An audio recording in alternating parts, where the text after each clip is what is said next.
Good morning. The Committee on Budget Appropriations and Finance meeting of July 21st, 2023 is hereby called to order. Madam Clerk, can I have the roll call, please? Senator Marvin A. Blyden. Senator Blyden absent. Senator Blyden is present. Senator Blyden present. Senator Samuel Carryover. Senator Carryover absent. Senator Dwayne M. DeGraff. Here. Senator DeGraff present. Senator Ray Fonseca.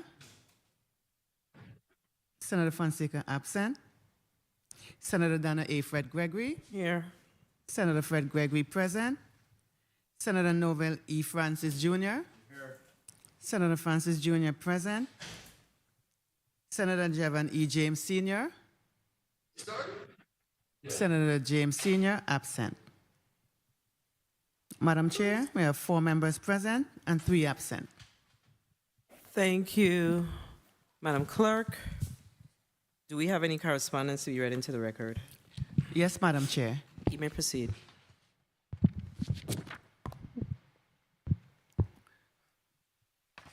Letter dated July 21st, 2023. Honorable Donna A. Fred Gregory, Chairwoman, Committee on Budget, Appropriations and Finance, 35th Legislature of the Virgin Islands, Capitol Building, Charlotte Amalie, P.O. Box 1690, St. Thomas, Virgin Islands, zip code 00804.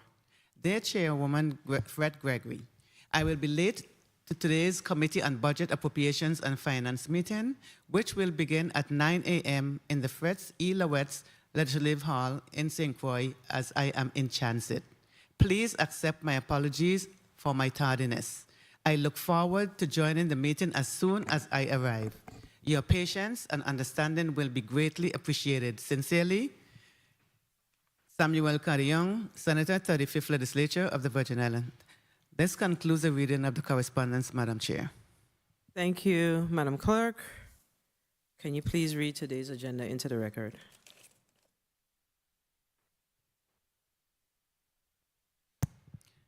The Committee on Budget, Appropriations and Finance has scheduled a meeting for Friday, July 21st, 2023 in the Fritz E. Lowetts Conference Room, St. Croix, to receive testimony on the proposed fiscal year 2024 executive budget for the government of the Virgin Islands of the United States. Block 1, VI Department of Agriculture. Invited testifier, Mr. Louis E. Peterson, Jr., PhD, Commissioner Nominee, VI Department of Agriculture. Block 2, Wang F. Louis Hospital and Medical Center. Invited testifier, Mr. Douglas Koch, Chief Executive Officer, Wang F. Louis Hospital and Medical Center. Block 3, Frederickstead Healthcare, Inc. Invited testifier, Ms. Marcerie Sproul-Webster, Chief Executive Director, Frederickstead Healthcare, Inc. Madam Chair, this concludes the reading of today's agenda. Thank you, Madam Clerk. So today, based on today's agenda, we will hear from the Department of Agriculture, the Wang F. Louis Hospital Medical Center, and the Frederickstead Health Center. And they will all provide testimony in support of their recommended 2024 budget. Good morning to the testifiers. Good morning to the listening and viewing audience. This has been a long week, but it's Friday, and we still have more work to do. So we are committed to making sure that we continue to have the budget hearings so we can ensure that we are able to make an informed decision related to the 2024 budget. So without further ado, I'm going to ask the Commissioner, Mr. Louis Peterson, Jr., to please put his name and title on the record, and also have your team put their name and titles on the record. You may proceed. Good morning, Senator. My name is Louis E. Peterson, Jr. I'm the Commissioner Nominee for the VA Department of Agriculture. Good morning. I'm Diana Collingwood. I'm the Assistant Commissioner of Agriculture for the VI Department of Agriculture.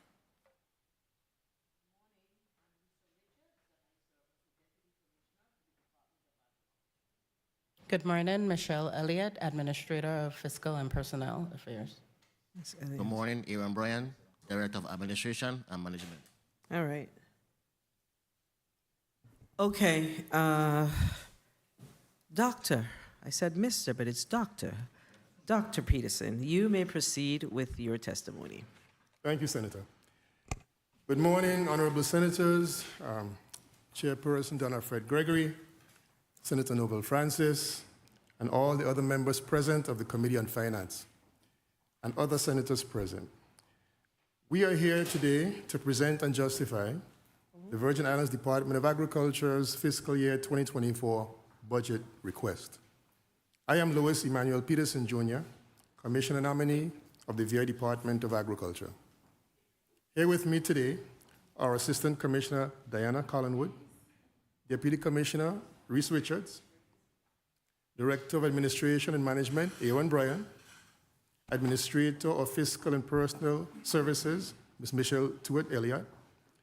Also standing by virtually are Fiscal Officer Renee Charles, Financial Supervisor Geraldine Abraham, Director of the Abattoir Ms. Curleen Rogers, Assistant Property Manager Tafari Tazadi, Director of Horticulture Chijokwi Farrelly, Acting Director of Agriculture Development James Henderson, Marketing Program Manager Leandra Richards, NACD Technical Assistance Coordinator Gracia Letzam, State Survey Coordinator Jamal Francis, Forest Stewardship Coordinator Mathilde Wilson, Urban and Community Forestry Coordinator Akil Andrews, Chief Procurement Officer Atara Garib, Assistant Director of Food Production Orlando Melendez, and Director of Veterinary Services Dr. Bethany Bradford.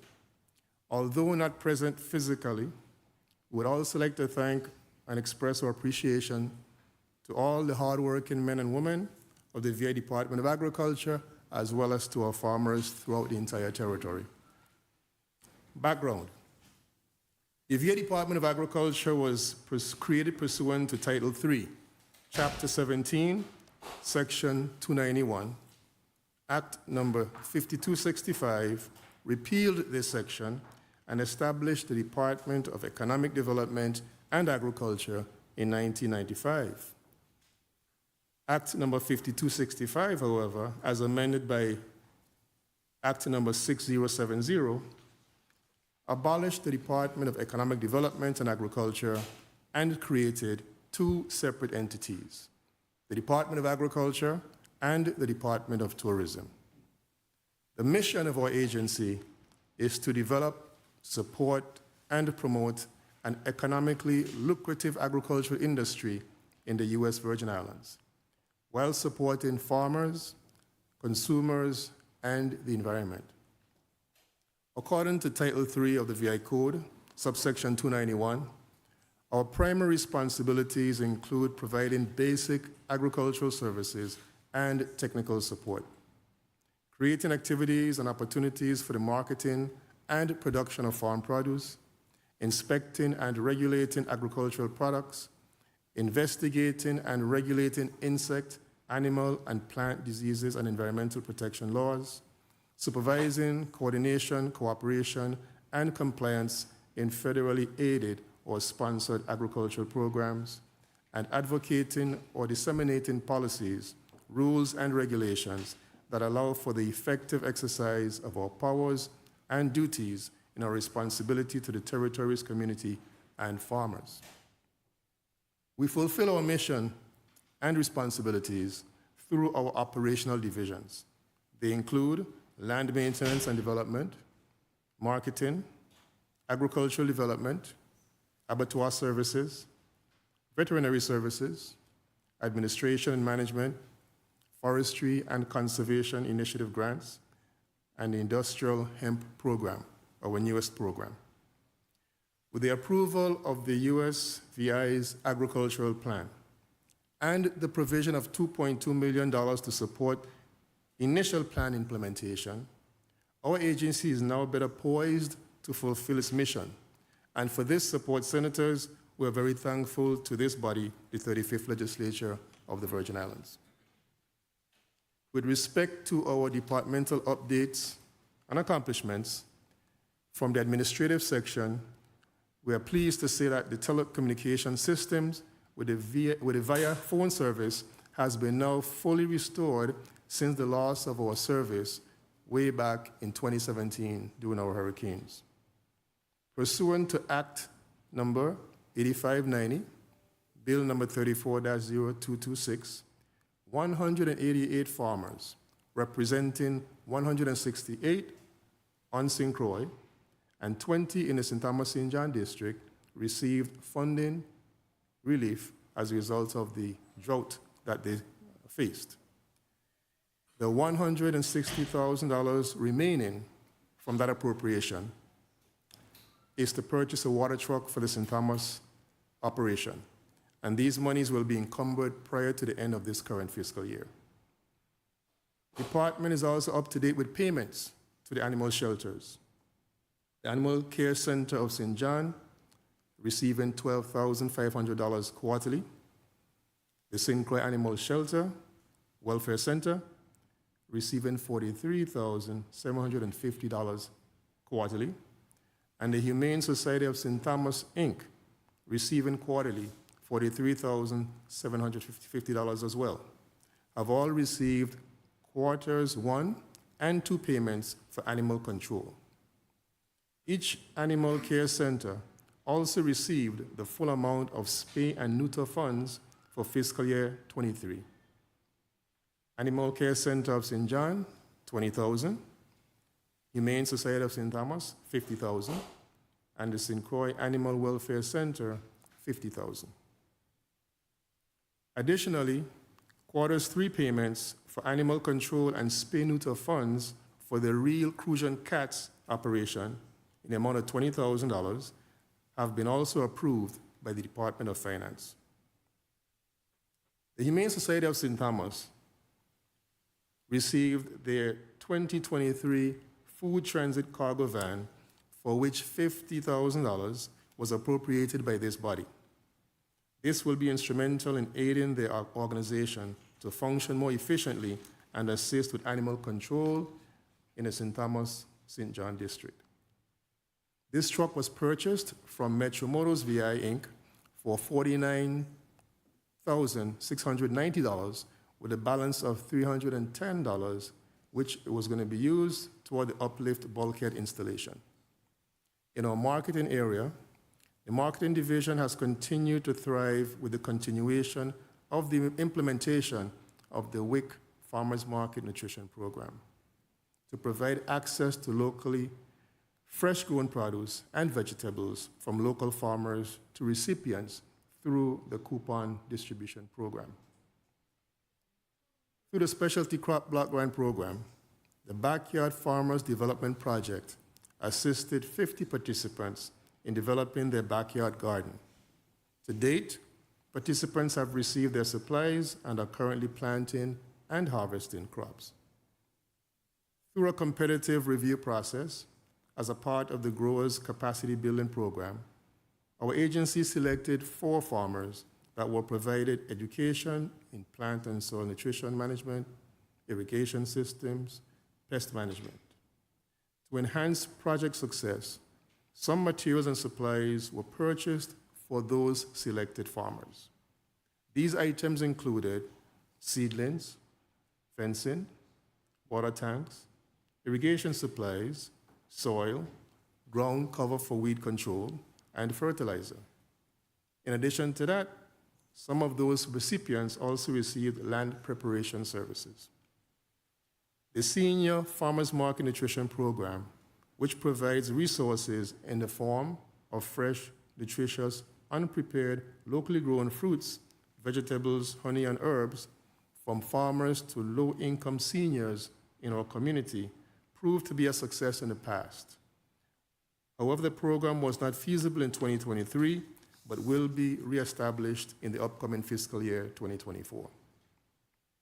This program will involve the bulk purchase of produce from farmers and distributed to eligible seniors who will receive food boxes valued at $50 each. The successful management of 3 sub-grant awards to the UVI School of Agriculture was also monitored. These projects include the Julie Mango as the fruit of choice of the USVI, the promotion of the development of wild cinnamon for the USVI nursery industry, and the development of local organic pesticide from jicama. We also are proud to say that with respect to our cooperative agricultural pest survey program, we're able to establish and distribute the profile of plant pests of regulatory significance.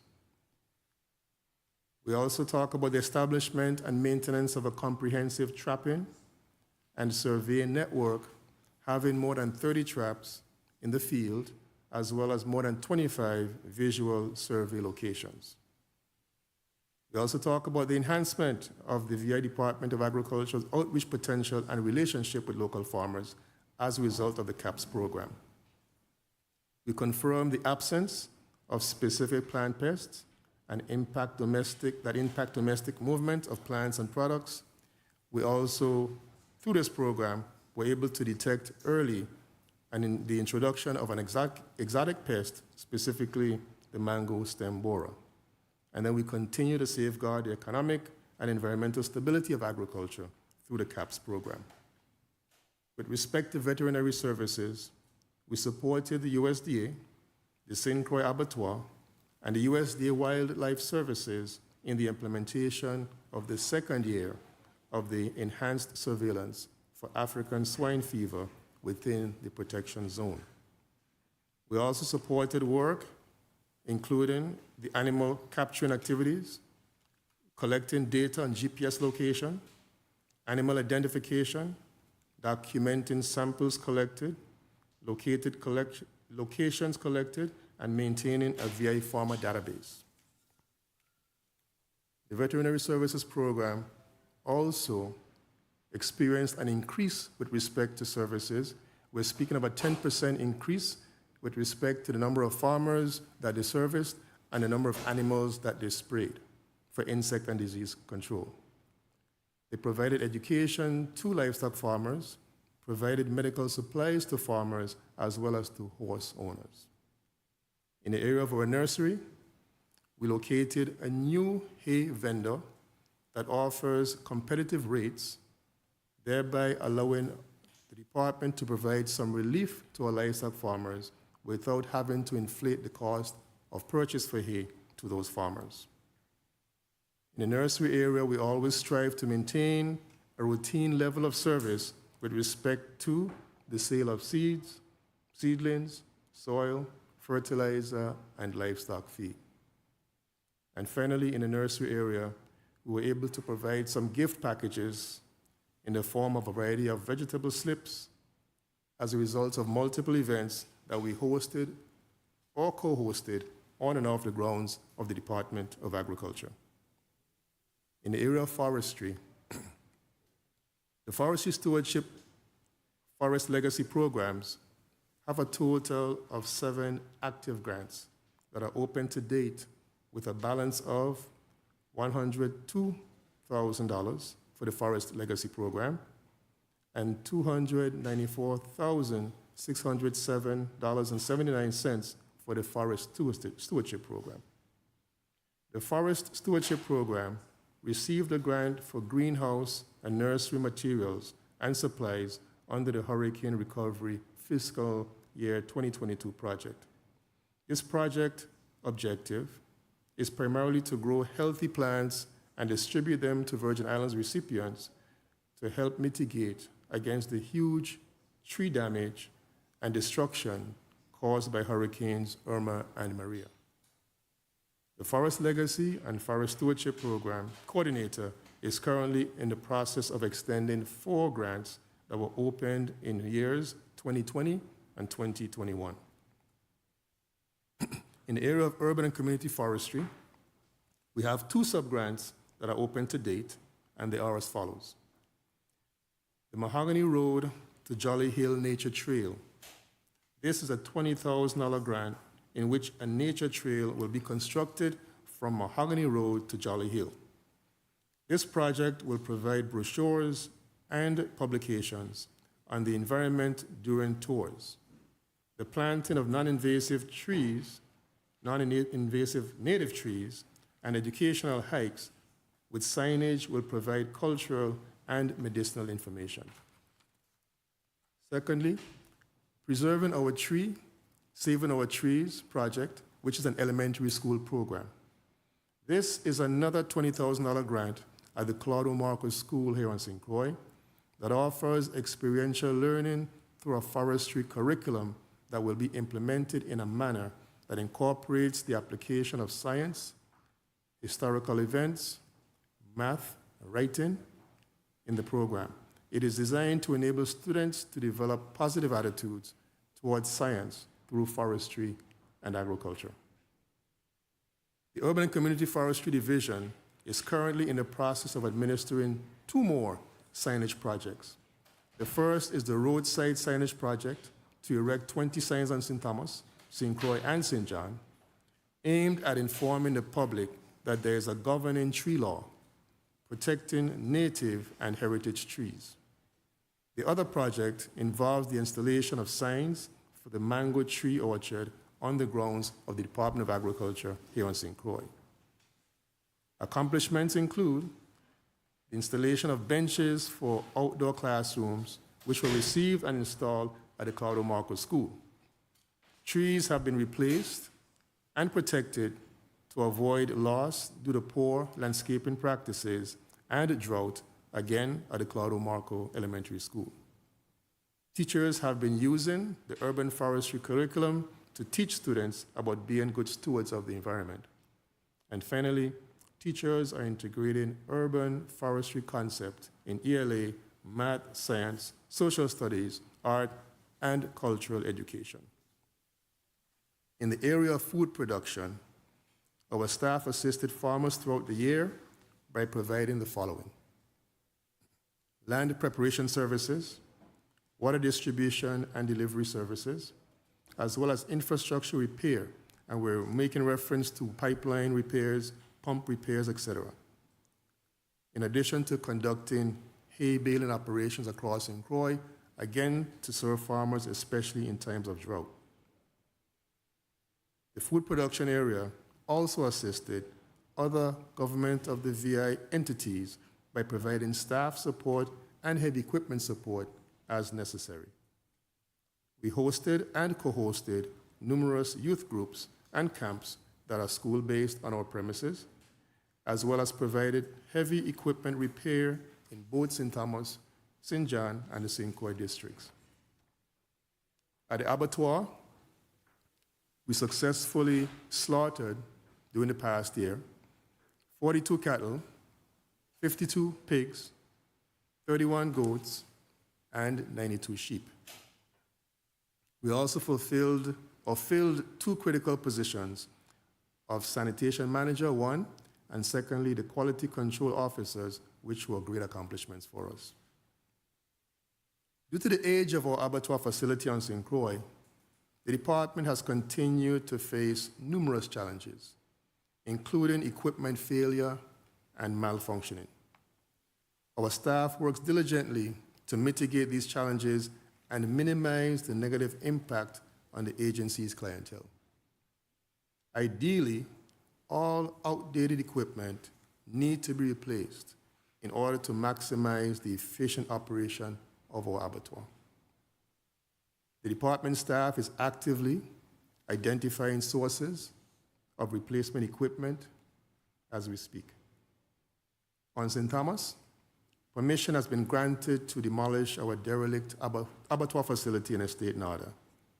The demolition is a disaster recovery project. We have identified a potential mobile abattoir unit, and making plans for its purchase. Until the new unit is secured and installed, we will continue our short-term strategy of shipping livestock for slaughter from St. Thomas to St. Croix on a monthly basis. Industrial hemp program. During the brief existence of this program, 1 license has been issued by the previous acting hemp director. However, this position is currently vacant. Therefore, new licenses cannot be issued. To date, we only have one license application that is pending. The department team will be interviewing 2 prospective candidates, perhaps within the next week, to fill this vacancy and continue program development. With respect to our FEMA projects, to date, the total drawn down in public assistance for completed projects is $1,567,871.55. A total of 18 projects have been completed in the Sincor district. One of our major projects to be completed is the administration building of the Department of Agriculture. On May 21st, 2023, the Coastal Zone Management Committee approved a negative determination for coastal consistency for construction of our administration building. The architect is currently awaiting final 100% drawings from the structural engineer, which should be forthcoming. Once received, they will be submitted to FEMA and DPW for approval. And upon approval, the next steps will be as follows. 1, the permitting process, hopefully 4 to 6 weeks. Secondly, the construction bidding, 12 weeks. And then the actual construction, which we expect to take between 18 and 24 months. With respect to FEMA projects on St. Thomas and St. John, there is a total of 8 projects for the St. Thomas St. John district that we're working on. Project number 7844, the VA Department of Agriculture's temporary facility mobile unit, has received CCM approval and has been awarded to Continental Construction Company. Work will commence shortly. This facility will serve as our new office space, which was destroyed by hurricanes in 2017. Project number 164005, Reservoir and Reservoir Road. This is a project, again, that will improve our infrastructure, farmland infrastructure in the Estate Dorothy area on St. Thomas once completed. Project number 87127, Building and Equipment Administration Building, Estate Coral Bay. This project has been awarded to an architect to prepare the architectural design. Upon completion, the project will result in the restoration of the initial office of the department, which is a historically preserved and protected site. Project number 161411. This now has a scope of work which will be submitted to the Department of Property and Procurement to be advertised for solicitation. Project 161364, the Border Farmers Market. This project will be awarded to a contractor to perform the construction work. The work will include the restoration of a storage facility, the replacement of LED light fixtures, the replacement of a downspout, the replacement of 2 solar panels, as well as the prep work for cleaning and painting. Infrastructure improvement work is really high on our agenda, Senators. The staff of the department is working very closely in collaboration with USDA's Natural Resources Conservation Service to conduct ongoing assessments and to address the water resource needs of farmers in Estate Bordeaux and St. Thomas. During fiscal year 23, the staff of NRCS provided technical assistance and funding to farmers to support their conservation needs, including water resources. In addition, brush clearing has been completed around 2 of the 6 ponds in Bordeaux in preparation for the renovation work to be done by the USDA NRCS. Once this project is completed, all of these 6 ponds will be restored to their maximum water holding capacity. Similar work is also going to be done in other public farmland locations, including Estate Dorothy and St. Thomas, Estate Carolina and St. John, and Estate Lower Love on St. Croix. In partnership with the Department of Public Works, other infrastructure improvement work is also taking place to repair and improve farm access roads in Estate Bordeaux. I want to also add that the Waste Management Authority has also been very supportive of us in terms of looking at their facility, the wastewater facility, to improve water resources in Estate Bordeaux.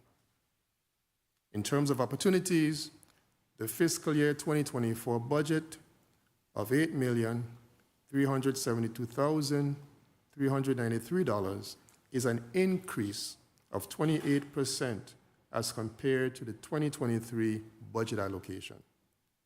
This increase will be used strategically to advance the mission of the Department of Agriculture and the approved agricultural plan of the USVI.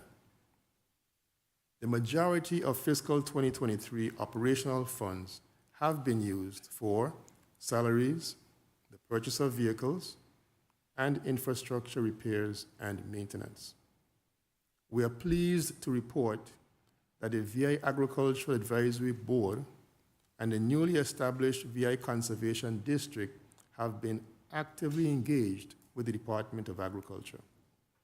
In addition, the first meeting of the Food and Farm Council was convened this week on Tuesday to initiate its statutory mandate in reference to the Territorial Agricultural Plan. Since assuming the position of Commissioner nominee of the Department of Agriculture, effective May 1st, 2023, we have convened 2 general meetings with farmers, which were very well attended, one on St. Thomas and one on St. Croix. Subsequent meetings will be held on St. John and as well with specific groups of producers.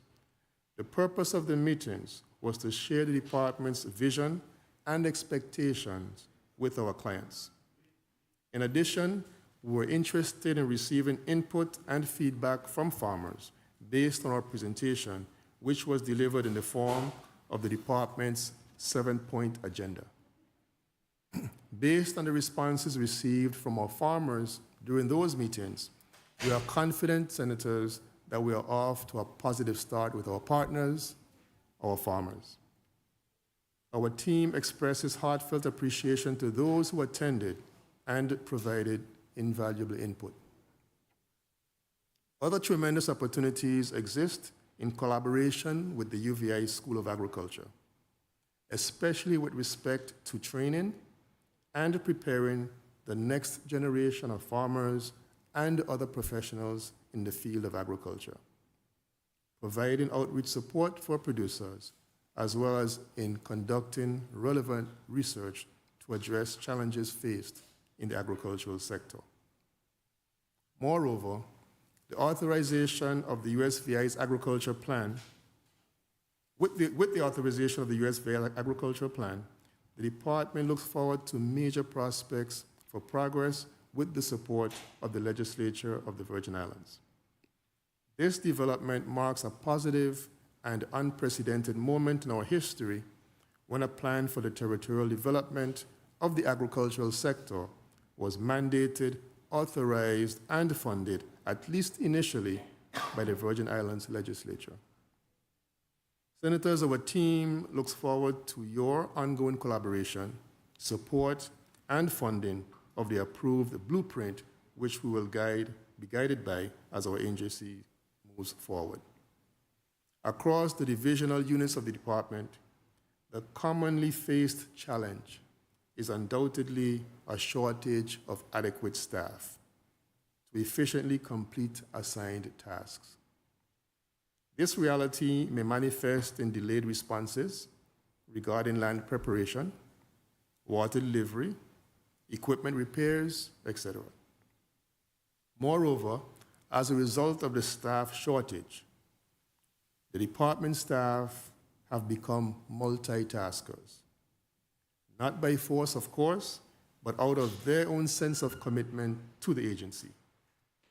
In addition, inadequate compensation levels continue to negatively impact staff morale while serving as a serious deterrent to attracting well-trained candidates with high-level technical skills.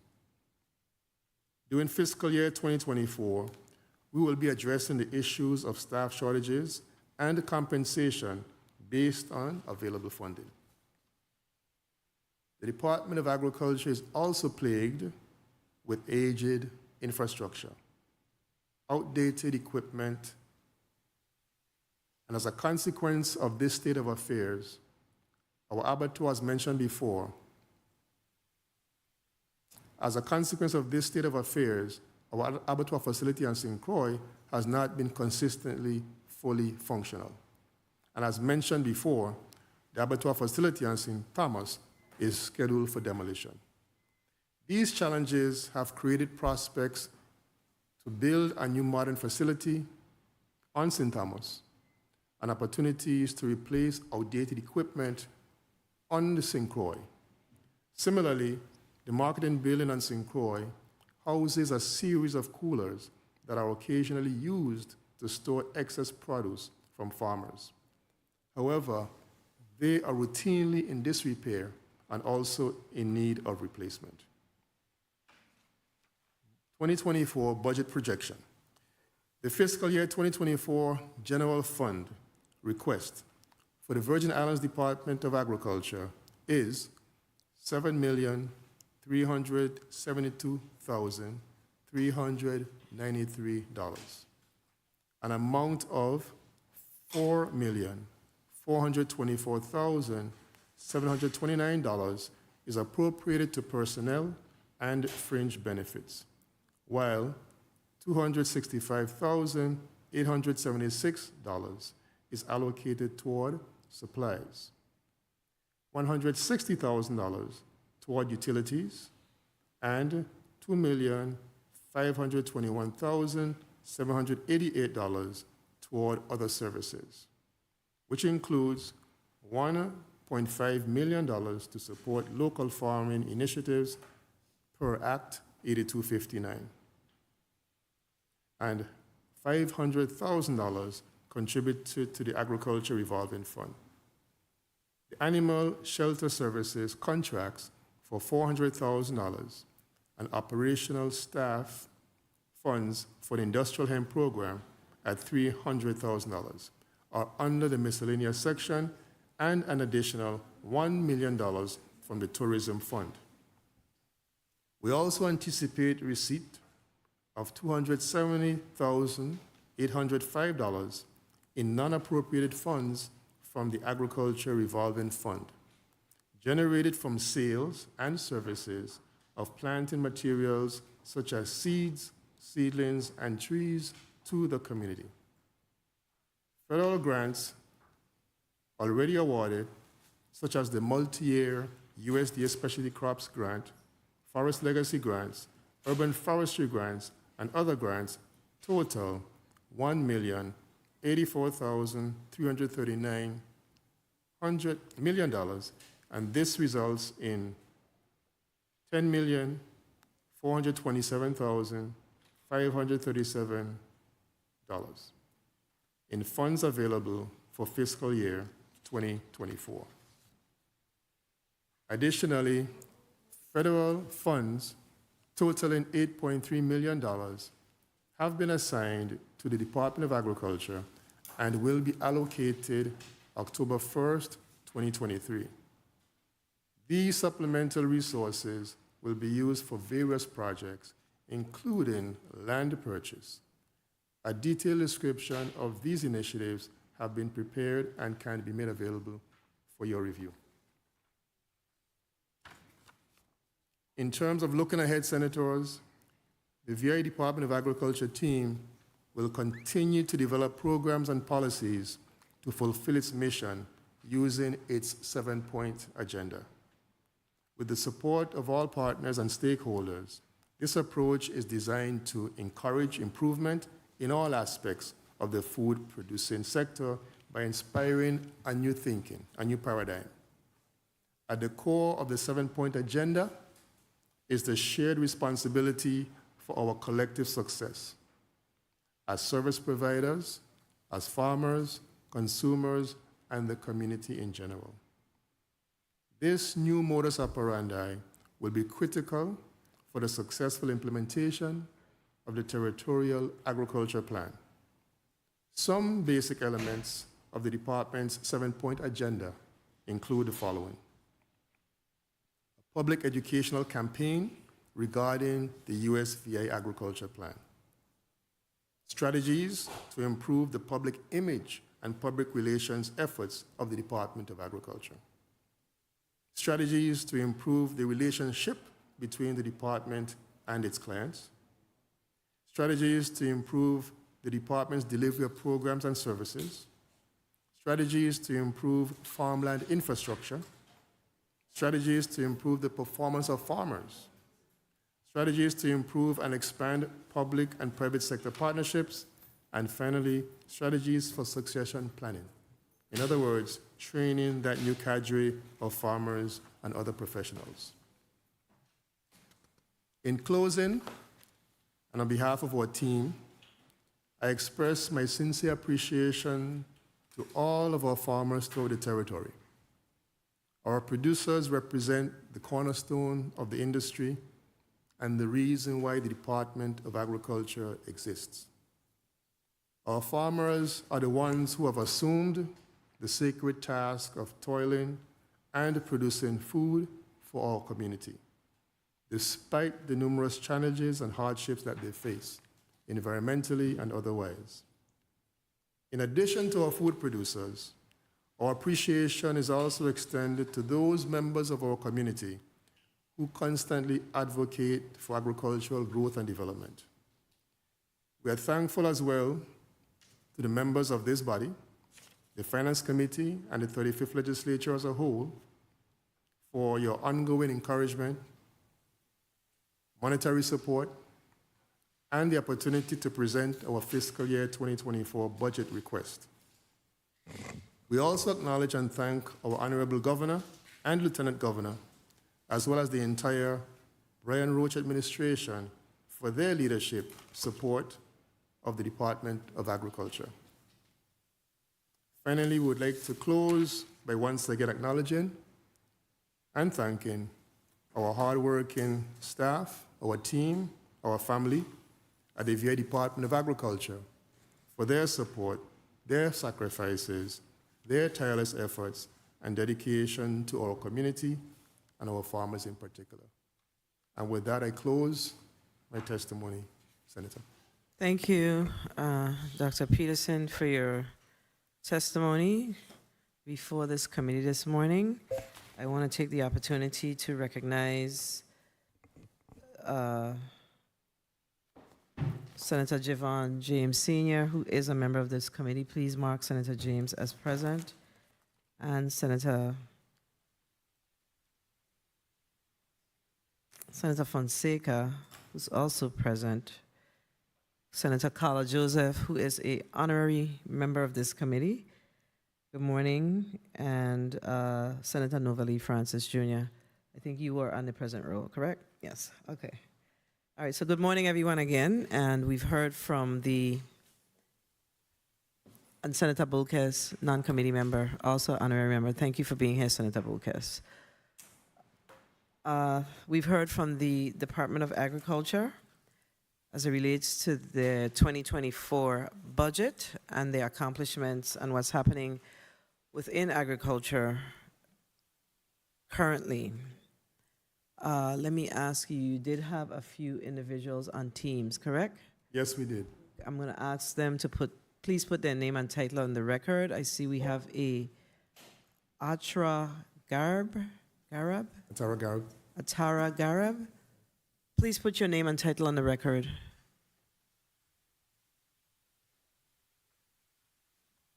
I'm not seeing them. What about Renee Charles? They should have gotten the link by now. And James Henderson, your property manager.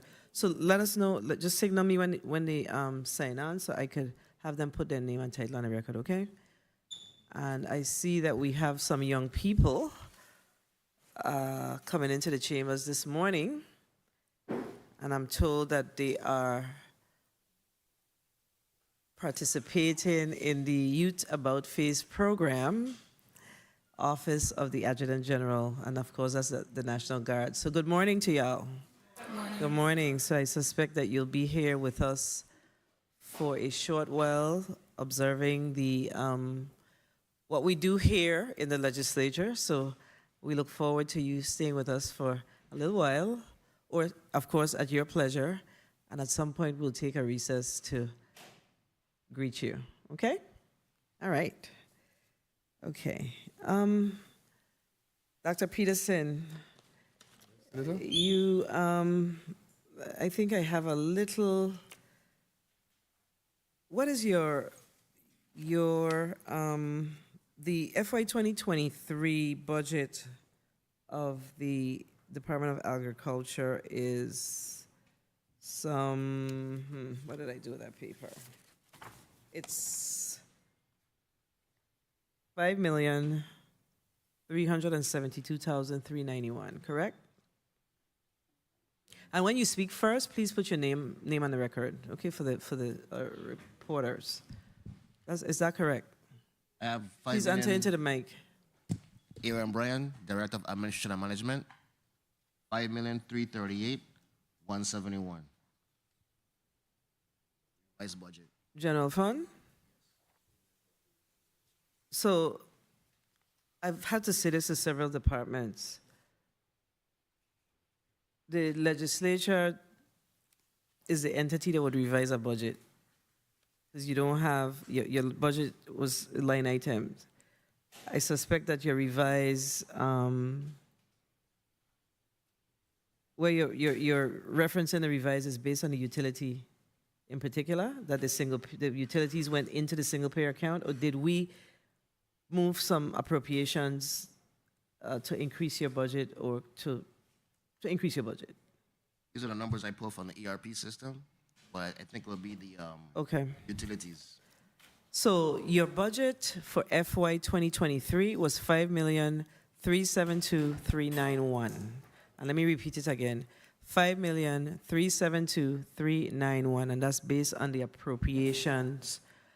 I don't have the act in front of me. I usually have it, but traveling this morning. Act 8617. Okay, so be mindful that when you, as departments and agencies also have a responsibility to look at the act so they can make sure that the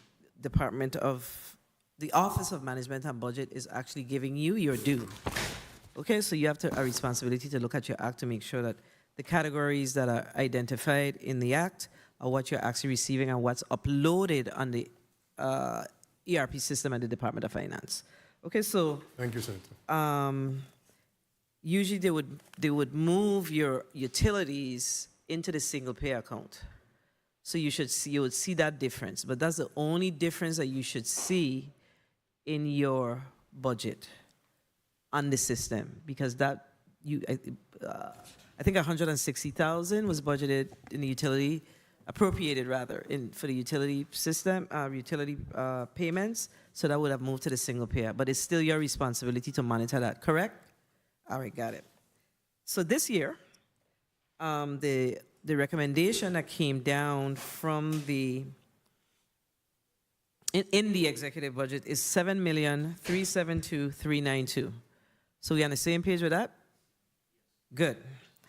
And the variance on that is $2.1 million, $2,160,001. So that represents something more like a 41.44% increase based on the information. So that's $2 million. Yeah, that's about 41%, okay? So I think that the Department of Agriculture has seen significant progress. I want to say, I can only speak for, since I sat in the Senate, which is from the 33rd legislature, we've had senators who's really advocated and understand the importance of food sovereignty. And of course, that's not the only thing you do, but that is the impetus for much of what you're seeing as it relates to your increase. Okay? But let me just ask quickly, and then colleagues, we're going to go to a 4-minute round. The abattoir unit on St. Thomas, you noted that you got permission to demolish that unit, and you're looking to purchase a mobile unit. Is that a temporary situation, or is the mobile unit is for the temporary purposes? Yes, Senator, we're looking at a long-term and a mid-term plan. Okay, And so, our mid-term or short-term plan is to purchase and secure that mobile unit. okay, and that mobile unit would be located on the same location in Nada? As of right now, yes. Okay, and when do you anticipate demolishing? Did you get approval for the actual demolition of or the funding to demolish the unit, the structure in St. Thomas? What we are at present waiting for is a survey of sorts, and I let Ms. Richards speak more to that, but there's a survey of sorts needed before we move to the next step with demolishing. We're having a little challenge with the mics in here. Speak into the mic again. Good morning. Okay. Okay. Morning, Risa Richards, Deputy Commissioner. Yes, we've been working since we got the go-ahead from the governor's office to demolish the facility. Mm-hmm. We had an engineering team escort us out to that facility. And we're at the point now where we are we have to have an as-built done and a geographical assessment. Mr. Henderson, who is working with me on that project, we contacted a surveying company, engineering company, and we're going to get some quotes to proceed with that work. That has to be done before we can get the scope of work for demolition. Okay. Understood. But the mobile unit, do you have to wait for your demolition work to take place before you're able to get the mobile unit? Why? Wow. I would say ideally, yes, Senator. It has a lot to do with the proper installation of the mobile unit with respect to drainage issues, waterline issues, etc. So you're going to be able to do a new construction on that property while there's a mobile unit located on the property? No. What's going to happen, Senator, is once the demolition takes place, there's also going to be an assessment regarding what needs to take place if we should build on the site again. We have the same team working with us who are looking at topographic surveys, etc., who are going to recommend, it's a flood zone area. So they're going to recommend to us, one, should we build on the same site? And two, if we should build on the same site, what mitigation efforts need to take place to make it happen? But most times FEMA, as far as I know, do not give funding for projects that are in a flood zone area. So have you identified, or are you looking for a alternate site? We have been. Our challenge basically is that, of course, that's the site that we already own. That's one. And number two, the sites we're looking for have to be places that are relatively remote from housing, sites that have proper drainage that we can install, but also sites that have a really reliable source of clean water. So we are looking at sites, yes, but that's ideal because of what's already there, but we are looking at other sites potentially maybe have to purchase. Okay, I'd like to talk to you some more about that. I just see some challenges with placing a mobile unit there. I just thought that by now you would have had some idea as to where you would be placing the new, where this new site would be. For the permanent structure? Yeah, a new permanent structure. And I mean, the mobile, just seems like we are, bottom line is, my office, and I'm certain other senators have received calls from local livestock farmers in St. Thomas in particular about, they are now kind of moving away from that business because it's such a challenge with having to move their, their kill over to their livestock, over to St. Croix, once the, tell me what you call it in your world, but, the meat, for the most part, Once it's slaughtered. Once it's slaughtered, that's the word, right? So that seems to be a challenge. So I did get a few calls. I got a call from, I think, 2 people in particular that said, we're going to be done with this because, we're not seeing any progress. So my thought process was more around, because based on what you said about the, I think Deputy Richard said about the fact that there's a process with the engineering and all that, Yeah. and then you can't really move forward with the temporary structure or temporary mobile unit before all of that's done. What kind of timeline are we talking about? It's challenging, Senator, for many reasons. For one thing, we are trying to identify that source of funding. Could you pull up your mic just a little higher? Yeah, we're having a little hard time hearing. No Yeah. problem. I was saying it's a challenge on all sides. For one thing, we are still trying to identify that source of funding. We're looking at somewhere between $500,000 and $600,000 for that new unit. So we're working on identifying that source of funding. That's one issue. We realize that it's a lengthy process because of all the surveys that have to be done, so we do realize that. The good news is that if it's a mobile unit, it can be relocated and when necessary. That's the good news for us, once it is purchased. We also are really taking seriously the fact that if we don't continue, still difficulty? No, go ahead. We are taking very seriously the fact that if we don't continue as we are right now, sending livestock from St. Thomas to St. Croix, it can become a community health issue because we don't want farmers to slaughter in the bush, as we call bush kill. So that's why we continue this. We're moving as quickly as we can with our limitations to have that new unit purchased and secured and installed. Okay, so, but you said something. So the unit, the temporary unit or the mobile unit is not going to be funded by FEMA? We are trying to find a local funding source, Senator. So you don't have funding from FEMA for your temporary unit? Oh, no, we don't. No, we don't. Oh, so I didn't get that in the initial sorry. conversation, so I'm I'm glad that sorry. we kind of kept I'm on with sorry. the No, we don't. discussion. So that particular unit, you don't have any commitments from our local CBDG DR program, no commitments from ARPA, from the governor, no other commitments? Right now. As yet, no. We're working closely with the governor's office to identify those funding. Okay. We're going to have to discuss that a little further. I'm going to move on.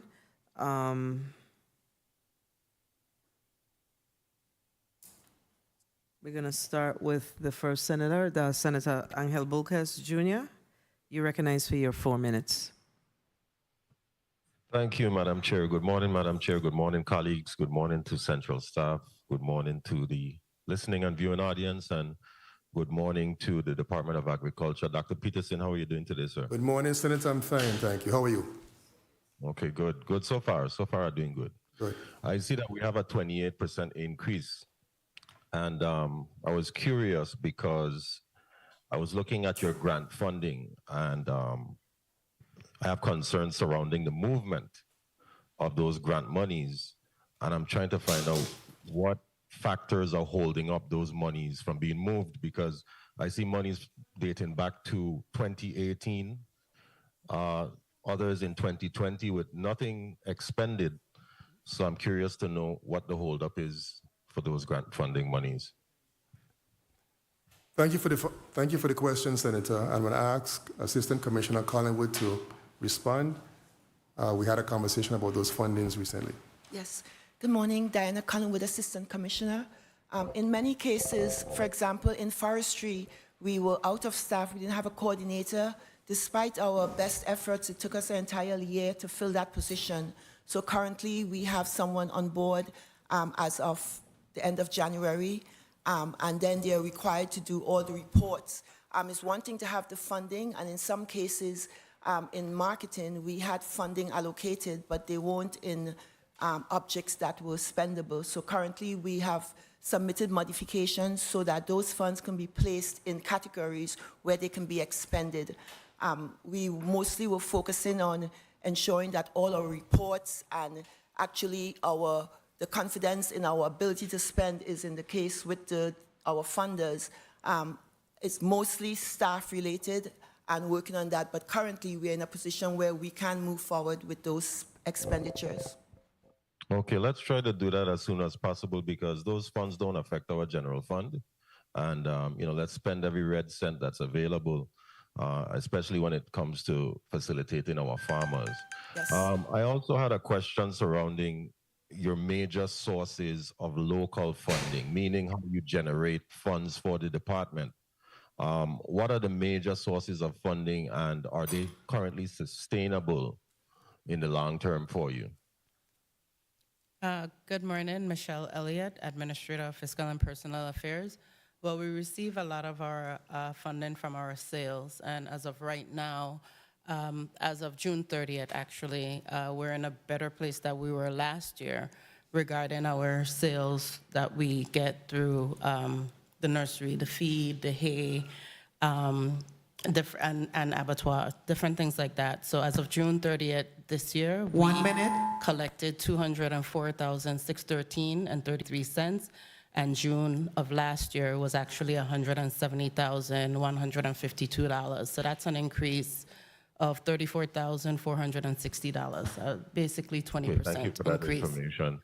And really quickly back into grants again, the $8.3 million of federal funds that you're supposed to be getting in October of this year. Can you share with us some of the plans or projects 30 seconds. that you would have once you receive that funding? How specifically will you be utilizing that funding? Well, as with all grants, those funds have to be designated. When you apply for the grant, you have to specify how this funding will be placed. One of the biggest pools would be for acquisition of land in the Brass Island off the southwest coast of St. Thomas. That was a competition we put in place and was recently awarded for $5.9 million. Time. Yes. Also, there was a $1.5 million allocation for urban and forestry development for planting trees, training the community, and 80% of those funds are sub-grants that will be administered to the community, so our community at large will be able to apply for these funds to do a range of projects that's specified, mostly based on reforesting and mitigating the loss from hurricane damage for our fruit, native, and medicinal trees and plants. Additionally, some of those funds are for general staff salaries. One of the things we have been approved by the federal government to do to expedite expenditure of those funds is to allocate a large portion of it to a fiduciary agency like Community Foundation of the Virgin Islands. So some of these fundings will go directly to the Community Foundation of the VI, and in that way, we will be able to expend it more expeditiously. Okay, thank you for your answers, and I beg you to please pay some attention to those grant funding monies so that we can move them forward and get our farmers up and running. Thank you, Madam Chair, for the time. I appreciate your leniency. May I add something, Senator? You may respond. That purchase of inner brass is no minor task, no minor project, because what this will do is to protect inner brass from development. What we have on inner brass are many native species that we can't find many other places. So this will protect and preserve that area for perpetuity where we have those species. Repeat that again. The funding for the inner Some of brass. the same funding that we referenced will be for the purchase of, is it the whole island? No, or portion? It's for a portion. A portion of 91 inner brass. acres of 128 acres is a total of inner brass, and this will allow for purchase of 91 acres. Who And does that's the a inner brass sensitive belong to? area. Who does that property belong to? It's a private ownership.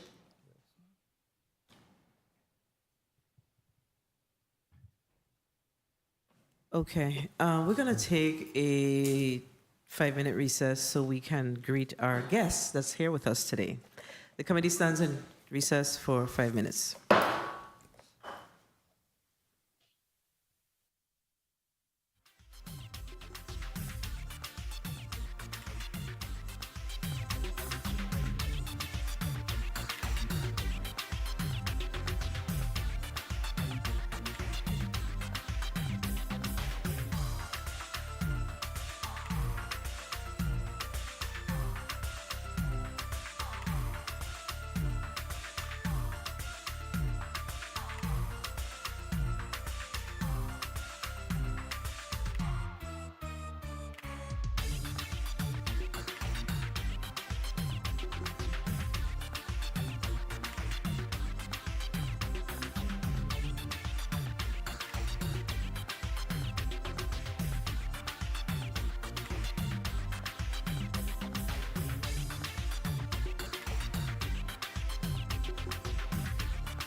program? Well, Mr. Williams, I think you should ask the kids them. Okay, say less. It's fun, exciting, amazing, hyped up, adventurous, full of culture, diverse, inspiring. YAF. We the best no sight for your chest. youth about this. They want youth about this. They want youth about this. We the want Youth about this. They want dance makajumbi, dance for drill. Let's go. Join the program. Learn something. Yeah. Dance makajumbi. Let's go. Dance for drill. Join the program. Yeah. Jonesy Lucerine.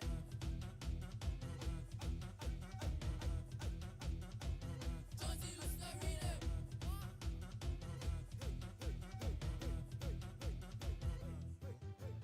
YAF. Youth about face. We coming down the road. We mashing up the place. Field trips every week. Hiking down the trail. Best technology. We got that every year. Dedication.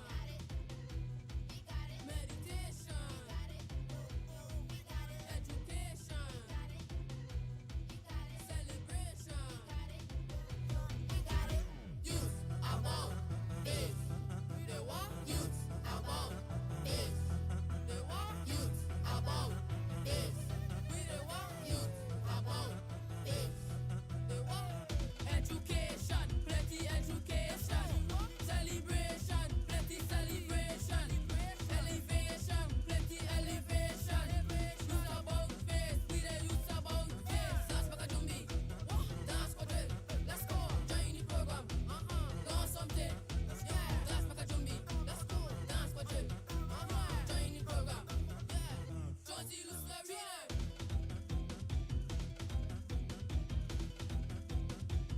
Jonesy Lucerine.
The committee is back on the record.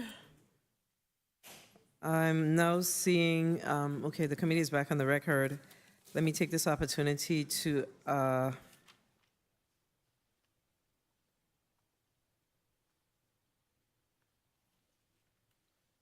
Senator Carrion, I believe, is here with us. Please mark, committee member, Senator Carrion. Please mark Senator Carrion as present, and Senator Franklin D. Johnson, non-committee member, is also here with us. Thank you for being here. Good morning. And I also note that that we are seeing some individuals from the Department of Agriculture that's here with us on Teams. So we're going to ask them to put their name and titles on the record. We're going to start with Mr. James Henderson.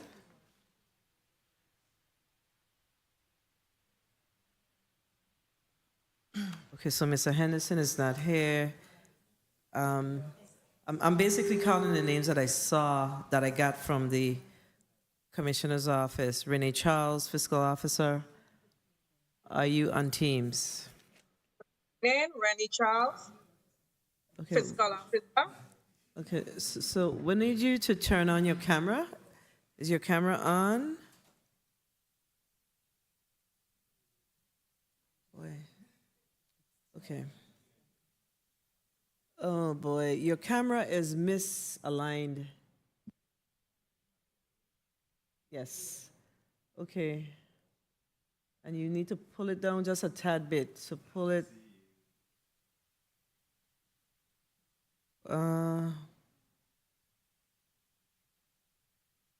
Push it away from you because we can hardly see you. We can't see the other lady that's in the room.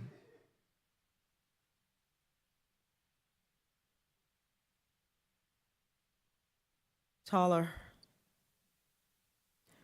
Okay, we're gonna ask the other young lady to please put your name and title on the record.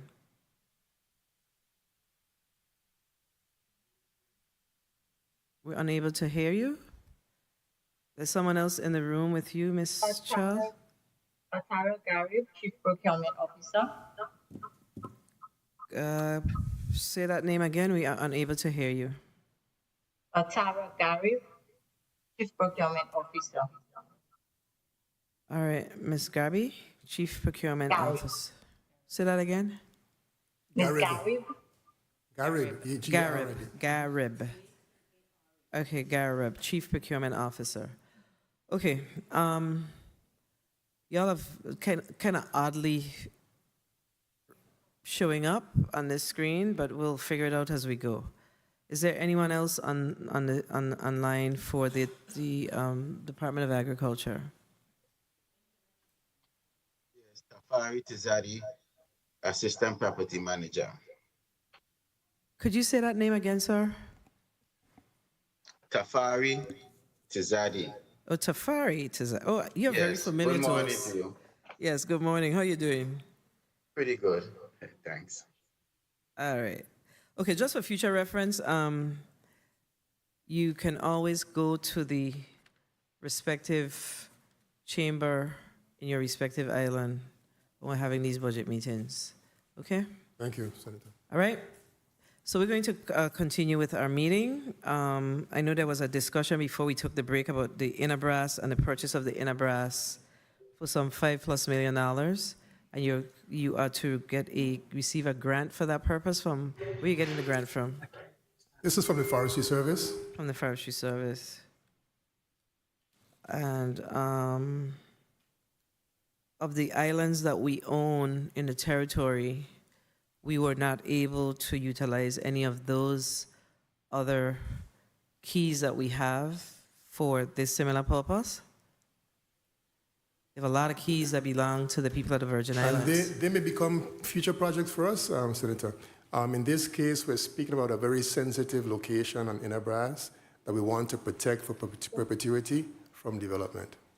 We're talking about plant species, et cetera, that we really want to I protect. see. So this is targeted. to protect the environment, to protect the species in perpetuity for the people of the Virgin Islands. That is correct. Okay, so we gotta get this camera thing right because we're having a lot of distraction with this camera. Yeah.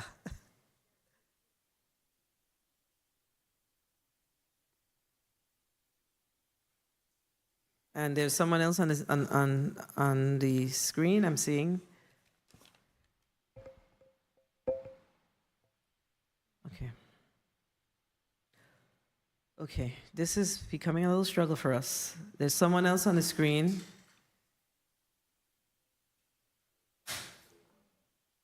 Okay, media, could you just take them off the screen until you could work with them to get this correct? Thank you so much. All right, we're going to Senator Dwayne DeGraff. You're recognized for your 4 minutes. Could you just take them off the screen until you could work with them to get this correct? Thank you so much. All right. Thank you, Madam Chair.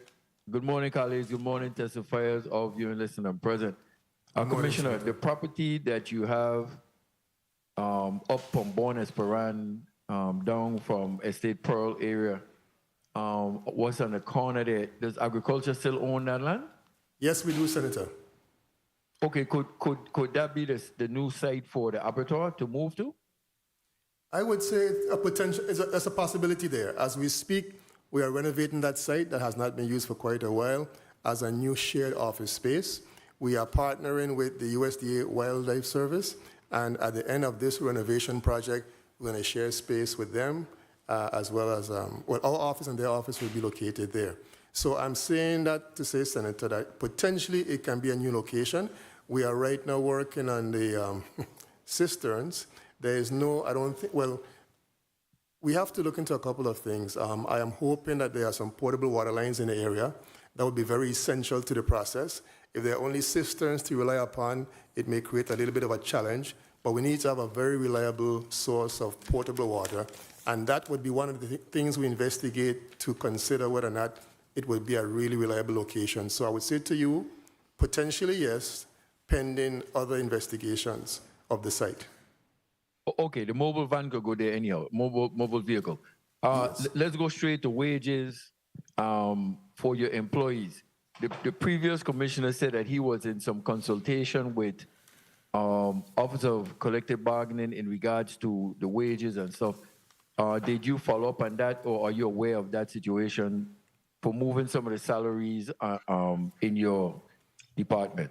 I am aware, Senator, and we do want to move the salaries, yes. We are still waiting a date to meet with our union rep to have those negotiations take place. We've had some discussions, but a date has not yet been set for those hearings, for those discussions. Okay, so how many personnel do you have on the general fund, and how many do you have on federal grants?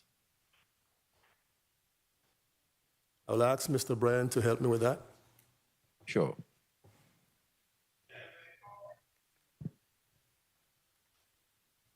Okay, I guess since my time running, I'll go to something else until you find that information. Sure. Also, Commissioner, for previous administrations, there was a collaboration between the Veterinary National Guard and Department of Agriculture in regards to the National Guard doing some training down in the border area and agricultural land, and also, I guess, doing some preparation and stuff for you, clearing up the roads, fixing some of the infrastructure for you. Are you aware of that, or do you know if that's being followed up? 1 minute. I am aware vaguely, Senator, that the National Guard assisted in the past with some of our infrastructure work. I'm not aware of anything in the recent history that has taken place with respect to that collaboration. Okay, that's something we can look into. Also, is the gentleman ready? Yes. 51 Yes, sir, go general ahead. funds, 4 federal. 51 general fund? Correct, and 4 federal. Okay, so from the increase that I see in 30 personnel and seconds. fringe, which isn't that much, has there been any wage increases at all since the 22-23 fiscal year for your employees? No. No, you said no? No increases. Since No then. increases on okay, have there been any increases on the exempt employees side? No. No? No, Senator. Okay. Okay. Time. And also the infrastructure. Finally, the infrastructure. I know here on the Dorothy side, the infrastructure, how is the infrastructure on the, I guess on the St. Thomas, St. John, St. Croix areas for the personnel? Capital outlay and infrastructure repairs. With respect to infrastructure, Senator? Correct, because you have 0 for capital outlay, and I know about federal money. You could answer on the chair's time if you don't mind. Thank you for the time, Madam Chair. Are you clear? No, I'm not clear. Are you clear on the question? Senator DeGraff, I don't believe that the commissioner nominee is clear. Could you please restate your question? Okay. Please. Yes, thank you. I saw in capital projects you have 0, 23, 24, and it may be from federal monies, but what is being done for the infrastructure of the employees in the Department of Agriculture? Whether on either island, what is being done with no capital outlay funding? What are you doing, and how is the infrastructure for your employees? Okay, for employees. Senator, we have challenges there. We have a facility on St. Thomas, of course, where we house our staff. We are concerned and interested in hiring new staff, but because of the limitations we have with expanding our current facility, we are really concerned about that. And I guess that's one of the good things about our partnership with USDA Wildlife.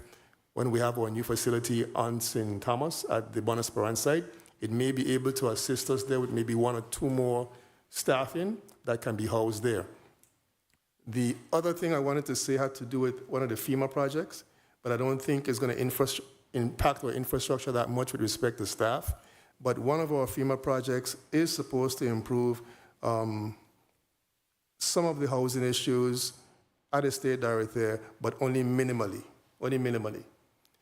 So, Senator, with respect to any improvement for infrastructure for staff, that is not something on St. Thomas that's going to really change very, very readily.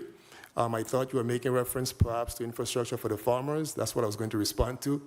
And on St. Croix, we have the same concern. We've been discussing that with staff here. We have some vacancies to fill. We want to move very fast on those, but we have to find those locations to house new staff. As we mentioned earlier, our new administration building is pending but hasn't started as yet. Once that has been constructed, we'll be in a better place.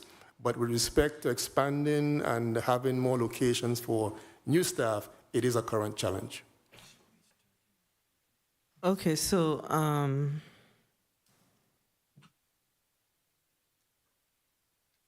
if you are looking to expand, you're saying that you have vacant positions, but Yes, you don't necessarily have space. that is correct, I think that's what I'm hearing. That is correct, Senator. So, and your new office space, if you will, is a few months or years out? I would say months, Senator. I would say months. I would say months. So it's We have months. been discussing potentially purchasing another mobile unit, modular unit, I should say, to house staff. We've been discussing that as recently as yesterday. And have you been in any conversation with our Office of ODR as it relates to potential modular units that's available here on the ground? I have not. I don't think we have as a department. No. It just sounds, I think when we listen to a lot of the conversations that we have with some of our agencies, you know, we've shuttered many of our schools within the past 5, 9, 10 years.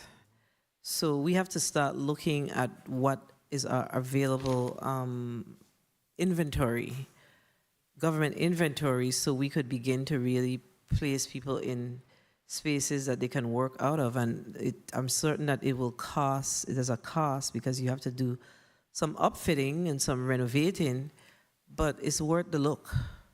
It's definitely worth the look. We'll follow through, Senator. Yeah, but going back to Follow through. the general fund employees and the fact that I think the response was there have been no salary increases. No salary increases since when?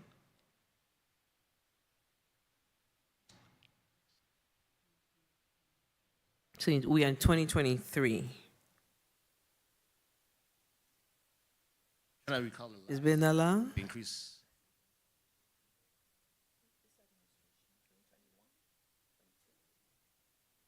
Fiscal year 22. Oh, so that's not that long ago. Fiscal year 22 was last fiscal year. Yeah. So is it that your union contracts are expired? Yes, they have. So when did they expire?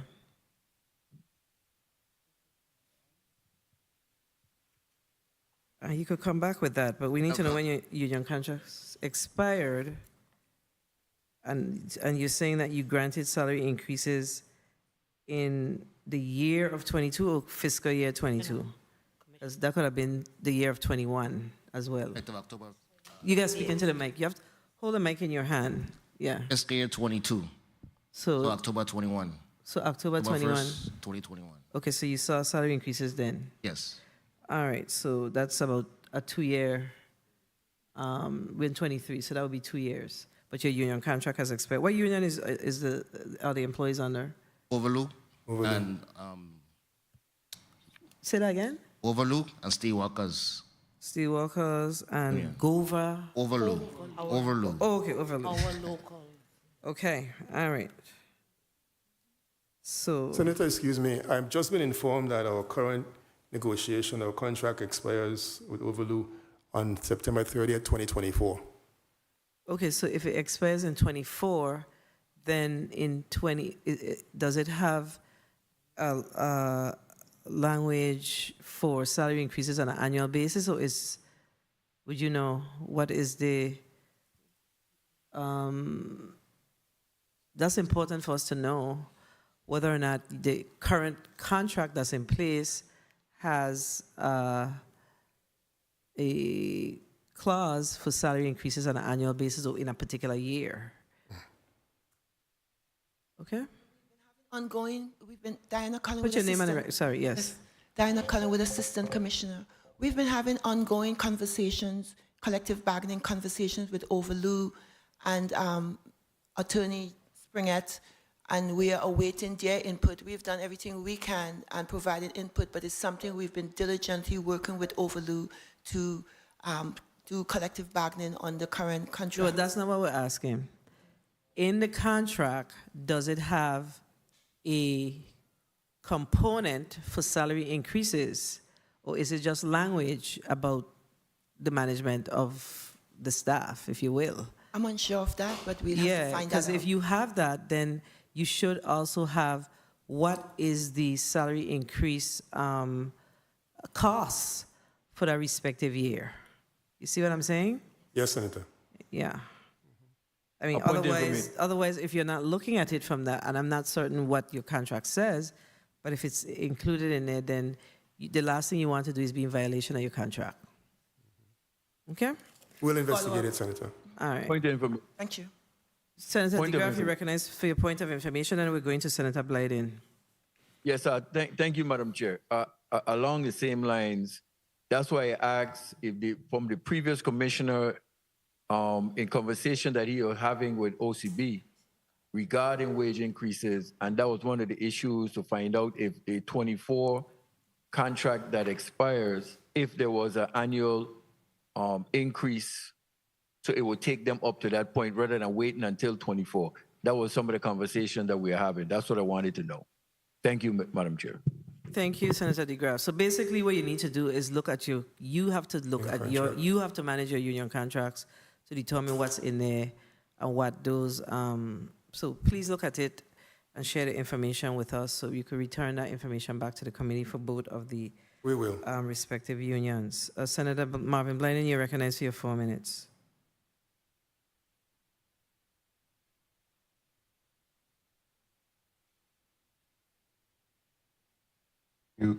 Thank you so much, Madam Chair. Good morning, Morning, to my Senator. colleagues, viewing, listening audiences, staff, central staff. Good morning, Dr. Peterson, Commissioner Peterson, and your supporting team there with you, and thank you so much for that comprehensive testimony. I see you're back where you're comfortable, and I must say I'm glad to see you there. Let me ask you Thank you, though, Senator. in respect to your budget, and I'm speaking to the post-audit report, your outstanding obligations when it comes to your plots, the lands for farmers, what's the plan to address those outstanding obligations? Senator, we want to enforce, but we've had an internal meeting, and we are aware of all of those monies owed to us. We have an option. One option is to actually impose the clause of charging clients 9% on what they owe to us. That's what the lease agreement says. Of course, we have not been enforcing that for decades. So our internal decision is to have an educational program before enforcing. We have been issuing letters of reminder to all of our clients, and some have been more responsive than others, but we have not ever imposed that percentage of penalty on them. So we want to do some education and then, of course, subsequently impose. We also have the option, of course, to reclaim properties if persons are owing for more than, I think, 60 days of time. But again, the educational process will deal with that. And subsequent to that, we will also have, as a part of the process, a due date by which, effective when, we'll be imposing either cancellation of leases or imposing of the 9% penalty. Very well. Thank you for that. And what about when it comes to your vendors? Do you have any outstanding obligation to your vendors? That we owe? Yes. No, Senator. I'm not aware of anything that we owe to any vendors. None. Okay, thank you. Thank you for that. I know you have on your list, and you have 19 vacancies in your department. So let me ask you, how will your department address the challenge of staff shortages and inadequate compensation to attract skilled workers? What the strategy? Currently, what we are doing is actually looking at the same vacancies that you referenced. And in some cases, we're asking ourselves, do we need that particular vacancy into the next year? And if we decide not, 1 minute. if we decide not, it would be a source of some monies to increase some of those starting entry-level wages, as well as increasing salaries for those who are already in place. So that's one option. We're also, of course, looking at the additional monies we've received per Act 8259, I think it is. And those are also, that is also a source of those additional monies that we can use, that we are targeting for addressing salary increases 30 at entry level. seconds. So between our increase and those vacancies, we're considering those as two sources of such money, Senator. Okay, thank you. And in closing, I know you were at the department, you left, and now you're back. So from the outside looking in, and now being in a provision, can you tell me what are, say, two strengths that you see that will assist moving forward with your operations, and two weaknesses that you need to work on based on your observation? Time. Since you returned? Thank you, Senator. Definitely speaking, if I understand your question correctly, I've told the staff this, and I'm telling you this now. One of the strengths that I've observed after coming into the office again is we have a staff, collectively speaking, a staff that is willing to take on tasks. We're speaking especially of project management. That was a real weakness before, but we have a staff right now who not only manages, but wants to learn more about project management. One of the weaknesses is what we already said. With the fact that we have such low salaries in some cases, entry level and otherwise, it seriously impacts morale. It really, really does. So it will go a very long way for us to address those increases and entry level salaries. So those are at least one strength and one weakness I want to put on the record. Thank you so much for your responses. Thank you so much, Madam Chair, for the time. Thank you, Senator. Thank you, Senator Blyden. Did you touch on the rents for the leases? Did you touch on the leases? He did. So I was making some notes. Actually, I think he touched on the monies owed in general to us, including leases. Okay, so you have outstanding amount on your leases. And Yes, what's that we amount? do. Did you give that amount? Around 16,000, is that correct? Michelle Elliott, Administrator, Fiscal and Personnel Services. For St. Croix, it's $16,644.85, and St. Thomas is $5,049.44. So that's a total of what?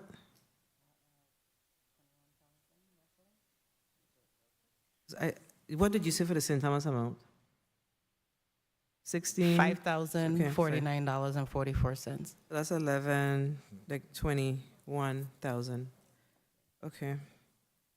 And those are long-term outstanding amounts, or these are within this fiscal year? Long. They vary, but in general, long-term. So those that are long-term, that are in general long-term, I think you started to expound on what is your current process to addressing those long-term challenges with individuals who are not paying. Yes. What I did say, Senator, is that we have been issuing letters of reminders to those persons. Some are more responsive than others. So our current approach is this. We have two options. One, of course, is to simply cancel your lease per the lease agreement after 60 days of non-payment. A second option is to fine you 9% on what you owe to us.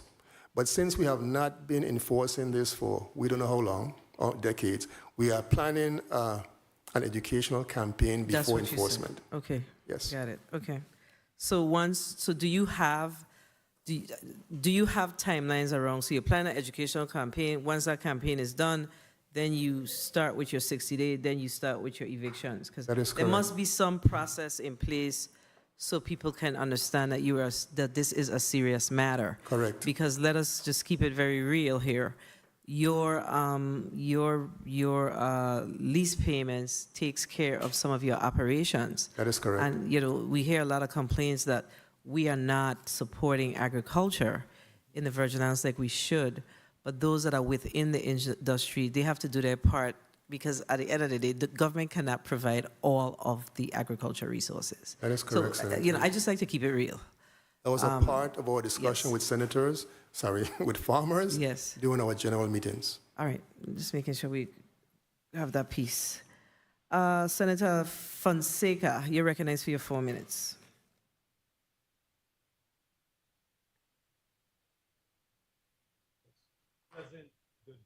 Okay, Senator Fonseca isn't there, so we're gonna go. Yes, he's here. Yes, thank you, Madam Chair. Oh, he's not. I switched to the other side. I don't like to sit alone and there's no one on my side. You sure you want to stay on that side? No. Senator Fonseca, 4 minutes. Yes, thank you, Madam Chair. I'm here with Senator Bolke. I want to be by his side today. Yes, and pleasant good morning to all the listening audience. Mr. Peterson, how are you doing today? I'm fine, Commissioner? Senator Fonseca. How are you? Good. The WIC Farmers Nutrition Program, right? I follow that, and I think that's one of the important programs. How is that going? How is that going? Give me an update on that program. You only had about 2 sentences in your. It's actually going very well, Senator. It is well received by farmers and the public. We note that we don't have a director at this time. However, the 2 staff members that we have are managing the program very efficiently, very effectively, and the program continues to the benefit of farmers who gain an income based on what they sell to us, and the consumers gain as well because they get fresh produce. So it continues to go well, Senator.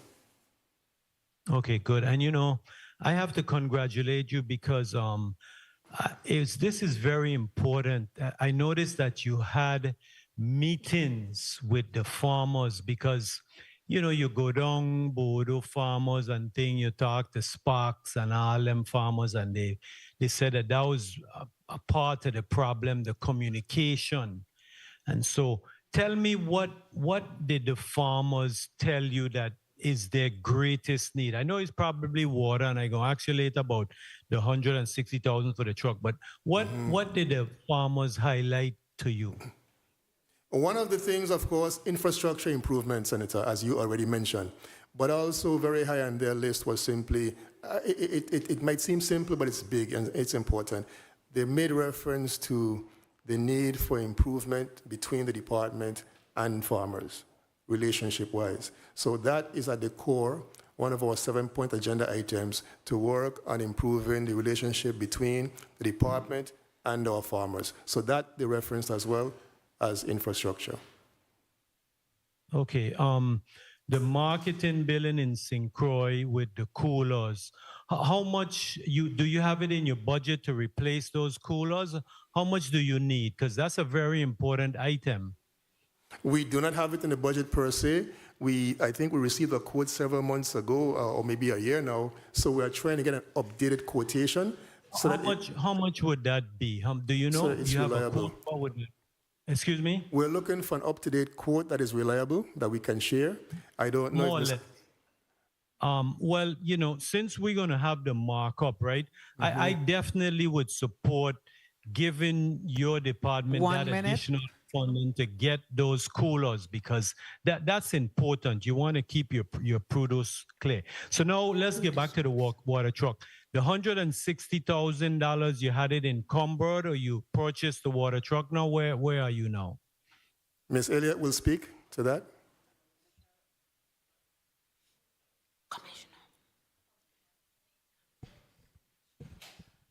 Michelle Elliott, Administrator of Fiscal and Personnel Affairs.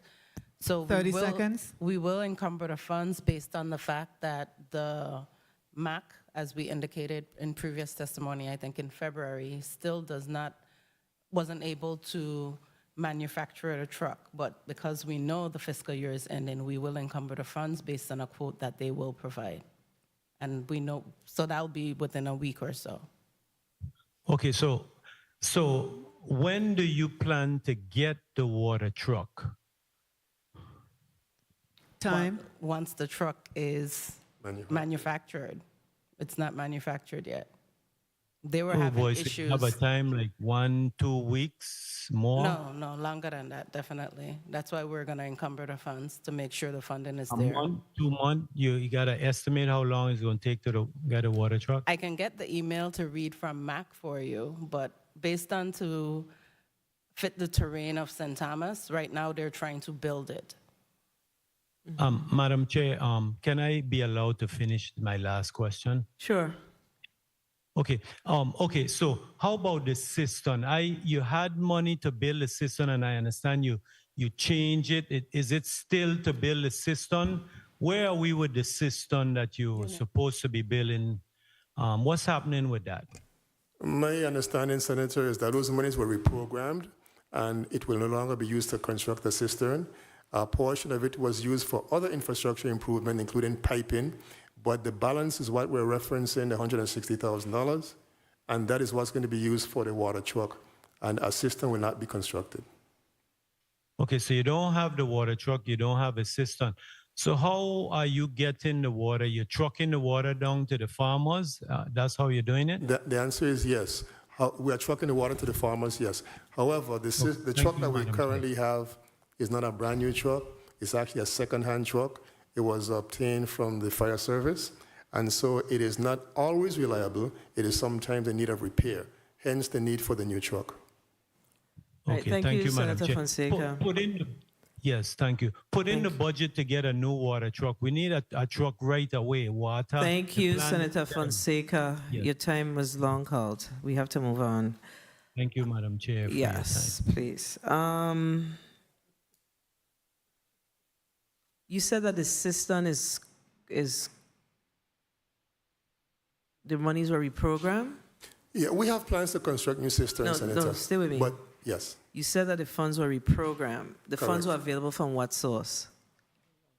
that was a few years ago, and was a few years ago. I think a DOI.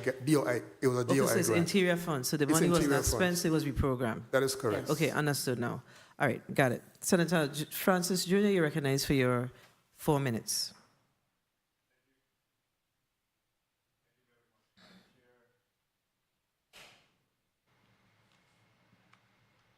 Please recognize the senator's mic. Thank you very much, Madam Chair, and good morning to you, my colleagues. Good morning to Team Agriculture, and good morning to the people of the Virgin Islands. Commissioner Dr. Peterson, Morning, Senator. welcome back. Thank you, Senator. Congratulations on your second stint at the Department of Agriculture, and we are rooting for great things from you. So I think Ms. Elliott put on record the revenues that have been collected thus far. I wanted to further query how this revenue is deposited. Is there, do you have a policy in place to make sure that the funds are deposited on a daily basis? Can you speak to the mechanism by which the government funds are deposited? Michelle Elliott, Administrator of Fiscal and Personnel Affairs. Yes, the funds are deposited daily. Okay, and do you have telecheck service available at agriculture? No, we don't. You don't. What happens when you get checks come into agriculture? Have you had issues of return bounce checks or anything like that? Are you experiencing that problem? From my understanding, no, we haven't had much issues with bounce checks. Very well. And Commissioner, I know you spoke about your 7-point plan, but I didn't see anything in regards to key performance indicators, KPI. How are you gauging and your effectiveness and efficiency at the Department of Agriculture? Thank you, Senator. Although it was not referenced in the testimony per se, we do have an attachment that speaks to the key performance indicators. Please submit that. I'm very much keen and asking the department that because I want to see, I believe that if we can move forward with performance-based budgeting, that we truly want to measure the key performance indicators, make that determination. We will submit it, Senator. Thank you. I know that you also spoke about drought assistance as available for farmers.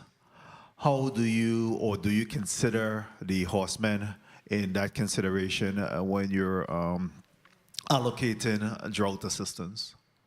The answer is no. Per our current local farm bill, horsemen are not considered to be farmers or under our purview for that purpose. Do you see the need for us to modify or do an amendment to that? Because obviously they have similar needs, correct? They have similar needs, yes, and that is why our vet services supports the racing industry, the horse owners, I should say, with respect to health. I don't, at this point, Senator, see the need to amend the law to include horse owners as farmers. You don't. But what about for drought assistance? Obviously their needs. Perhaps for drought assistance, yes, I would agree. Very well. Thank you. We'll consider that.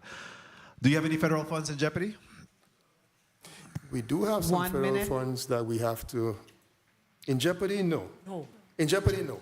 Some federal funds to take care of, yes, but not in jeopardy. In jeopardy, no. Very well. Do you have any of your federal funds that's short timing, like expire within the next 60, 90, 120 days? Not that. Yes? Diana Collingwood, Assistant Commissioner. Yes, we do, but we have made the necessary arrangements by doing modifications and with our granting agencies. Very well. And as my time wind, you said time or? 30 seconds. Very well. In regards to the Animal Welfare Clinic, and I think the Humane Society on St. Thomas, have those individuals receive their miscellaneous disbursement? Yes, they have. They're up to date? Yes, they have. Okay, and we have everything in place that they can continue to receive those? That is correct. So tell me, I've been at this ranch for quite some time now in regards to the GIS and automation of agricultural land, farms, wells, dams, everything. Have we made any? Excuse me. Yes. Have we made any inroads, Mr.? I will let the. Have we made any inroads on that? I will let DC Richards speak to that. Good morning, Risa Richards, Deputy Commissioner. Yes, we have that information. We have been working with NCRS, and they have provided us with some of that information, as well as the local government has that information, that technology available. Very well. And my final question, Madam Chair, and it can be responded to in your time, is that Act 8259, which allocates funding to the Department of Agriculture on a sliding scale. I've had discussion with the former commissioner in respect to this. Are you tracking the availability of additional funds that should be coming to the Department of Agriculture based on law? Are you familiar with that? I am familiar. We are tracking, and we will get an increase in the next year pursuant to that law. Very well. For the first time. Very well. Thank you very much. Thank you, Senator. Thank you, Madam Chair, for the time. Thank you, Senator Francis Jr.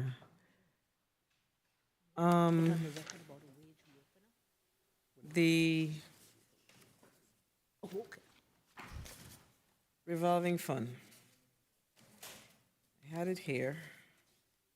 Oh, okay, so I note that in your the tourism revolving fund or the agriculture revolving fund, do you have a budget in that for that fund this year in FY23?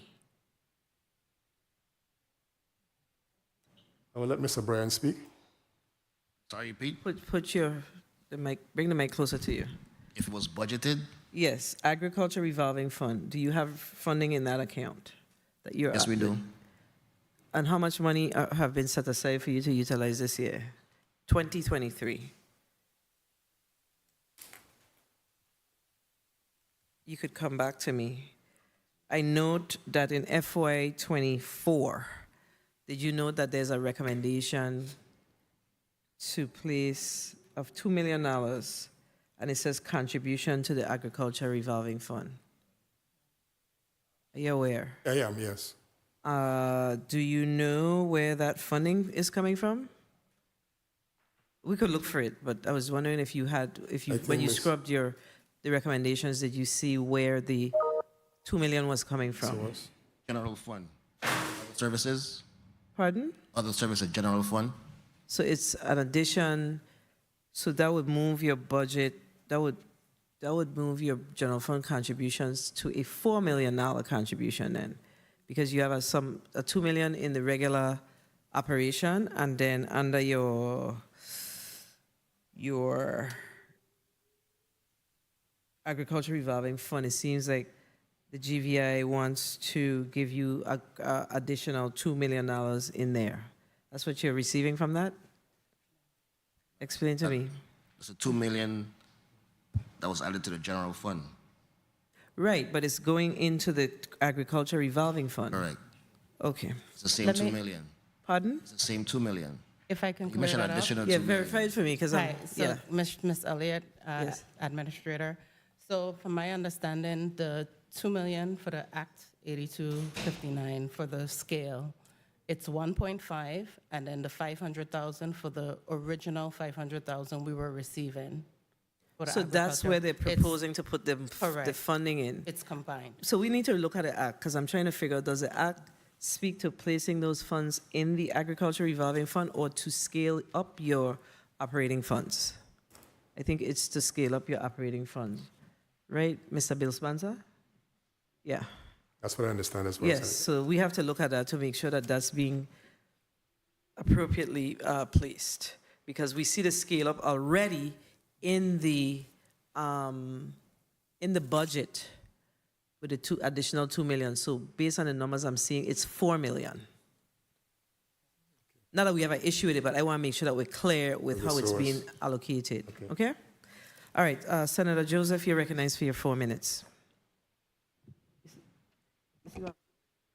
Thank you kindly, Madam Chair. A pleasant good day to everyone, and especially to the hardworking men and women at the Department of Agriculture. It is so good to see you once again, Commissioner Designee Peterson, Dr. Peterson. It's a wonderful thing to see you again. And I want to begin first by commending your Deputy Commissioner. I left a voicemail message on her phone, but I'll put it on the record.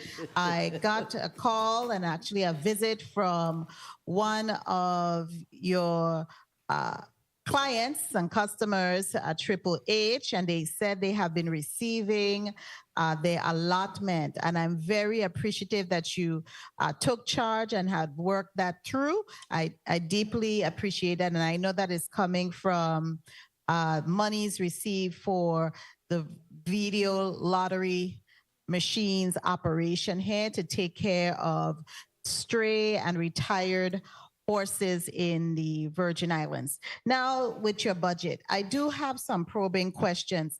I'm just going to focus mainly on page 16. I want to commend your financial person, because this is a really easy to read budget that you have here with your breakdown, and I see your year-to-date expenditures. But I do have a concern because I believe the chairwoman mentioned with Act 8616, we specifically for some of these line items which you have here labeled as fiscal year 2023 revised budget, those numbers are, not all of the numbers are correct. And I want to zero in on other services and charges. In Act 8617, we appropriated $577,500 for that other services and charges line item. However, you have here, I don't know how you get this number, $692,196. How did you derive that number? Specifically, that's six that you have represented here on page 16. ERP system. 92. On the ERP. And the ERP, that is the incorrect number. You're spending from a base of an incorrect number, which is $114,696 over what we appropriated, this body appropriated for that specific line item. And so, of course, we're going to have conversations with 1 minute. OMB regarding that. And so I noted that you have expended $198,058 from that specific line item. Now, kindly indicate for us how much of that money is encumbered that's available in that specific line item. For other services? Yes, other 16, services and 16. charges. 30 seconds. This one. Madam Chair, could Have you it hold my combined, time have to while separate it. encumbered and obligated? Madam Chair, could you kindly hold my time while they get those figures?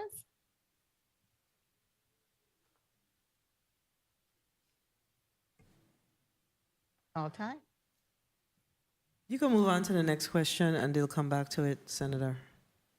Okay, and then I wanted to also understand the breakdown with the agriculture fund, and specifically Time. again, what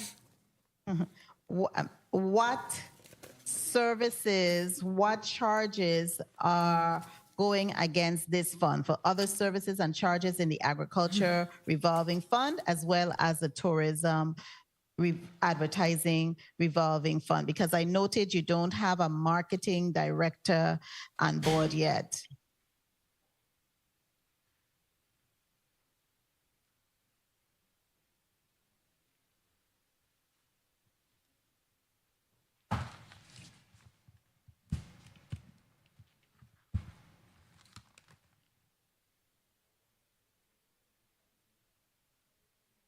Madam Chair, I believe my time was called, and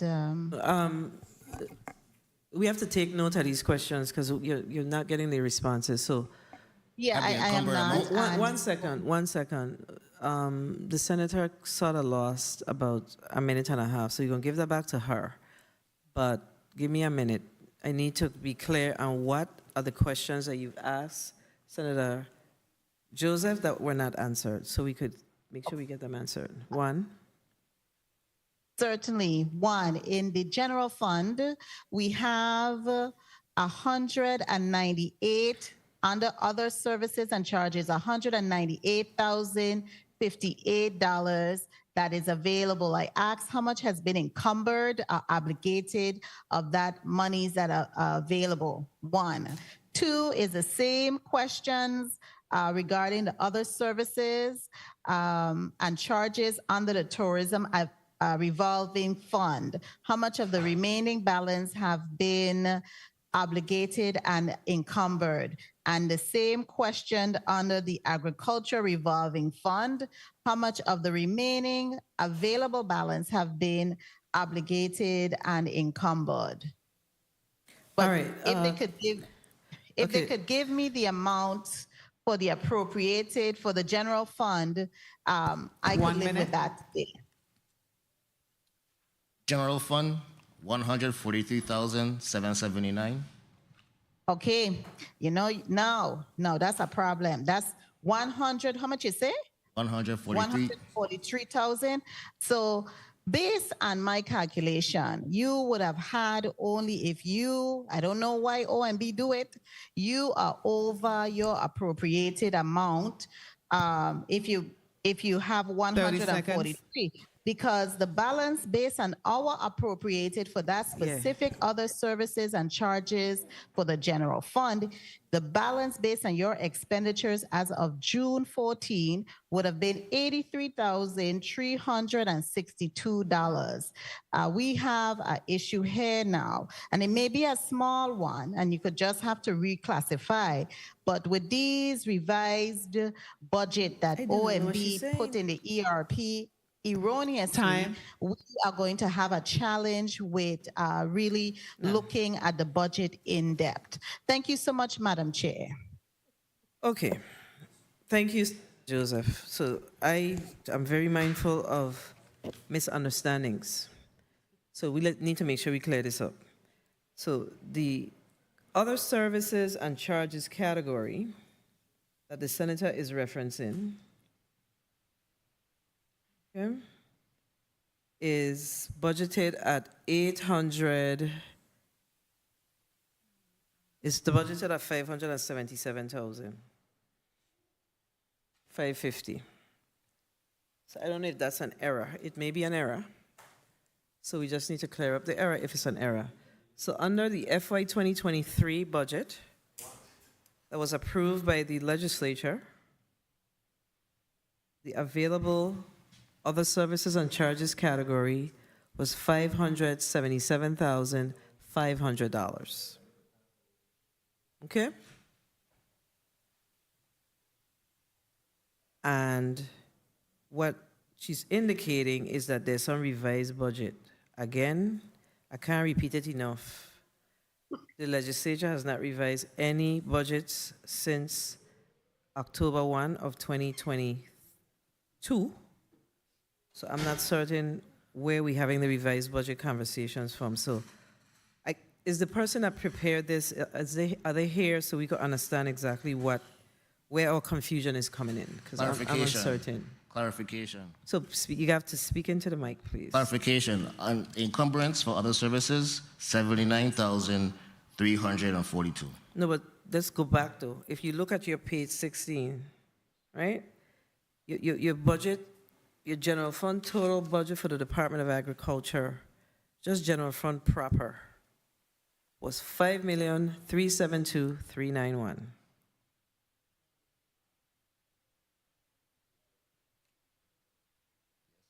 Okay? 391. You have a difference because of the 160. That's the only difference you should have because the utilities will move into the single pay account. However, on the other services and charges category, you have that the budget was $692,196. However, what is appropriated by the legislature is $577,500 for other services. Supplies, it's $346,511. You have $357,595. The one number that you have accurately listed is, the two numbers actually, is the fringe benefits, which is 1.4 million 80,843, and personal services 2,827,537. But I know exactly what happened. So you're pulling this information from the ERP. You remember the discussion we had before? So you have carryover encumbrances that's in the numbers. You see? So that's why it's so important that whenever your budget is passed, you look at the budget bill.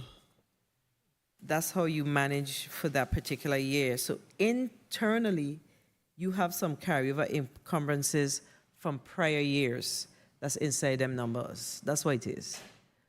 Okay? So once you pull that out, information. Once you pull that out, then you should come back to the correct number. Because when you look at the ERP system, did a roll in your encumbrances for that year, so it gives the impression that your budget is more inflated, but those encumbrances are set aside.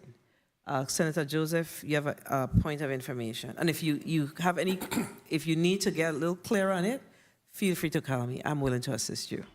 Senator Joseph, you're recognized for your point of information. Yes, I just had a question because based on what you represented with those carryover, because it gives the impression and it suggests that these funding, they were able from the prior year to remain available until expended. But that's not the case from the prior year, prior fiscal year. So I just wanted to clear that up because even though they're encumbered, they should have during that fiscal year, those expenses and that budget or those money should have been already spent. So just let me clear that up for you. Those are encumbrances. So encumbrances last sometimes 2 years, just depending on, for instance, you said that you're building out a truck. It may take you carry over to the next fiscal year, then you pay for that truck in the next fiscal year, but you have set aside that encumbrance. So it's just how you're looking at it. And how I was able to figure it out is because when you look at the personal services and the associated fringe benefits, you don't see that because we don't have encumbrances in those categories. So that's what it is. Okay, so You just need to clean it up. It's I totally understand what's happening here. Okay, you just gotta go back and look at it. If I can add to that, Yes. that makes sense, because when I came in 2022, there was POs that were there encumbered, and I was able to do it for a previous year. So Yes. that makes sense what you said. That's what it is. So, but one of the things you should be encouraged to do, if you have old purchase orders that you know that you're not going to utilize, you need to cancel them and move on. That's it. You gotta clean up your records. That's all it is. All right, Senator Javon James, Senior, you're recognized for your 4 minutes. Thank you, Madam Chair, for the time. Greetings to the people of the U.S. Virgin Islands. Thank you, testifiers, for being here. Straight to the point. Public Information Officer, I've been asking former Commissioner Positive T.A. Nelson about this, about the Public Information Officer. I know you just came on board, but I see that it's vacant, and it's not to say it's a low-paying job. It's $74,000. What's going on there? Anybody came forward thus far for the Public Information Officer? Because I need to make sure that the farmers are getting the message, the emails, the press releases. I'm not saying you're not doing it. I need to make sure that the website, the Facebook pages, getting sponsored ads, getting the words out. So talk to me. Senator, that position is extremely important to us. As a matter of fact, we have interviewed candidates for the position, and we have selected a candidate for the position. The candidate is, as we speak, paperwork being processed.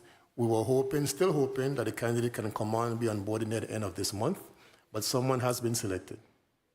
Okay, happy to know that. And if you don't mind me asking, the candidate that you selected, I'm hoping during the process that they're gonna take into consideration social media and all those things, right? Oh, definitely yes, Senator. Definitely yes. That would be a part of the responsibilities of the Public Information Officer to make sure that the website you made reference to, or Facebook page, and all our other public relations tools are properly used. Because you know what I don't like about this government, and I'll give an example of VIPD. You want to get a firearm license, right? You have to drive all the way, if you live Christian said, drive all the way to Frederickstead to get an application. And then sometimes they close, sometimes they open. It need to be online. And that's where these public information officers in the comment, I have to renew my order, I have to drive all the way up there. Then I have to, no, you're already in the system. You have all my information. I still have to do 5 pages of paperwork to get in the same information. We need people who understand true public relations and stop having people running around in a circle. They need to know, okay, this is where you go. And I know the governor spoke about digitizing government. That's how come I mentioned the website, because I want to make sure that person is well-rounded so these farmers don't have to jump in a ride to go all the way agriculture to run down somebody who probably busy on lunch break or whatever the case may be just to get paper in this day and age. So I'm happy to know you got somebody. And then, you know, we had an issue with the mechanics. You know, sometimes the tractors are down. Like, I'm going to give you an example. I don't want to throw anybody on the bus, but I went to St. Thomas. And they gave me a tour of, I forget the name of the place, down in Bordeaux. And they have all the farmers in the rocky, hilly spot. And I could count on 2 hands how many tractors down. Simple thing. You just need a little fan belt. You just need some oil. You just need some simple things. So my question to you is, how many mechanics do we have per district? We have 3 heavy equipment operator mechanics. We have, and they're all on St. Croix. We have none on St. Thomas. We have none. 30 seconds. So those 3 travel as necessary to St. Thomas. As a matter of fact, this week they were in St. Thomas working on the same machinery that you are making reference to. Okay, so you know that's a lot of work. So that individual have to wake up in the morning, jump on Seaborn or jump on whatever boat or wherever it is, leave the family behind, come to St. Thomas, do St. Thomas district work. And I understand it's one Virgin Islands, so I'm not saying they can't do St. Thomas district work. But it takes a lot from them, and I'm hoping that we are renegotiating their pay, because we're going to lose them to the private sector. St. Thomas has no mechanics to fix these tractors. That's sad. I'm not sure if you want to find a company in the meantime, in the interim, put out a bid or whatever to hire somebody to do that, because you can't tell me St. Thomas don't have mechanics. Come on. So let's fix that. I don't want to abuse my time. I have a lot of questions to ask, but my time was called. I just want to ask one question with your indulgence, Madam Chair. It says right here in the post-audit report, at the time when the information was submitted, there are no outstanding vendor obligations. Is that the same here today as we speak? Yes, it is, Senator. Congratulations. Something is being done right. I will save my rest questions for later. I don't want to abuse my time. Thank you, Madam Chair. I would just like to add, indicating you said the salary is 74,000. It's actually 50 for a PIO. I'm not sure where you said 74. And if you don't mind, Senator, I will also add that we are concerned as well about the lack of any mechanics in the St. Thomas St. John district. So we're looking at options, and one option is to consider creating a position of a mechanic for the district.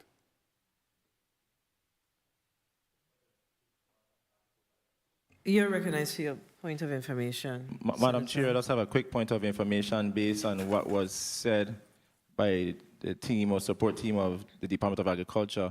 I'm not sure if I misread, but I know in the post-audit report they referenced the vacancy and exempt position for a public information officer. It has 50,000, and then another section says 24,000, and when it adds up, it says 74,000 or something like that. So you could just clarify for me?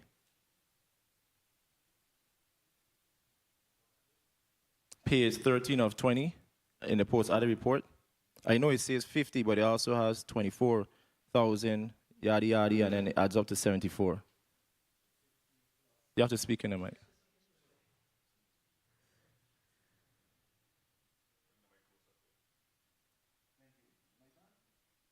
Yeah. Thank you.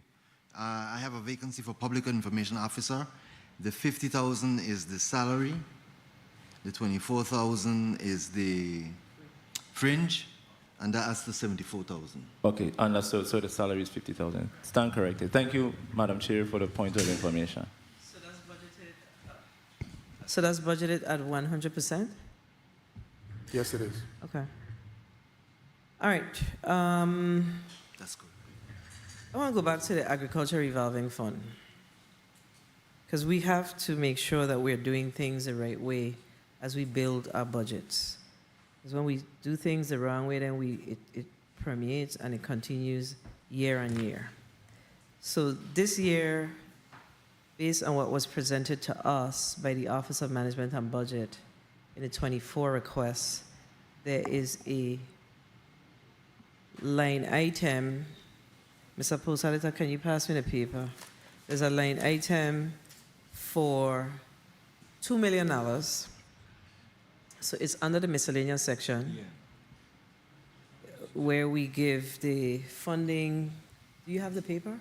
No, it was a You just shared it with me. yeah, it wasn't a paper, it was Okay. There's funding for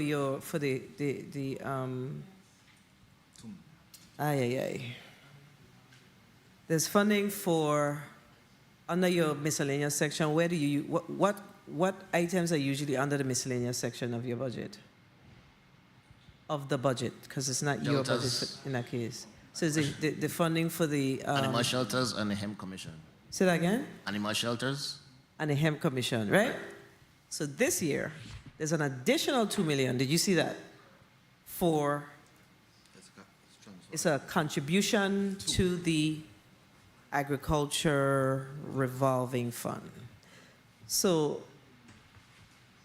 and again, we don't have any issues with providing the funding if the revenues supports it. But the issue that we have is we have to follow the law. The law says, Title 33, Chapter 111, Section 318, shall consist of revenues derived from the sale of agricultural products, livestock, feed, fruits, trees, etc., and rental of agriculture equipment. It does not give the GVI an option to place additional funds in there. Okay? We got to do things the right way. Understood, Senator. So this isn't from your end, but what we can do is once the revenues are available, we could make it a special line item that you could spend in that year. But we cannot place it in the agriculture revolving fund. We cannot. Understood, Senator. Y'all agree? I agree. Based on the law? Understood. Yes. All right, thank you. Just making sure. Yes. So it's our job to look and make sure that when we are moving the budget, we know what our laws are, so we could make sure that we are not doing things as ourselves that's outside of the law. Okay? Senator Carrion, you're recognized for your 4 minutes. Thank you, Madam Chair. Good morning to you, my colleagues, and to the testifiers and the viewing and listening audience. Good morning, Senator. Good morning, Dr. Peterson. Good morning, Senator. Good morning. So let me start by inquiring with regards to your miscellaneous section. The chair was just mentioning that. So in the post-audit report, page 4, of course, you have the listing of miscellaneous from the general fund, what was in FY22, but then I see 0 for FY23 and for FY24, no recommendations. And if you did mention this, I'm sorry, I was on a little conference call here. Can you please clarify? Were there zeros for 24? You said, Senator? Yes. And 0 for 23. 23. That doesn't sound correct. Mr. Brian? For the miscellaneous? Yes, and post-audit report. Yeah, that's because we didn't get any money from the governor in 23. Yeah.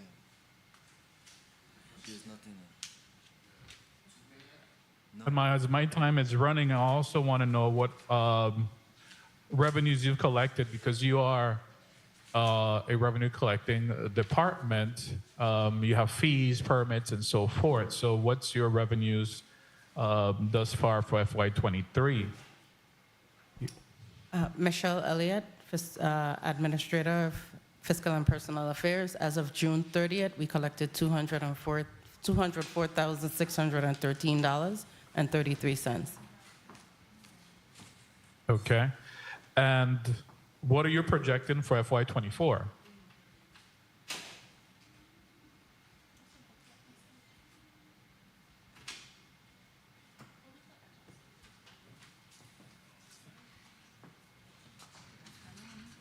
One second on that. Yeah, because I'm not. I don't know if it's in the post-audit report, the section that speaks to revenue collections, to be able to compare what you collected. And, oh, here they are.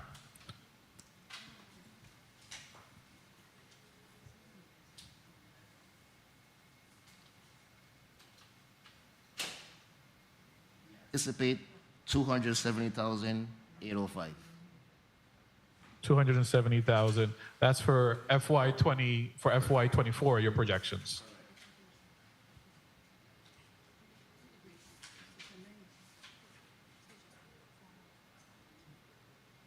I want to confirm. 1 minute.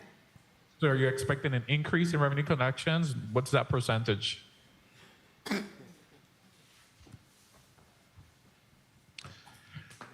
Oh, time is running. And then as you seek that, Commissioner, also I saw in page 4 post-audit report, other services.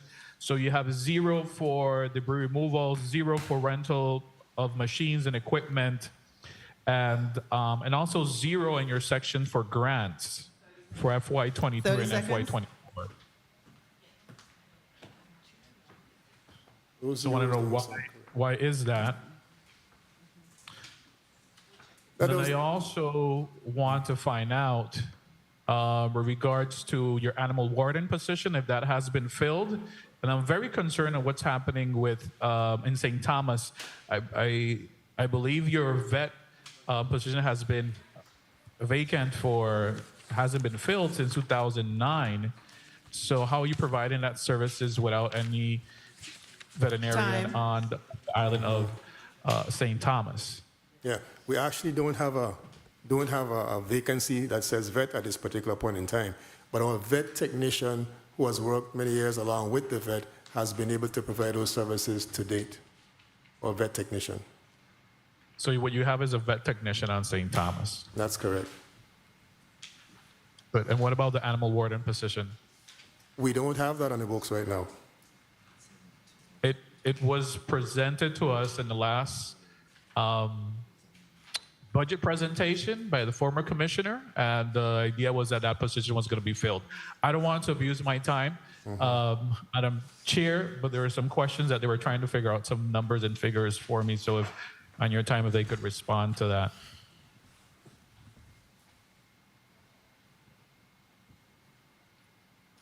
Particularly the miscellaneous questions and the questions regards to in the section for other services.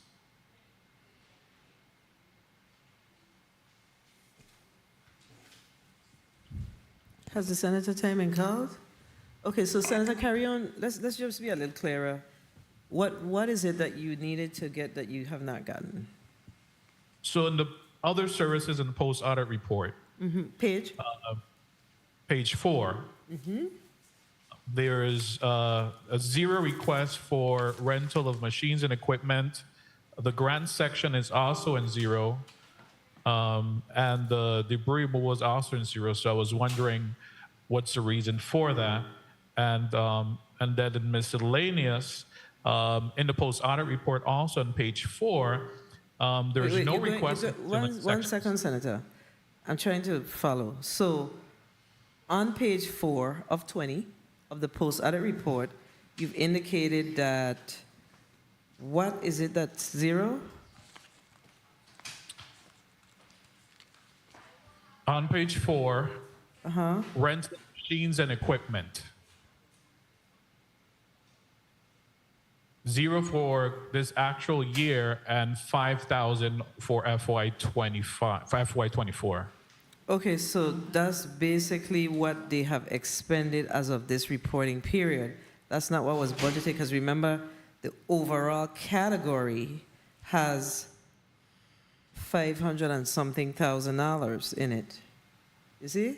So this is just their breakout. So if you're asking them to provide an updated, I think what he's asking for is if you can provide an updated report on, this is as of when? Mr. Post Auditor. This is as of... Speaking to Mike. Yes. Speaking to Mike. Yes, this is as of March 31st. Okay, so as of March 31st, there was zero expenditures under the those categories that you're concerned about. But if you can send an updated report so we can see what the actual expenditures are. I don't know if you have any information here. I appreciate that. Yeah, I don't know if you have any information here as it relates to the expenditures for those respective categories, which might be a little difficult for you to provide today, because it's an actual breakdown. You have those are sub accounts within that prime, correct? Yeah. And then what was the other one, Senator? Carry on. Madam Chair, yeah, but in the section that speaks about recommendations for FY24, I'm concerned that they have the same section. Okay. I'm concerned that they have zero for training and zero for grants, projections, and zero for debris removal. Okay, so that they will have to respond to. That's actually the breakout of how they plan to utilize their $2.5 million in fiscal year 24. So if you wish to respond to that.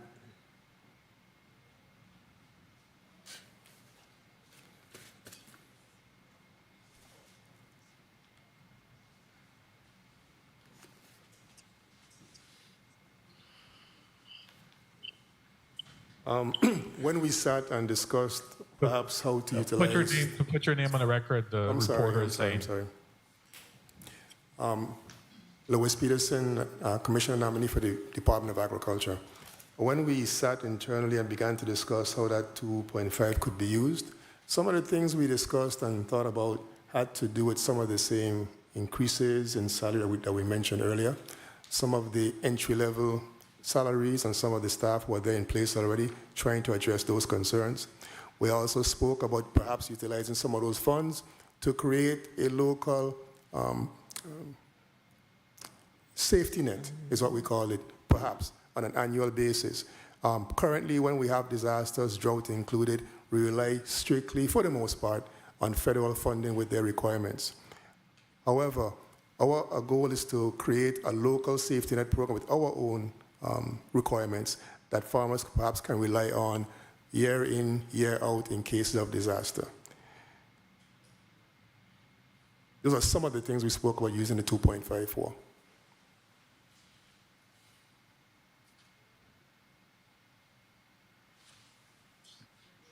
In addition to training, thank you for the reminder, Ms.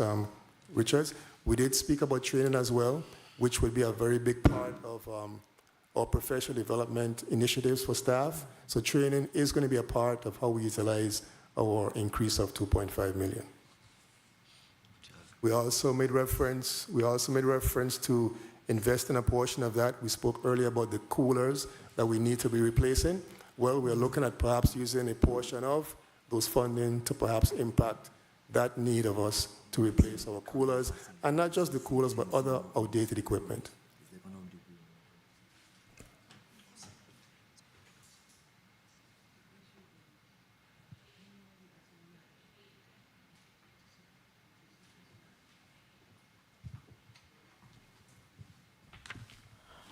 Senator Carrion, are you completed?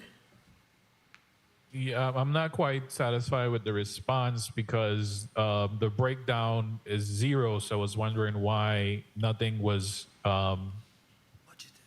set apart for training purposes,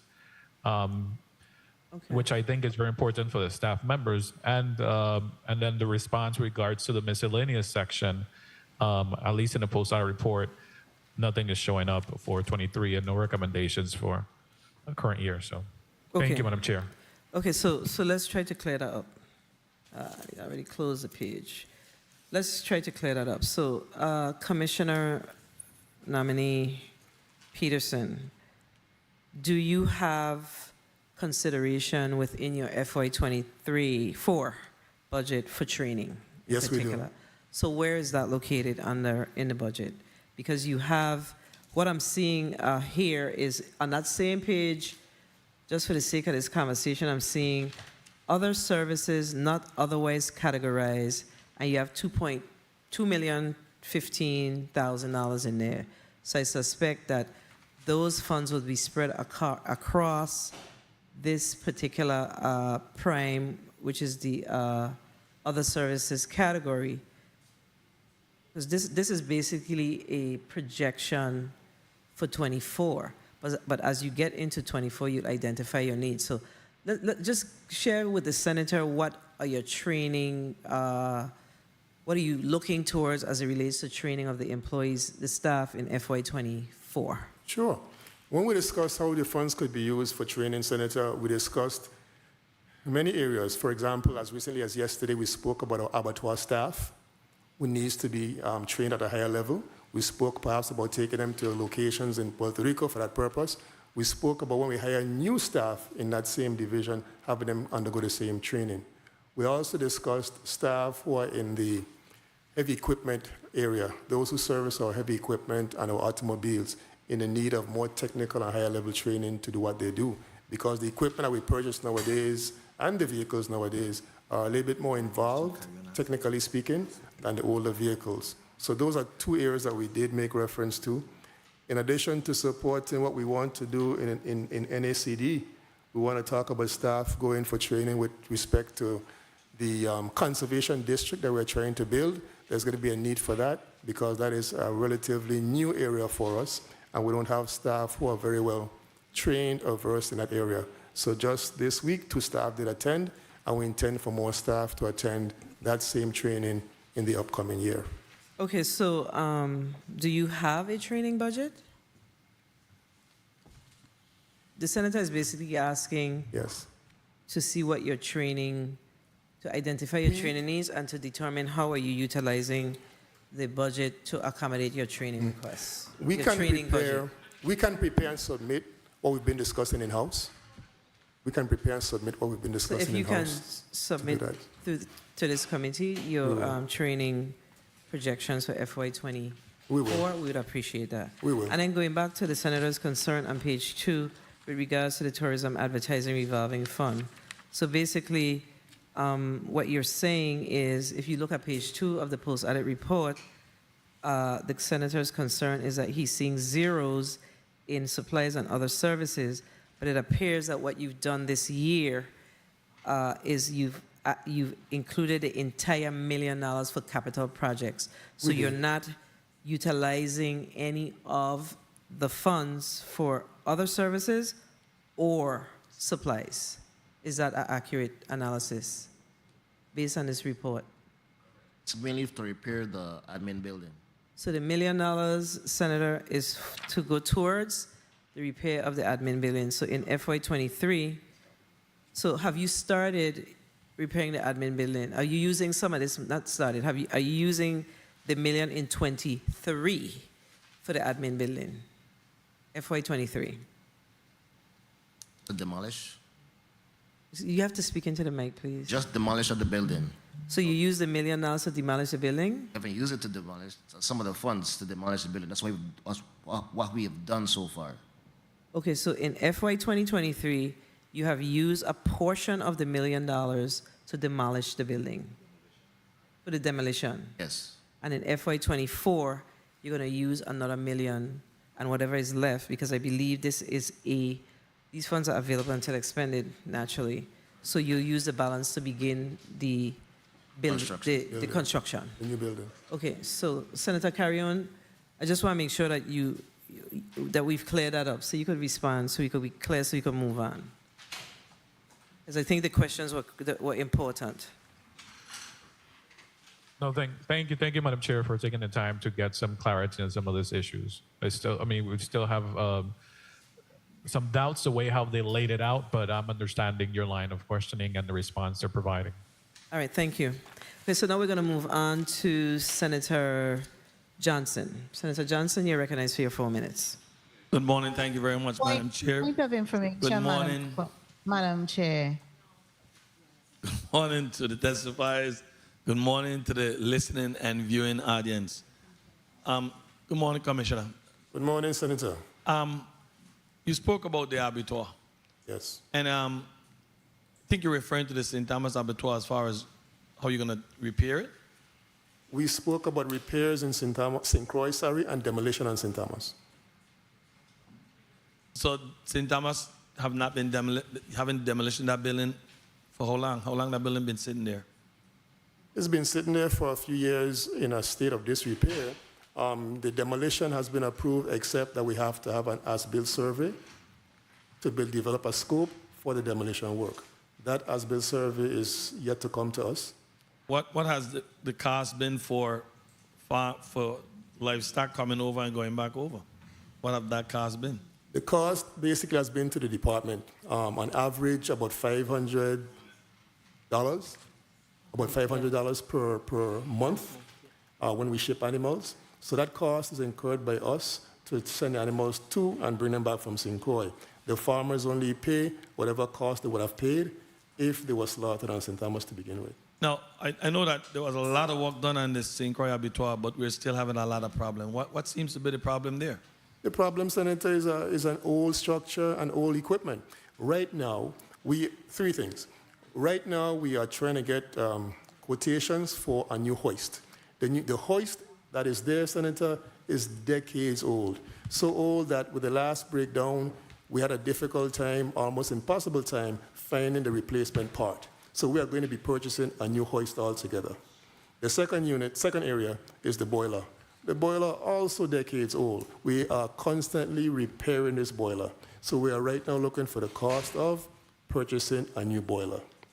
I appreciate what you're saying, but disheartening me that we invest so much money lately into that abattoir there, in repairs, when we should have been purchasing. I agree. It's like wasting funds. I know you wasn't there, and I can't hold you accounted for it, to be accounted for it, but that's we wasted money there. You're saying to me that these piece of equipment is so old. Why did we go into repairs versus purchasing outright? Sometimes we can't find parts. The last time the boiler was down, we got the part out of the old boiler on St. Thomas to bring to St. Croix. God. The post-audit report, I see you have some grants here, and some of them seem to be expired or will be expiring in the next month or two. On page 6 of 20, 1 minute. the urban and community forestry, that's going to be expired, and it's been nothing drawn down from that. It says $95,000 and still 95. Good question. I'll ask Assistant Commissioner Collingwood. She may have a comment about that. With all the grants, we have made plans for expenditures or modifications. I believe in the urban and community forestry grant, funds were allocated to a different grant, and we have to transfer the expenses to this grant, and that will address the issue. But we have looked at 30 all seconds. of these. We have looked at all the grants, and we are in constant communication with our grantors, and there are no issues as it relates to our federal grants and spending in a timely manner. Well, page 7, we have the USVI plant and nursery. That was expired in 22, and again, that's 70,000 and remaining 70,000.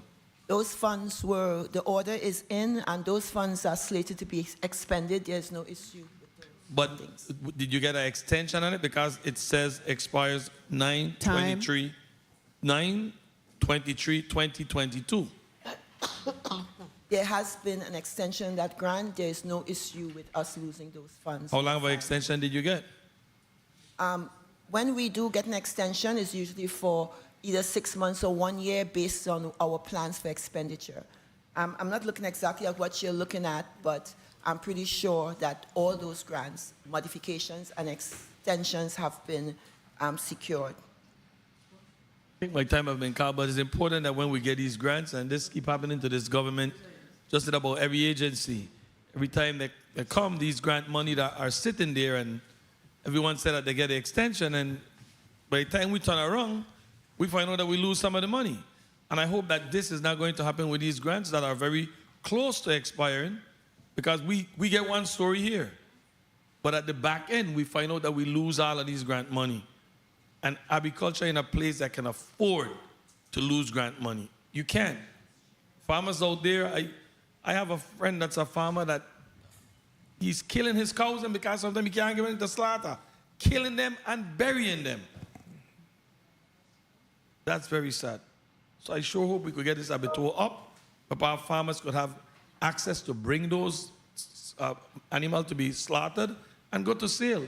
He is killing his animal, digging a hole and burying them. That's a shame.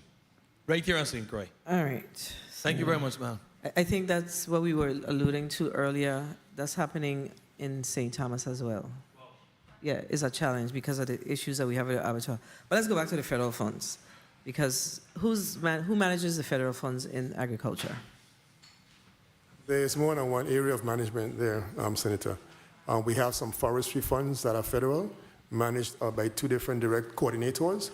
We have some specialty crop funds managed, again, by another unit, so it depends on which specific grants we're talking about. So what's the total amount of federal funds that you receive?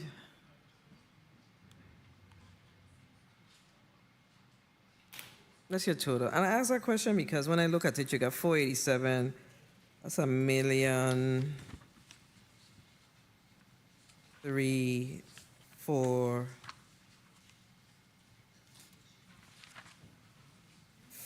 4. So in all year, I get like $2.8 million, give or take.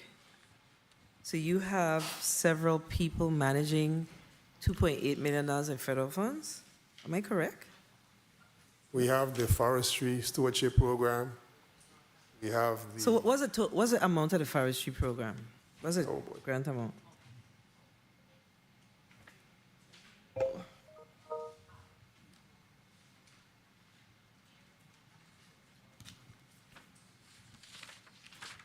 So the forestry program, Division of Forestry says 585,000.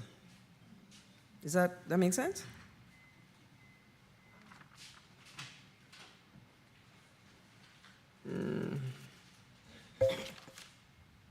In Forest Stewardship Program, we have 2 programs, the Legacy. I'm Diana Collingwood, the Assistant Commissioner of Agriculture.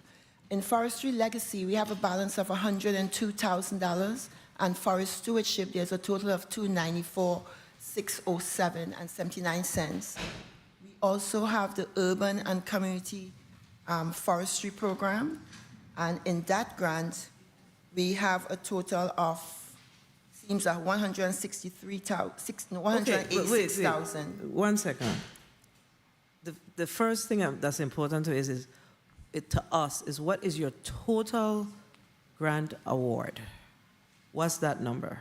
When I add it up quickly, I come out to like some 2.6. For forestry. Give or take. No. Total. Oh. Because the reason why I'm trying to understand this is because you said that you have several people that have managed them. Is like the division heads? Yes. So who from your fiscal shop is actually ensuring that they are on task with expending those dollars to the senator's concern within the required grant period? That would be, I understand, Senator. That would be Ms. Geraldine Abraham. And is she online? I saw her face earlier. Okay, Ms. Abraham, are you online? We need to understand these federal funds. I have to agree with the senator. She's not online.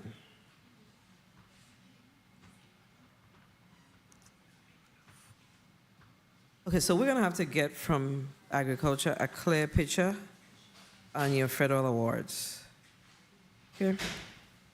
Because based on what we're seeing, some of your grants have expired. We're hearing from the assistant commissioner that there has been extensions, but extensions to how long? That's not in our report that we have from post-audit. We'll be able to provide you with that. Yeah, so we need that to be provided because, and have you sent back any federal dollars under your administration? We, last grant period, we lost some funds in the marketing division. In the? Marketing division. But those funds were reallocated for this year because we were working closely with our grantors. But there were some issues in marketing as it relates to funds that were returned that was beyond our control. Where was it beyond your control? We worked with, we had a previous marketing director who reported at the conference that funds, there was a modification, but in actuality, that modification was not approved. And as a result, we had to return funds. It was beyond our control. So the modification was as a result of you not spending the funds in a timely fashion. You requested a extension or a modification and you didn't get it. Okay, so that ain't necessarily beyond your control. No, well, it was, at the time, we were unaware because we were working through the marketing director then. Since then, we have addressed all those issues with the grantor, and we will not have that issue repeated. Yeah, we're going to need to get some sort of an update on what your federal funds are and what the extension period is and your intent to spend those funds. All right. We also have with us today non-committee member Senator Diane Capehart. Thank you for being here. And Senator Capehart, you are... Yes, ma'am. You're recognized for your 4 minutes. Thank you, Madam Chair, and good afternoon, colleagues. Good afternoon, Department of Agriculture. Good afternoon, and welcome back, Designee Peterson. It's a pleasure. Ms. Collingwood and others who are here. I just want to ask, and forgive me if a question was asked already. I know you have, I think I counted probably about 30 federal programs or federal grants that you receive, and you don't have any grant writers? No, we do not. So what is your strategy to ensure the grants are being managed accurately and the GVI captures all grants available to you? The grants in the first place, Senator, are usually pursued by the directors in those various areas or the coordinators for the program. As far as the management oversight, Ms. Geraldine Abraham, whom I was hoping would be online with us, actually oversees, manages, monitors, and makes sure that those coordinators and directors are working consistently with what the grant expects and requires. Okay. on page 5, where you list federal grants. The first one that you have here of $69,576 for the Environmental Quality Incentive Program, EQIP. That is through USDA, correct? EQIP is through USDA, that's correct. So the farmers that apply for EQIP at USDA, they have a cost share. Is that correct? That is also correct. And this EQIP, they come to Department of Agriculture to meet their cost share. You give them the money for them to get that cost, to be able to get that USDA grant. Explain for me, because I'm just going from some historical knowledge that I know. And I just wanted to make sure that the farmers at USDA who are not able to meet that cost share, I'm just going back from what I know. Two departments leveraged money together for the farmers to be able to have that cost share. So I see it there, 69,576. Revised $0, recommendation $0. Can you explain EQIP to me as how Department of Agriculture is now using this funding? Senator, as you said, the EQIP program is a cost share program, and the farmers do have to come up with some level of funding to make the match. As far as as far as I'm aware, the department has not been issuing such matches to farmers. So what are you using the EQIP program for? Well, the EQIP is a program that comes, this is Diana Conwood, Assistant Commissioner, but the programs come directly from the USDA. Correct. Our role in that is really just to sign off that the farmers actually have leases on our property, but it's really 30 seconds. Expense of the farmer. We did put it into the ag plan as funding that should be allocated for that cause to assist farmers, but our budget does not include funding to support that at this time. Okay, so let me just let you guys know that weren't at the Department of Agriculture. This EQIP program, Department of Planning and Natural Resources, gave Department of Agriculture $30,000, and Department of Agriculture came up with $30,000, both of $60,000 to have a revolving fund for farmers that go to USDA to meet that, were unable to meet that cost share, that they would go to Department of Agriculture and then get that monies. And then when they receive that money from USDA, then they put that percentage back into that revolving fund. So I would kindly ask if you investigate what has happened as it pertains to having that availability of funding for our farmers who are unable to meet that USDA cost share, that the intent was to help them through Department of Agriculture. Thank you, Madam Chair. Senator, thank you. If I may, Senator. I do recall the conversation, Senator, although I was not here at the time. But I do recall the conversation. I just never knew it to go into effect. But we will investigate. Yeah, I just want to, you know, when departments partner together to be able to help the farmers, that the money isn't in a black hole, and they have that availability of funding to meet that cost share, because it helps with all the best management practices that they may want to put on their farms that they can't afford and they can't meet that cost share. And that was the intent of EQIP, the Environmental Quality Incentive Program. We'll investigate. Thank you. Thank you, Madam Chair. Thank you. Thank you, Senator Capehart, for bringing up that very important matter.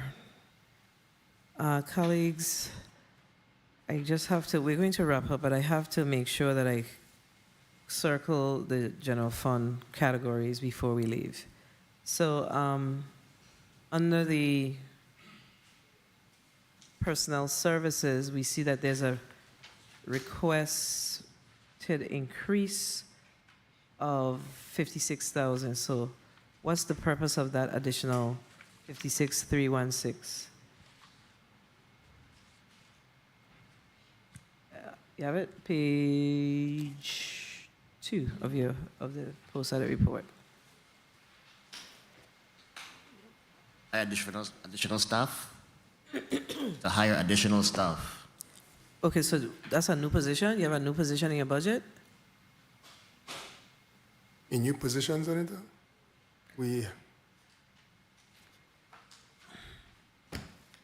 I'm not clear on the question and the response. Where are the vacancies? What page is the vacancies because on?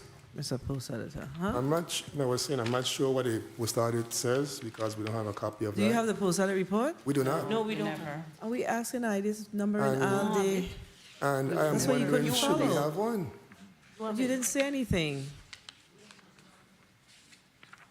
And we thought Mr. Bryan might have had a copy. Have it in the future. But we've been asked the Oh, my questions. goodness. And we are not aware because we can't make reference to the same pages. Apologize. The Post Edit report should have been sent to you.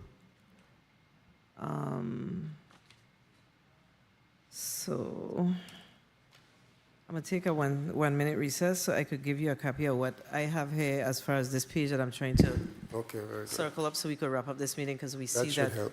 our family from the JFL is here. So, That should help. Ms. Richards, you wish to say something? Yeah, I need to put on the record too. Make a quick copy of it. Make a quick copy. I'd like to put on the record, please, regarding the union contract, and there is a wage reopener that was effective December 31st, 2021. So we have started, the commissioner has started talks. Which one of those, which contract is This that is one? the Overloo contract. Overloo. Yes, that expires September 30th, 2024. So we have started discussion. On the wage reopener part, okay. Yes, got it. with a wage reopener. Okay, so of course, your budget was increased. You saw Yes. that? Yes, we did. So basically what I'm trying to get from you is the different categories where we're seeing the increases. So under your personal services, there's an increase of some 56,316. Okay. So the ask is, what is the, Purpose what do you is- intend to utilize that additional 56? Other services, your other services category has increased from 577,500 to some 2.5 million. So the variance with that is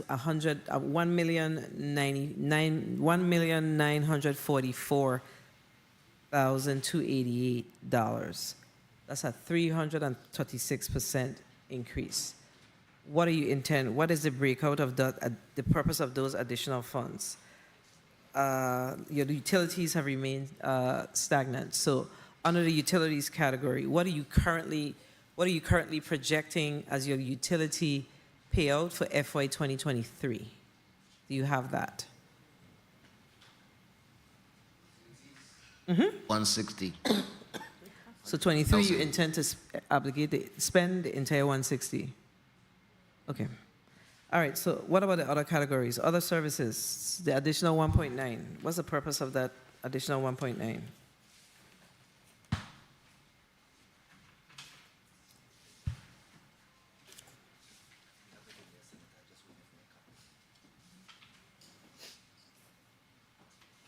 Because you have a increased budget, so part of what has to happen is you have to show why consideration should be given for the increased requests of the additional 2 point, what is it?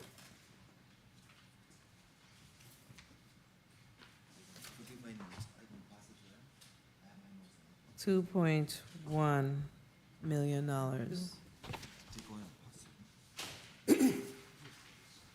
Okay. Senator Capehart, you're recognized for your point of information. Thank you, Madam Chair. I designate Commissioner Peterson. Can you give me the status of the leases for farmers, the availability of land for the farmers to lease for this year, 2023? How many applicants? Are there any pending applications? Because from what I understand, there are farmers that are interested in leasing land and no one has actually followed back up with them after they submit an application. So do you know if you have any pending leases? Give me the status of that, please. Sure. Senator, I'm going to divide that request into, we have pending leases in the process, but we also have pending requests for acreage. Those are two different things. And we have been responding to persons who have been asking for acreage because up to a few weeks or a month or two ago, I know of persons who have been placed. When it comes to leases, I believe the number is about 7. What is it? In progress. 6. Approximately 7 that have actually begun the process of documentation going through the signatory process. This is on the island This is of on St. Croix? This is St. Croix, okay? I also want to put on the record and add that we are probably going to take a halt and reassess everything, and I'll tell you why. And we're going to be guided by the audit report of 2011. In 2011, an audit report was done of the department, and what it unveiled was that we had engaged in a practice of providing interested persons a permit to operate on public property. However, allegedly and reportedly, that's not the legal process. A person on government property is not legally bound to us except and without a lease agreement. Somewhere along the line, and so we discontinued back in 2011. Somewhere along the line, we resumed the process all over again. So once I became aware, having come in May of this year, and I took note of that, I recalled the audit report to the staff, and it is something that we have to be guided by. And so what this says is that to lease land to anyone, even those who are requesting anew, 1, the land has to be surveyed, of course, at some cost. And then 2, that person should not be able to occupy or to utilize the property unless there's an actual lease document completely executed. Thank you, Madam Chair. So that is one reason why the process may have slowed, because we are putting a halt on that particular old process and doing things the right way. Thank you. You're right. You're welcome. Thank you, Senator Capehart. It looked like you understand the farming thing. Listen, I was married to a farmer. Okay. All right. He does. Okay. So this is what we're going to do. We're going to ask the Department of Agriculture to look at the increase that you receive in your FY 2024 recommendations that came down from the executive branch. And you need to send back to us the breakout as to how you intend to utilize those funds in the interest of time. However, I have 2 questions before we wrap up. And one is under Act number, don't have the Act number, but it was Bill 35-0003, which is the first action bill outside of the resolutions to create the 35th legislature. And it was to fund the agriculture plan. And there is some $13,000 appropriated to the university for the establishment of the local food fund for farmers to be distributed. Are you familiar? Senator, are you making reference to the Farm and Food Council? Yes. No, Yes. the fund, not the council, the fund. The fund is established through the university, and the guidelines for the distribution should be established by the local Food and Farm Advisory Committee. Yes. So I think we're speaking of the same thing, Senator. In the bill it says, in the act it says, in the plan it says committee. However, when the act was authorized for the council, it's a council. So we did meet. I'm happy to say that we did meet for the first time on Tuesday of this week. The council is not completely filled in terms of the vacancies, but we did have an initial meeting of the council. And that the funds that you're making reference to is what supports the council being in place, if I'm correct, if I'm understanding you. Say that again. The funds that were received by UVI or the funds that support the council. Not this fund. This 13,000 has belonged to the farmers for distribution to the farmers. So, yeah, you need to take some time and look at that. And then we also have. Okay, I'm seeing it, Senator. You see? I'm seeing yes. it. I'm seeing it. And then we have, I think it was $350,000. This appropriated to the Department of Agriculture. Yes. To hire a critical positions to include a local food and farm coordinator pursuant to, I think there were three mandates, mandate 1, 3, and mandate 1 and 3 of the agriculture plan. So what's the status of the local food and farm coordinator position? Okay. During our meeting on Tuesday, Senator, we have discussed that our next step with respect to the department's role is going to be to develop a job description for that coordinator along with a salary.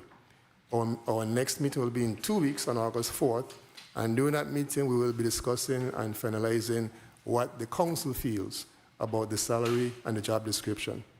Okay, so the chair of the Agriculture Committee is Senator Javon James. He is not present at this time, but I believe that we need to have a follow-up conversation as it relates to how we're moving forward with these funds. I think it's $2.5 million that's appropriated by the legislature, 2.9, almost $3 million that was appropriated to address the agriculture plan and the needs within the territory with regards to agriculture. So we need to get a true update on that, and I would strongly suggest that there must be some strategic plan around what's happening with the council and how do we implement what's in this plan. I agree. What's in this bill, which is now an act. No, no. Okay? All right. Yes. So what we're going to do, we're going to allow you a 30-second close, and are we clear on the information that you need to send back to the committee so we can make a determination?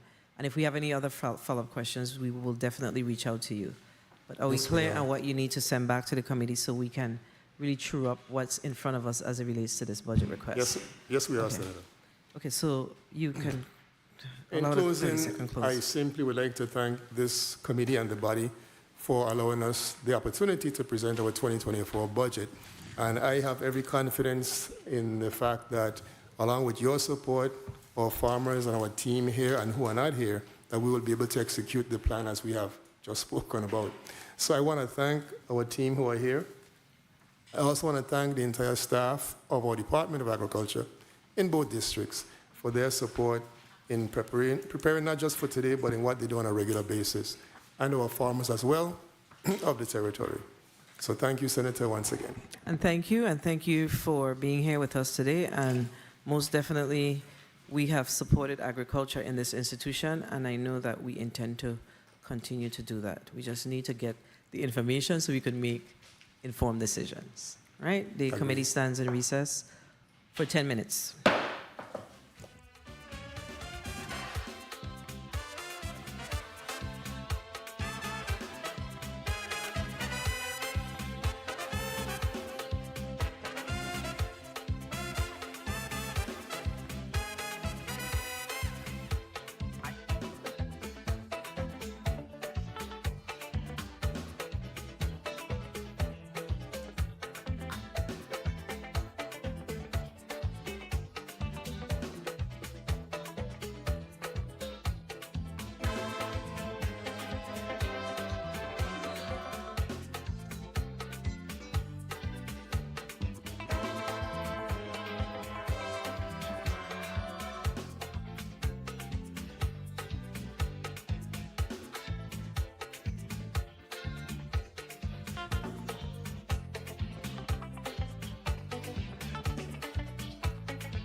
The Committee on Budget, Appropriations, and Finance is back on the record, and I'm going to ask the Madam Clerk to please read Block 2 into the record, please. Block 2, Huang F. Louis Hospital and Medical Center.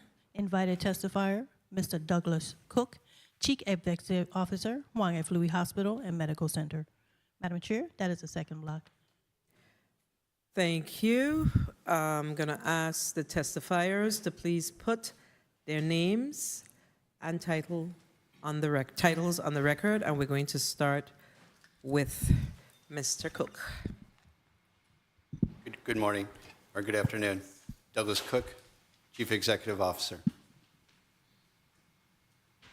Good afternoon, Patricia Canagata, Chief Human Resources. Good afternoon, James Rollins, Public Information Officer. Good afternoon, Hazel Filbert, Chief Operating Officer. Good afternoon, Chris Lewis, Senior Vice President of Finances. Good afternoon, Mavis Matthew, Interim CMO. Good afternoon, Darrell A. Smalls, Executive Director, Territorial Hospital Redevelopment Team. All right. Good afternoon to you all, and welcome to the budget hearing of, oh, I'm sorry. Good afternoon, Patricia Welcome, Chief Legal Counsel.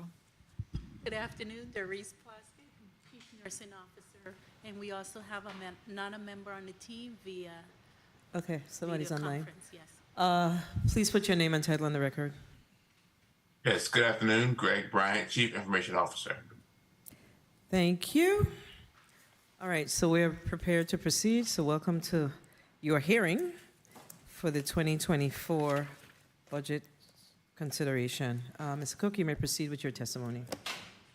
And I'm sorry, let me see if we have any new non-committee members in the room. We have non-committee member, Senator Kenneth L. Gittins, that's here with us this afternoon. Thank you for being here, Senator Gittins. You may proceed, Mr. Cook. Thank you. Good morning, good afternoon, Honorable Senator Fred Gregory, Chairperson of the Committee of Finance, Senators of the 35th Legislature of the U.S. Virgin Islands present, and the listening and viewing audience. I am Douglas Cook, Chief Executive Officer of Governor Juan F. Louis Hospital and Medical Center. It is a privilege to be here today to present JFL's fiscal year 2024 budget request. To assist with this presentation today is Senior Vice President of Finance, Financial Services, Christopher Lewis, Chief Operating Officer, Hazel Filbert, Acting Chief Medical Officer, Dr. Mavis Matthew, Chief Nursing Officer, Doris Plaskett, Chief of Human Resources, Patricia Canagata, Chief Legal Counsel, Patricia Welcome, Chief Information Officer, Greg Bryant, Public Information Officer, James L. Rollins, and Executive Director of the Territorial Hospital Redevelopment Team, Darrell Smalls. I know that our time today is limited, but before we get into the focus of this testimony, I want to acknowledge with gratitude our move to JFL North. Today marks the 90th day that we have entered this facility. We are watching with eagerness the construction of the critical administrative building and the continued progress to reach the ultimate goal of the rebuilt permanent hospital. Our focus has been ensuring that we are maximizing hospital operations with the right processes in place to hold our team members accountable to ensure the needs of the patient come first. With the additional advertising and events designed to attract additional clinical personnel, we are growing and stabilizing our workforce. We are happy to report that we have completed the licensed practical nurse and the Virgin Islands Nursing Association collective bargaining agreement negotiations, thereby bringing our nursing salaries in competitive range of national salaries. And finally, we are continuing to shift our delivery of care model from an inpatient environment to providing outpatient services at different access points for the community. Today's testimony will focus on two areas: JFL's financial overview and priorities for FY24. Fiscal year 24 operating budget. JFL has presented a conservative balanced budget projection of $88,116,899 for FY24.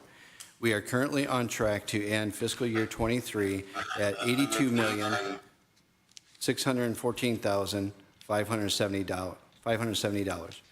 This is a $4,725,492 above our projected FY23 budgeted revenue. Accounts payable. JFL's payables decreased from $25.3 million in May 2022 to $17.6 million as the end of May 2023. This represents a decrease of $7.7 million.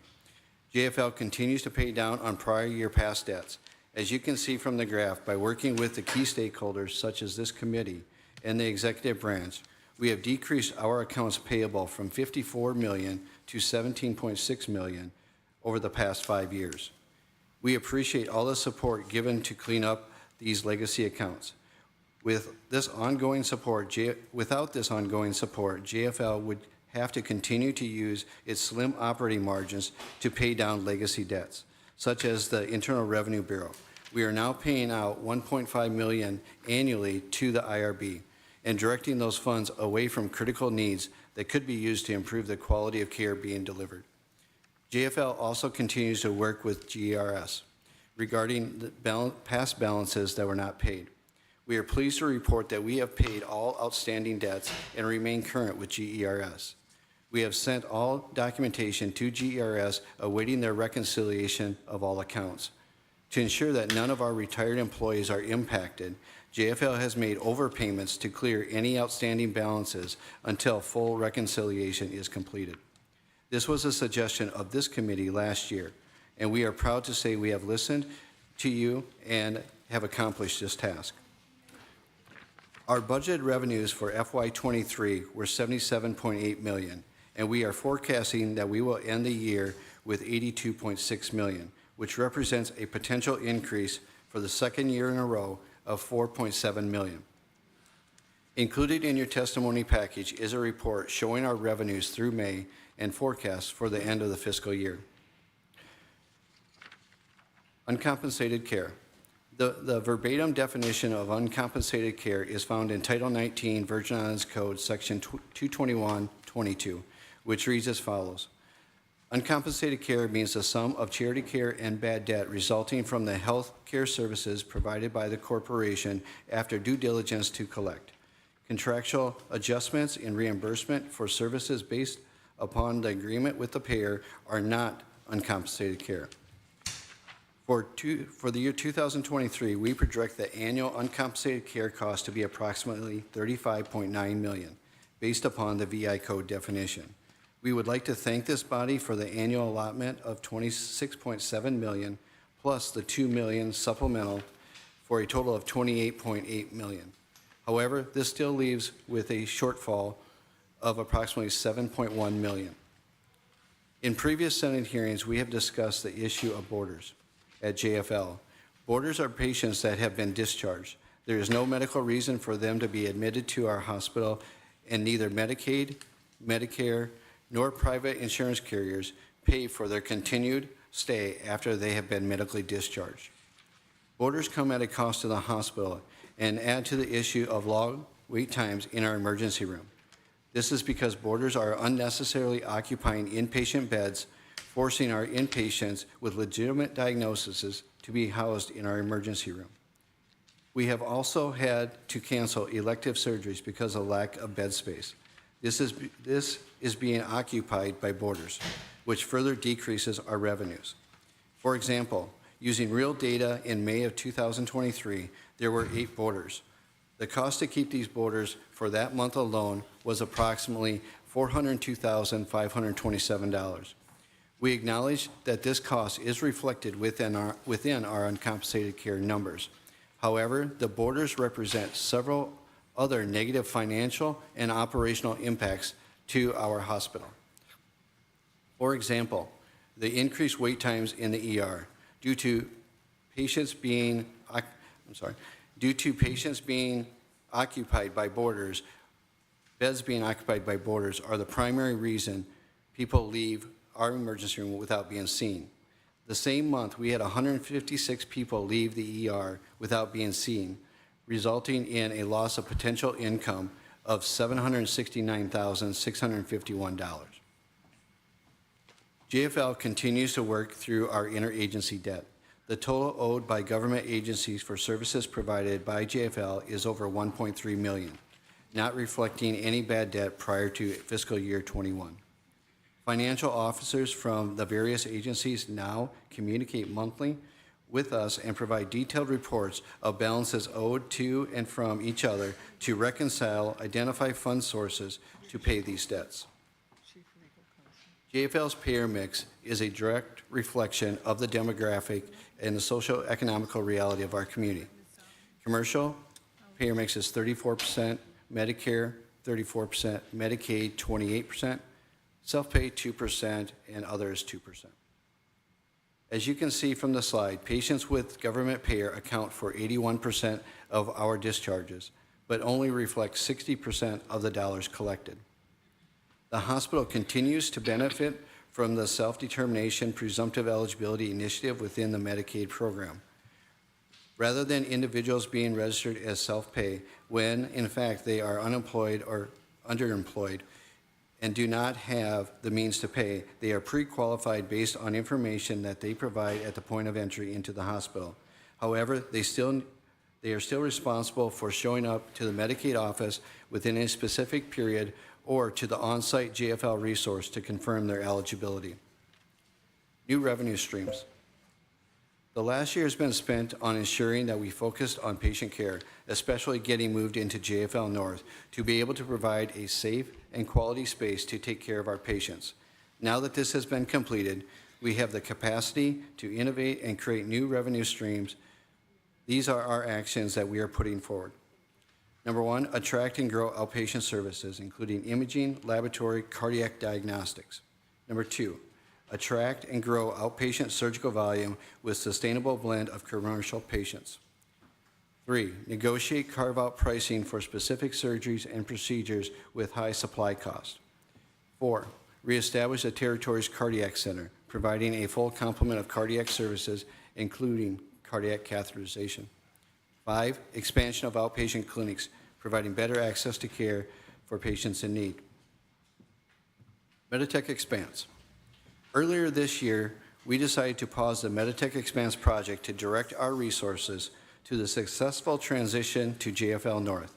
Now that we have completed this transition, we can focus our staff and physicians on the desperately needed meditech expanse project.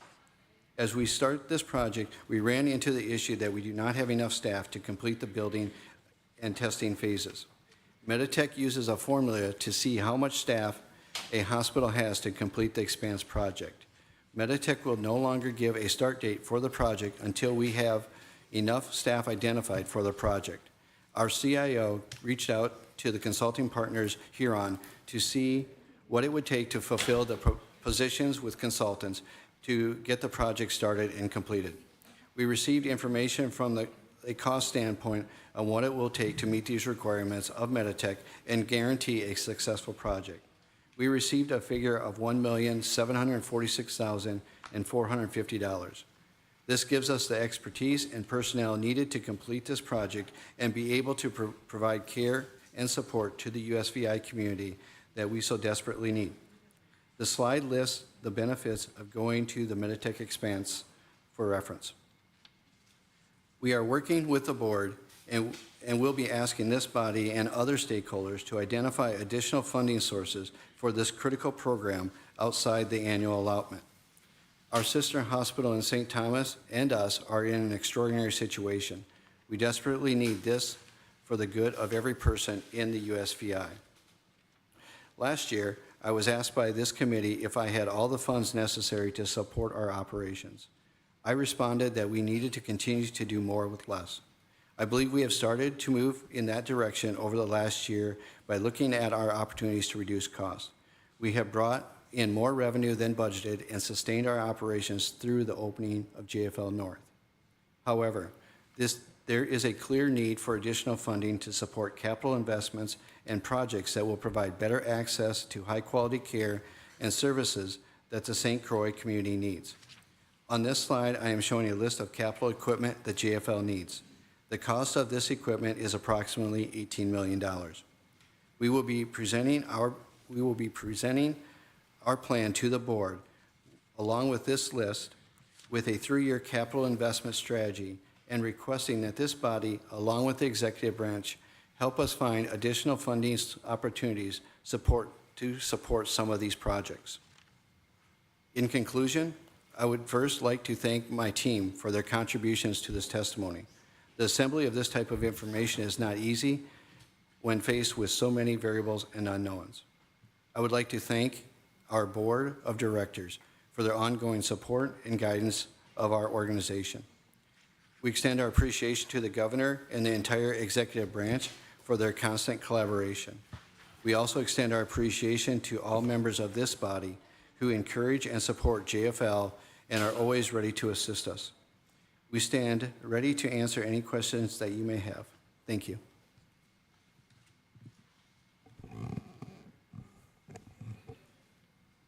Thank you for your testimony. And I listened to your testimony on page 3 of your testimony, rather. So I'm trying to align. Do you have a copy of the post-audit report? We do. You do? Yes, we do. Okay, so if we seem a little disheveled here, it's because you sent in your information late, your testimony late. Yes. Yes. That's why it's so important to send in your testimony early so we can have an opportunity to at least review it to align our numbers. So let me ask you. On page 3 of your testimony, you reference that your FY 2023 appropriation summary, appropriations from the general fund is 26.7, and I'm trying to get that document as we speak. And then we gave you a supplemental of 2 million for a total of 28.8. But our numbers are reflecting something else. Are you seeing that in the post-audit report? 29.5? So tell me. Yes, Chris Lewis, I'm Senior Vice President. I did see that in the report, and I wasn't sure where that extra million was coming from. So we need to verify that. I do know last year there was the $750,000 allotment for the THRT team, and then there's 150 board of directors. That Last year totals meaning? 900, but we haven't received the board of directors yet. But Okay.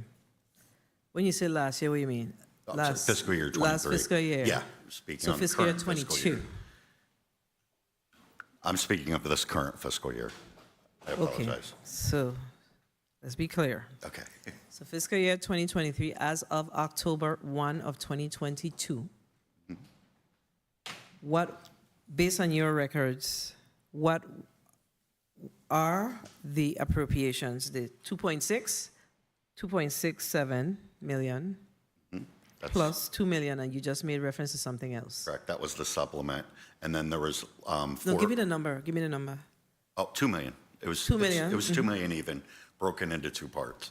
And then there was also the THRT team received $750,000. And then we still have on the books to receive $150,000 for our board. For our board's allotment. They annually get $150,000. So I'm not sure if they were including both of those in there.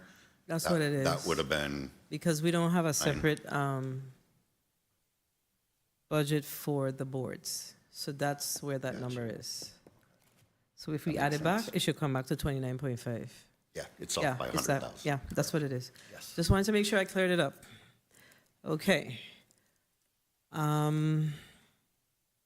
think that was the one concern that I had, and then I believe that was it for now. So I'm gonna, the 7th, yes, that's what it was.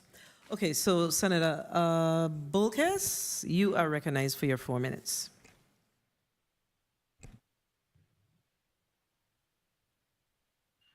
Thank you, Madam Chair, and good afternoon to the administration of JFL.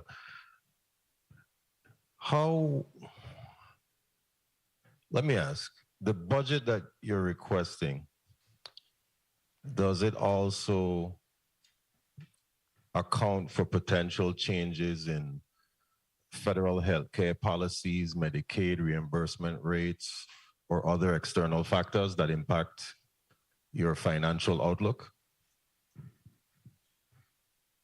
Thank you, Senator Bolkus. This is Doug Cook, CEO for JFL. To answer your question, yes, as much as we can predict. As you know, the healthcare landscape, specifically the financial landscape within healthcare across the country, is in great stress and turmoil. So as much as we can only base upon the information we have at the time, such as, for example, the current FMAP was recently changed for the USVI to be permanently at 83%. So we take that into consideration with regards to the amount of revenue and funding that we're able to get back from the different payers, et cetera. Okay, very well. And your uncompensated care cost is 35.9? That's correct. That's correct? Okay. So what steps are being taken to address that shortfall of, I believe, 7.1? There's different strategies going on in a lot of different sectors. So, for example, and hopefully I'm answering your question directly, one of the things that we want to make sure is that we get the patients to the right location. Not everybody that is on compensated care needs to be seen at the hospital. Many of these, their services don't warrant the need for an emergency room or an inpatient stay. We work with different agencies such as Frederiksted Healthcare or the Department of Health to try to channel to get people to the right locations. That helps to offset the cost of this uncompensated care. Okay, very well. And do you have any interagency debt? Yes, we do. Could you elaborate on that for me? Sure. I'm going to ask Do you have Chris, a number associated with that debt that you can provide to us? Yes, and just to be clear, you're asking for interagency debt that is owed to JFL or that we owe? Both, actually. Both. Let's start with those that what is owed to JFL. Chris, do you have those available? Yes, I do. So what we broke it down into two categories to keep the assumptions fair for commercial and for interagency debt. So anything prior to 2021, we consider that as bad debt and not as a receivable. We are still looking to still collect those fundings the same way we do commercial, but we've put them into two categories. So for Bureau of Corrections, Word of Court, and the Adult Correction Facility. Seconds. I'm sorry, it's the wrong acronym on this sheet. It's they owe $598,000. The Department of Human Services owes $2,367. Frederiksted Healthcare. So through the chair, if we can get a copy of that information. Yes. And lastly, how does the payer mix with government payers accounting for 81% of your discharges, but only 60% of your collected revenue affect financial operations at this time? Sure, we reflected those numbers in the testimony, and what that means is that we can see that while 81% of the discharges are from government payers, they only make up 60% of our revenues. The reason for that is the reimbursement rates that we receive from government payers are that much less than what we receive from commercial payers. Okay, very well. Thank you for the answers, and thank you for your leniency, Madam Chair. Thank you, Senator Bolkus, but let's go back, because I think the information that the senator is asking for is important information for us to get on the record. So the question was associated with what are your outstanding receivables, correct? Outstanding receivables? And you said that you had them broken down by, oh, did I hear it wrong? No, we have an aging schedule that we keep. Use the mic, use the mic. Oh, I'm sorry, I apologize. Chris Lewis, Senior Vice President. You can pull the mic up, pull it up to you, yes. Okay. And could you repeat the question again? Okay, so I want to be clear. What are your outstanding receivables? For overall or for interagency debt? Well, you said that you were you had an aging report, but of course, there are some that you may have determined uncollectible, which at some point, I'm certain that you have a write-off policy. Do you have a write-off policy at the hospital? We JFL? do. We've just implemented it, but we're seeking board approval. Okay. And once we get approved on that, we're going to go back and write all the accounts off. Okay, so you have a write-off policy that you're Correct. working to get approved. Yes. So you're looking at everything from 2021 and forward, Yes. correct? So what are those numbers for those particular years? So for overall, for the interagency part of it, The the num- interagency, you're saying? yes. Okay, so that would be the corrections and those types of? Correct. Okay, all right. Correct. And that's right now is 1.2 million. So the GVI agencies owe you 1.2 million? Correct. And could you break that down for us, please? Yes. For the BOC is $598,000.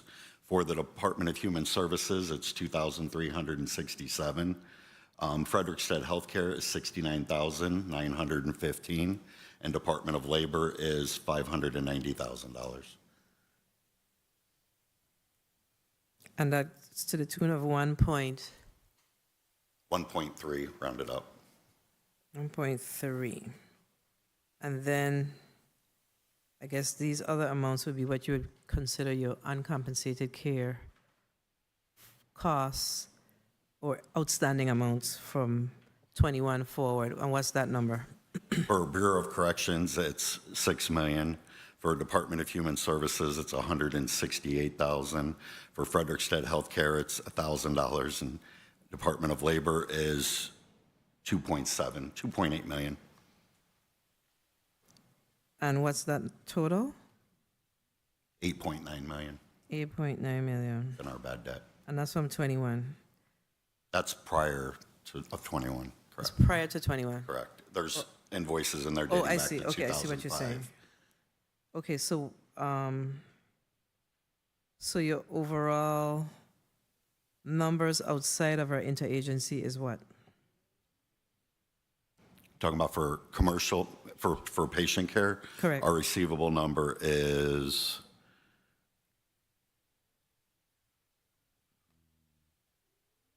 right now it's at about 89 million, And that dates back to how many years? 24 years. So that's 24 that's- years. So that's what I was correct. trying to get from you.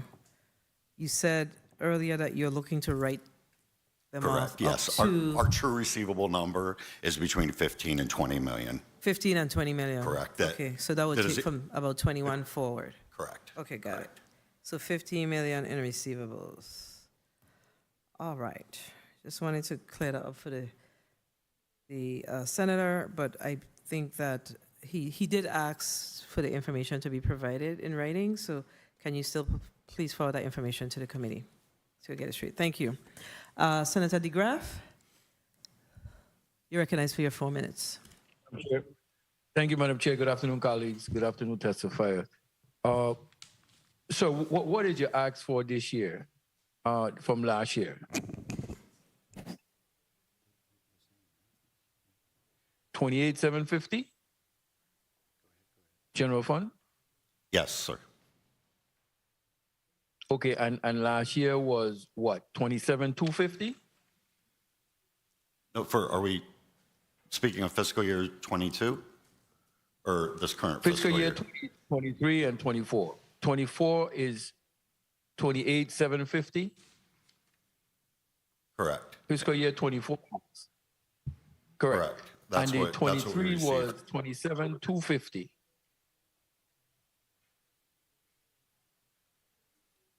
I don't know if you answered me or not. So I apologize. For fiscal year 23, our actual allotment was at 26,750,000, but then we received that $2 million additional stipend to assist with our nurses' retention and increases. So it was total of 28. Okay. And then, as we discussed earlier, we had the THRT portion of the 750,000 and the 150,000 for the board of directors. Okay, so what was there any? So there wasn't a wage increase. Yes, there was a wage increase. We've implemented that For the already. nurses only. I'm sorry, we're speaking together. I apologize. For the nurses only was a wage increase? The wage increase for the nurses went up by 1.756 for fiscal year 23, with a total of retro payment of 73,000.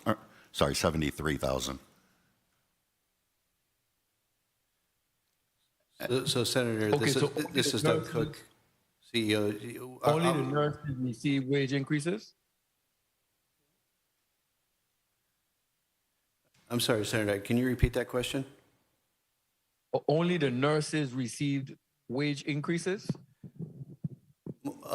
Most of our wage increases come in as a result of our union negotiations. This year, we focused, we got the RNLU, I'm sorry, the VISNA and the LPN CBAs taken care of, and those nurses receive those wages. Others are on a variety of scales of time of when they come up for renewal, and as those come up, we are adjusting those as well. Okay, so I was just saying, so based on what you have, VISNA and LPN, 1.756 or 1,756 was the difference at 78K. No, 1.756 was for those not raises, and 75K was for retro. Now, for any of the other unions negotiating in 24, because you basically asking for the $2 million, is there monies for any other wage increases in your agency? Yes, there is. The next ones we're working on are the RNLU negotiations, and then we move into AHAB, which is our physician negotiations. So, as we work through our budgets, we need to adjust and find the revenue to be able to support that. The way we find that is that we will decrease our onus and reliance and expense of locum agency, which is at 3 times the cost. So the money's in there. Okay, so that's what I wanted to make sure. Okay, and how much money have you collected off your presumptive eligibility program? It's to help you with uncompensated care. Presumptive eligibility, can you break that out and show me what you have collected through that program? That would be, I don't have those numbers with me. I can submit them as soon as we're finished. Okay, because submit them for presumptive eligibility. When you talk about uncompensated care, what are you collecting through that program to assist with that? So, Madam Chair, that's my only ask. Thank you for the time. Thank you, Senator DeGraff. So, the Medicaid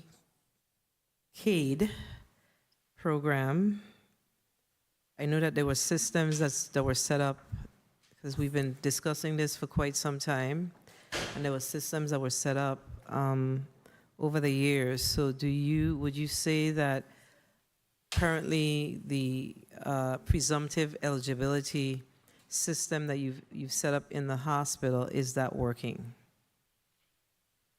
Doug, thank you, Senator Doug Cook, CEO. I would say, yeah, absolutely it is. We have an on-site presence. Either the patients really have a choice. They can either go down to the Medicaid office to complete the paperwork, or they can come into our on-site resource. So that is a great benefit to our patients and to us as well. All of our, I would say our registration desk, or the points of access for our patients, are trained in presumptive eligibility of how to help the patient complete and fill out the initial steps of that program. And how is that working for you with the Department of Human Services as it relates to you seeing those dollars rolling into the hospital in a timely fashion? Senator, I guess I don't have the specifics on exactly how many dollars are rolling in. No, I'm not I asking think for the amount. Yeah. I'm just asking, are you seeing where it's actually, you're doing your part? Yeah. You're filling out the paperwork, et cetera. Then there's that other piece. Sure. You have to send that paperwork to the Department of Human Services Medicaid Division. So what does that look like as far as timing, et cetera, coming as it relates to those dollars being hitting your coffers. That's what I meant.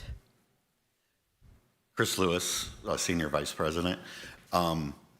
We've discussed that with our team and with the Department of Human Services, and we're trying to find a way to reconcile that difference so we can see who's actually applying and getting approved to get statistics with that. But we haven't been able to get those statistics. We just see who gets approved monthly. They send us a spreadsheet that shows us exactly who is approved, and then we go in the system and then activate So how are you them. reconciling against those that fill out the forms at your desk and what you're seeing received within that particular period, month, whatever that is for you? Yes, so we're working with them so that we can get those statistics. There's also a feature in Meditech, in the one that we're currently using, that we've just activated and contacted our NPR writer, and they're going to write us something so that we can put an explanation for each MAP person, why they were denied, or if they were accepted, the reasoning for either or, so that we can get a full tracking, so we can see going through. So, and the meditech system will be able to do that for you? Yes, Got it. even the client server, the one that we're currently using. Understood. So we're hoping to get that rolling in the next 2 to 3 weeks. All right, understood. Okay, Senator Blyden, you're recognized for your 4 minutes. Thank you so much, Madam Chair. Good afternoon to CEO Cook and your supporting management team there with you, and thank you so much for your testimony. I see on in your testimony on your chart on page 4, you spoke to your 2024 budget, anticipated budget, and you expect to collect 88,116,899, and in 23, 77,889, which is approximately about 10 million more, which is good. Let me ask you though, in respect to your professional service contracts, you have many contracts listed in a post-audit report, but can you explain for me, please? Many of them do not have any amounts, but they have a lot of expiration date of 2023. What's the reason for that? Many of them.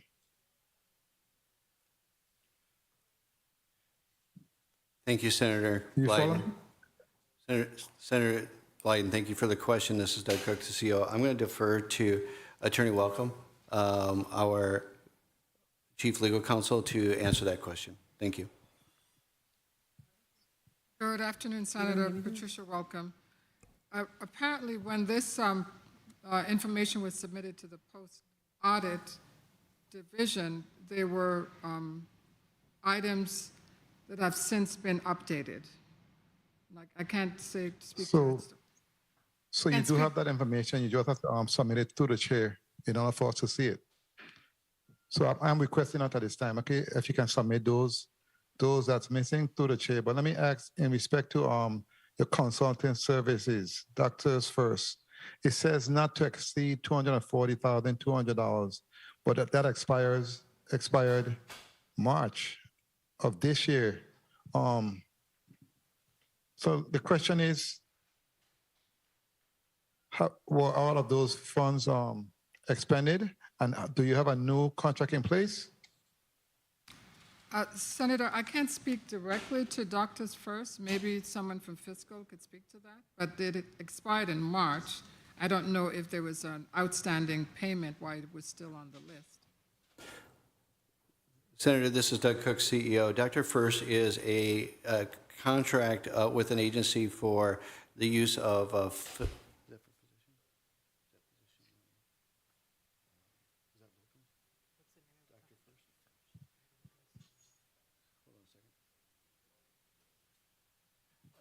I think we're going to have to get back to you with regards to the specifics of the Dr. First contract. Okay, very well. Let's go to supplies on page 4 of 24. And I'm seeing that the cost of drugs are in 23, you had a budget amount of $2 2,702,270, but for 24 you project 30 seconds. 3,242, which is a difference of $540,454. Can you explain the reason for that? What's going on in that space? Yes, Senator Doug Cook, CEO of JFL. The reason for the increase in that is the rate of drug crosses across this country, the higher costs that we have to now pay for them. We are not eligible for the 340B program, which a lot of hospitals are, that give drug discounting. It also reflects what we plan to have with increased volume of procedures and cases. Okay, very well. Thank you so much for your response. Thank you, Madam Chair, for the time. Did you have a follow-up question, Senator Blayden? No, I'm good. Thank you. Okay, thank you. What is this 340B program that we are not eligible for in the Virgin Islands? The 340B program is a drug discounting program through Medicare. I shouldn't say the Virgin Islands isn't eligible for it because Frederick State Healthcare, I believe, uses the program. We and Schneider Regional Medical Center do not participate in it. We don't even know if we're really eligible for it. There's multiple programs because we are not part of the active system related to, we go off of the TEFRA system, which is the more outdated system. We do not belong to the accountable care program with the way we're reimbursed. And several of these programs fall underneath the accountable care program, so that we are not eligible for that. Something that we are currently advocating for and that we are looking into to see if we can qualify for that. Did I hear you say that you believe that the Schneider Regional actually benefits from this program? No, I said that Frederick State Healthcare Center participates in this program. The Frederick State Health Center participates in the program. And the East End Medical? I can't speak to East End, but I believe they do, yeah.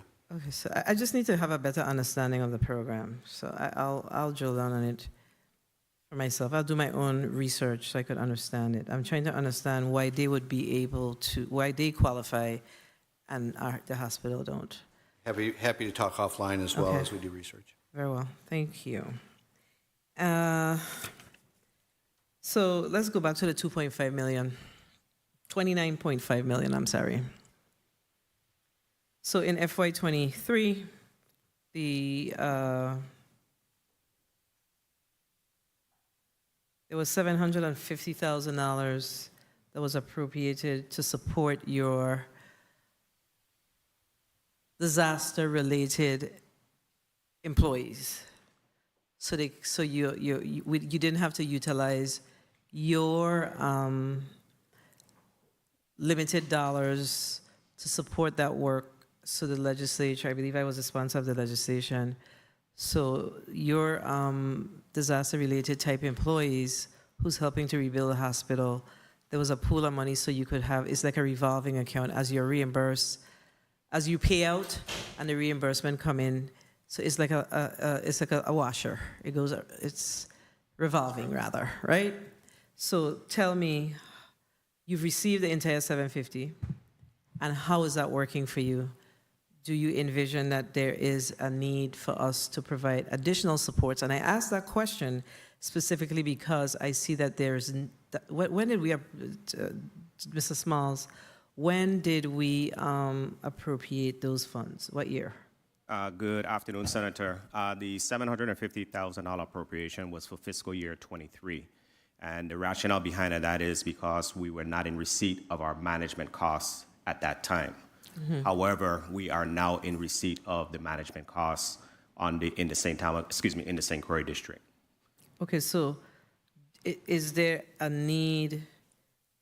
So it was like a supplement to support the lack of those funds. Correct. And now that those funds are available, what we're going to be doing is seeking reimbursement. So that initial fiscal year 22, $150,000 appropriation, and then subsequently the fiscal year 23, $750,000 appropriation. Pull that together, basically we will have that revolving account to the sum of $900,000. which we will continue to replenish through the reimbursement of the management costs. So there's no need for you to return that 750 to us, the GVI? It is going to be used for the next 8 to 10 years as the revolving account. Okay, so I hope that those that will be sitting in this chair will remember that the hospital has an extra $750,000 when all is said and done that they need to put towards the hospital budget. So it would have to be reappropriated over. I'll try to remember if I'm around. I'll pinch somebody. Okay, so it's working for you. So you don't see a need, where I was really going is you don't see a need for additional funds to assist you to make sure that you have the available resources for the revolving account. Yes, Senator, you're correct. And I wish I could say it's working. The money just came online within the last 30 days. So now we're submitting all of our documentation and everything justifying what we've expended to date. We'll be able to reimburse the Juan F. Louis Hospital for expenses even prior to the $150,000 and $750. So we'll replenish Juan Louis for those expenditures, and then we'll create the. Did I hear you say that the 750 just came online? No, the management costs. Oh, the management costs. Yes. Okay. All right. Okay. All right. Senator Fonseca, you're recognized for your 4 minutes. Yes, thank you, Madam Chair, and pleasant good afternoon to the listening audience, Mr. Cook, Mr. Lewis, Pat Canegata. Pat, how are you doing? I ain't seen you in a while. Very we well, work together Senator. for the Housing Authority, real professional. Cook, you basically are on a balanced budget. You're projecting that you will have the balanced budget. So let me ask you, because I want to be specific. That additional 7.1 million, right? You got the 35.9 in uncompensated. You got the 28.8. That's how you come to the $7.1 million, right? You subtract the 35.9 and you get it, and then you get the allotment of 28.8, and you have that 7.1 million. That's how you come to that? That's correct, Senator. Okay, so here's my question. You're projecting, you say a conservative budget projecting of 88,116,889, but you're on track for 82. So you have $4.7 million above your projection. So if you're 4.7 million above your projection, shouldn't we reduce that 7.1 and it actually be 2.4 because you're a nonprofit corporation? Explain that to me. Thank you, Senator. I'm going to refer this question over to Chris Lewis, our Senior Vice President of Finance. There's Chris Lewis, Senior Vice President of Finance. Can you repeat the question so I can understand exactly how to answer? Oh, okay. You want an additional 7.1. On page 2, you're saying JFL has presented a conservative balanced budget projection of 88,116,889 for fiscal 24. Currently, to end 23, it was 82,614, which was 4.7 million above. So you had 4.7 million above your projections. So that went to a reserve, or you spent that paying down accounts payable. Tell me why we can't deduct that 4.7 million from the 7.1. The budget that we're requesting is for fiscal year 24. We're 4.7 over our 23 revenue expectations. If you also look at our expense expectations, those have gone up by even more because we had added costs to moving into JFL North that we didn't. But yes, 1 minute. that is included in the Okay, I got it. And so that's how you were able to pay down on your GERS and decrease your accounts receivable, your accounts payable. It's noteworthy that you went from 54 million down to 17.6, which was a 37% $6.4 million increase over the years. That's very, very commendable. I want to get here quick to the salaries. You have salaries of 35, 644. What's your total number of employees? I didn't get that number. Can you tell me what that number is? Senator Fonseca, Patricia Canigata, Chief of HR. We have approximately about 479.5 employees currently. 479. Okay, real quick. You had mentioned you needed some pediatric nurses. How are you with the pediatric nurses? And was my time called, Madam Chair? I didn't. Madam Chair? Time. Okay. Can I finish my? Okay, good. Real quickly, I want you to discuss for me, because you know, Mr. Cook, right now on St. Croix, can Wang Louis Modular treat all of the kidney dialysis patients that we have on St. Croix, or you have to depend on an outside facility to take care of all the kidney dialysis patients? Yes or no? Do you have capacity to treat all the kidney dialysis patients on St. Croix? Thank you, Senator. No, we do not have capacity to treat all the people on St. Croix. Okay, I just wanted to put that on the record so that the public can realize that the kidney dialysis is still an issue. Thank you very much, Madam Chair, for the time. Okay, thank you, Senator Fonseca. So in FY23, you represented that you earned, when you look at your revenues and your expenses, you had a $7.1 million.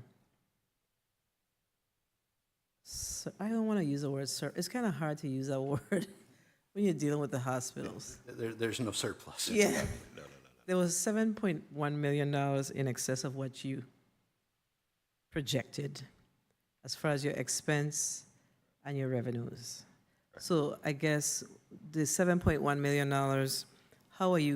did you allocate those funds? Well, are we talking about the 7.1 shortfall? Oh, it's a shortfall? I thought that there was an excess. No, you represented, there was a meeting that we had before this, our last health committee meeting. You represented that you saw some excess revenues based on your management. I definitely recall that. That was for fiscal year 22 ending. Well, it was 22. And it was, yes, and that surplus immediately went into a negative in October of the following month. So you are now seeing a 7.1. You saw a 7.1 in 2023. We are at a shortfall right now, in yes. Yes. And that's why I asked the question before about the Medicaid program, whether or not it's working, and how are you truing that up to determine, like in that particular year, based on those applications, what did you see as it relates to the funds coming in based on the individuals who applied? So I applied, I'm eligible, I'm not eligible. Are you doing that type of analysis? And I do. And when I look into it, I'm actually seeing Medicaid decrease and Medicare increase. And I believe that's because of the aging population moving into that retirement age to where they're moving into Medicare more than Medicaid. So I've noticed our Medicaid numbers are actually going down. And that's why I didn't want to answer directly on, because I want a percentage on who's being approved and who's coming through the door. Because, example, in May last year, I saw 36 people got approved for Medicaid. This year, May, 14.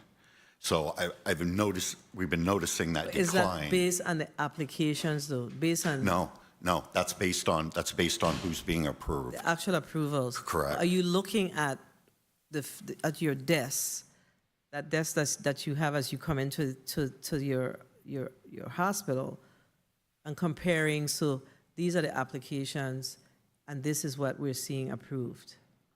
Are you following me? No, I am following you. And we are trying to dig into that, and we're getting convoluting numbers that I don't want to report anything Okay. on until we actually get that system fixed, and then we'll be able to track it.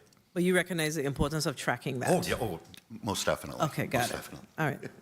Okay, Senator Francis Jr., you're recognized for your 4 minutes. Thank you very much, Madam Chair, and good afternoon to everyone. Certainly the Governor Wang Louis Hospital team. First of all, I wanted to ask you in regards to the $77.8 million of revenues coming into the coffers with possible end of the year at $82.6 million. That's compounded with the money that's allocated and allotted from the government of the Virgin Islands, bring you to about $100 million. Where are we bleeding money? Most definitely in our locums and in our nurses charge. And that's where that difference that was submitted between our January numbers and our May numbers, because we didn't have the Pafford agreements in place on what we were paying, and that's why our professional services has almost doubled in the categories, is because it's deciphering that difference. How do you propose to close the loop on that issue? Hire people and get our payroll going up, because we're beating our payroll numbers, but our professional service numbers are going through the roof. And if we can readjust that back down for our payroll numbers, we're not having that extended costs to pay the agencies. So that will help us significantly once we can start hiring in people instead of just hiring or recruiting through agencies. So, Mr. CEO, I know that obviously hiring and medical is an issue nationally or nationwide. What are you doing in terms of hiring people so that we could at least close the loop on this particular issue? Yeah, thank you, Senator. The short answer. All hands on deck around hiring. Number one, we need to get our compensation models figured out. We did that with our LPNs. We did that with VISNA. We need to go through that with several other ones. Then we need an aggressive recruiting campaign. For the first time, we have a permanent chief human resource officer that's actively going out and making those recruiting efforts. We're doing great stuff with our Facebook page and engaging in the community. Next is around our physicians. We have to hire good physicians, and in order to do that, we got to get to the table with AHAB to finish that negotiation, as well as look at other employment models for physicians. What are we doing about the 156 individuals leaving the Juan Francisco Louis Hospital emergency room and going someplace else? Whether it's home to continue to endure the agony, or going to some other medical facility, or whatever is happening in that space. What are we doing to address that issue? Yeah, really, thank you, Senator Doug Cook, CEO. 1 minute. The short answer is we got to clean out the emergency room, and we got to get the throughput through there as fast as possible. We did that by reducing our reliance, or the congestion with boarders. When they take up 60% of our inpatient ER beds with boarders, that's a problem. So we're down to one boarder, I believe, right now in our emergency room. Our throughput is good. We don't have that problem. So a lot of those patients that leave our ER will come back the next day. We actually make calls to some of those that we have screened to make sure that, hey, we have a slower time. 30 it's time seconds. to come in. What have we researched and found out in respect to the responsibility of JFL to continue to pay for these boarders at a cost of $400,000 on a monthly basis? Should that be your responsibility? Should that be pumped off to human services, or where do we go with that? Have your legal counsel, anyone else done the research to make that determination? We've had a lot of conversations and a lot of work with regards to the expense of boarders. For example, we actually have 3 boarders in that have been sent to Casa de Salud in Puerto Rico that JFL actually pays for on a monthly basis. There are also additionally, I believe, 5 other boarders at Casa de Salud that Human Services pays for. But the exact cost of the boarders within JFL, we are bearing the brunt of that cost, and that cost gets factored by that's a daily rate of what an inpatient bed costs our organization. So more needs to be done around that issue. Very well. Let's have a further conversation in that respect. Madam Chair, can I wrap up with just two more quick points? In regards to the funding that continue to be owed by the Bureau of Correction or alleged or suspected or whatever term you want to use, because we have held meetings on this, have we gotten any closer in terms of what's happening in that space? Yeah, Senator, thank you, Doug Cook. The numbers continue to go down, and as we stated in our testimony, we are now, I think we're in an active discussion with each of those agencies on a monthly basis. They're exchanging, I see the emails going back and forth, and we're providing the documentation that they're asking for to make sure that, these are valid numbers. Now, there is still an issue past 21 of legacy debt, but going forward, we're doing much better. Very well. And my final question on this round is, what happened to that funding that was made available by the governor? Was given to both of the hospital, the $8 and sometimes or $10 million. What is the status or the remainder of that funding? Thank you, Senator Doug Cook. The funding is broken up over a 4-year period of time. So we've received the first year's allotment, and what we're doing with that is we're doing bonuses out to it's mostly nursing, and it's allied health that is receiving that, and that was based upon a discussion and an agreement between Schneider Regional and Juan F. Louis and our board of where that would go. That is in place, that's going on. I would say that the next round for JFL was due on June 30th, and we're making that happen. Very well. Thank you for your response. Thank you for the leniency and time, Madam Chair. Wish I had more time, though. The next round, we're making that happen.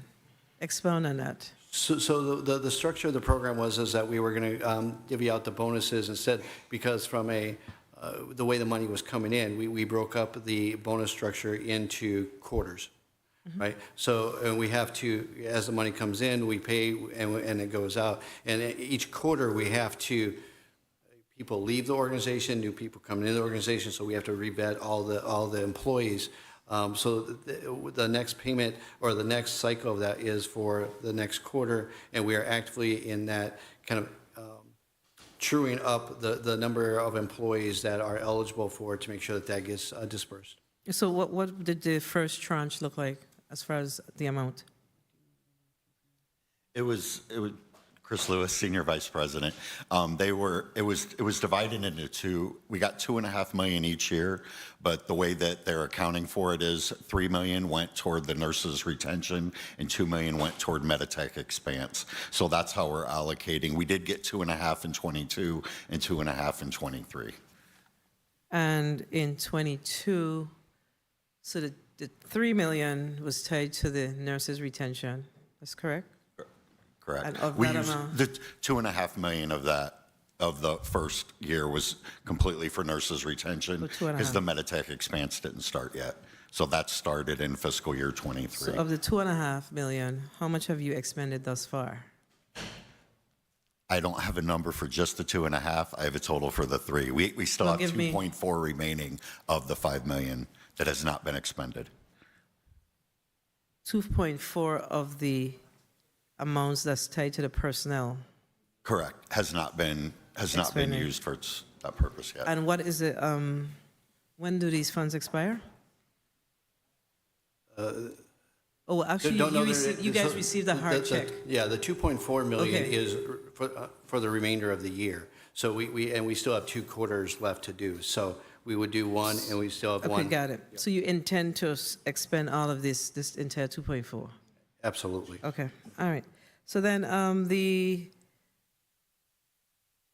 so the supplemental raises for nurses, no, that's general fund dollars. Yes. That's part of what we appropriated for fiscal year 23. Correct. That was that additional $2 million. What's the status of those funds? So that's been expended. That went into payroll. Like I stated before, we had 1.8 million that went toward the Visna nurses increase, and there was the $73,000 that was paid in retro. And then for the LPNs, there was an annual increase of 156,000, and their retro was a total of 61,000. So you've exhausted all those funds? Yes. Okay, very well. Senator James, you're recognized for your 4 minutes. Do you need a second? No. Okay, you may proceed. I was ready. Greetings to the people of the U.S. Virgin Islands. Thank you, Madam Chair. Thank you, testifiers, for being here. My question to the JFL team is regarding security. Who is the director of security? Who's in charge of security at JFL? For the leadership team? Yeah. The director, we have an interim director of security, or an acting director of security. Her name is Akima Benjamin, and she reports directly to me. It's a permanent permanent position? It's a permanent position. We just have not selected that person for the permanent role. She's in an acting role right now as we go How long through has she been acting? How long has she been acting? A week. Oh, awesome. So she's not a good actor as yet. But my question to you is, when do you plan to make the decision to remove from acting? We want to go through a fair evaluation process because there's other internal people that have applied for the position. So their HR and the team are working through that interview process to select a permanent candidate. Okay, and based on the budget now, how many security officers or Leos and security officers do you have at JFL? I'm sorry, I should have said thank you, Senator, for the question. This is Doug Cook. Currently, the security department comprises of 1 director, 1 supervisor, 2 lead, which are officers. We have 10 JFL police. We have 9 security officers, and we have 13 Leos that are PRN or per diem to the hospital. So, which gives a total of 38.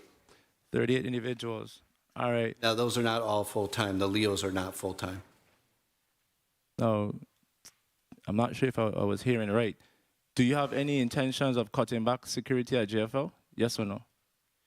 One of the first assignments that I gave, the answer is no. We want to have the right, no, I don't think we need to cut back any further. What we need to do is make sure that we have the right amount of people. And that's the first assignment we gave to Akima, is to evaluate all the posts that are needed. Our campus really is in transition period of kind of shutting down a major 200,000 square feet, going down to 54,000, but we still have a campus in multiple locations, so they're assessing the needs for that security during this transition period. Okay. Without going too much in details, because we're still along the line of security, I asked you who's your director. You told me who's the director. The person has been acting for a week. You gave us a number of individuals between your leadership in security and the security officers, a total of over 30-something. You say you're not going to cut back, right?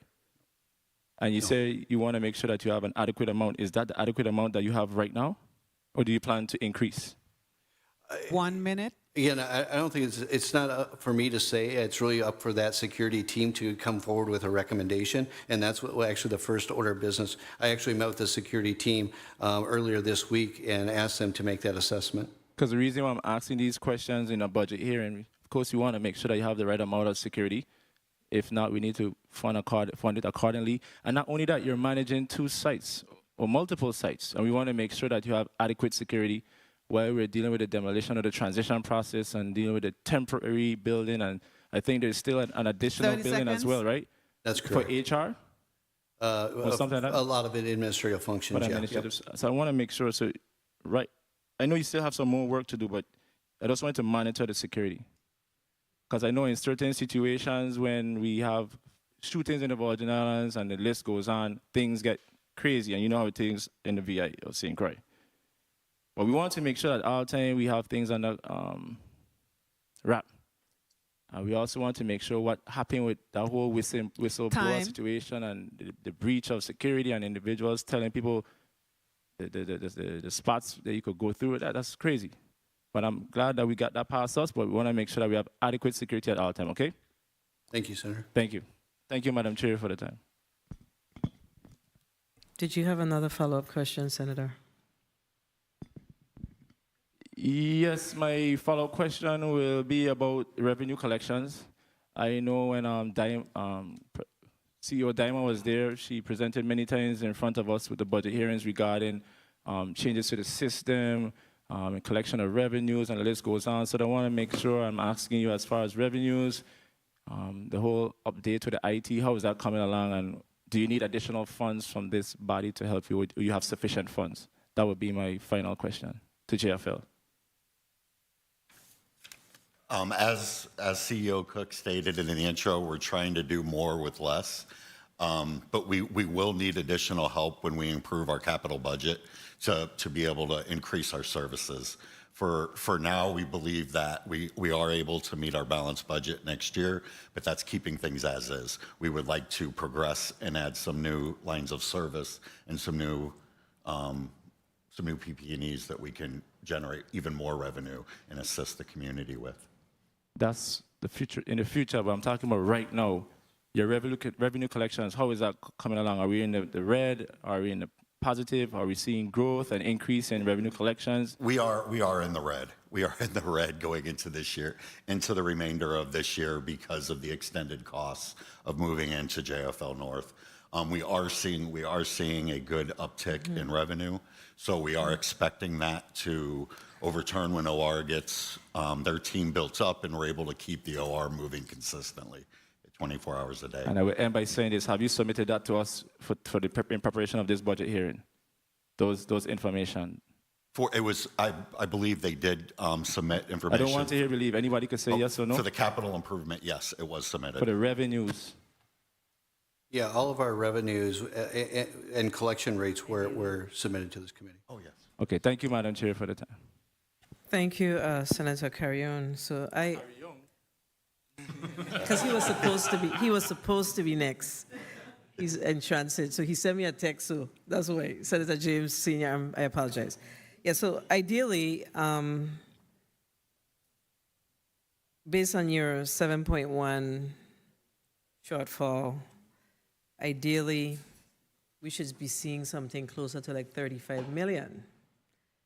And, I always have to make my pitch. Enough of my colleagues are not here, and Mr. President left. He stepped out a second, but I have to make my pitch. This is why we have to address, I know he's here.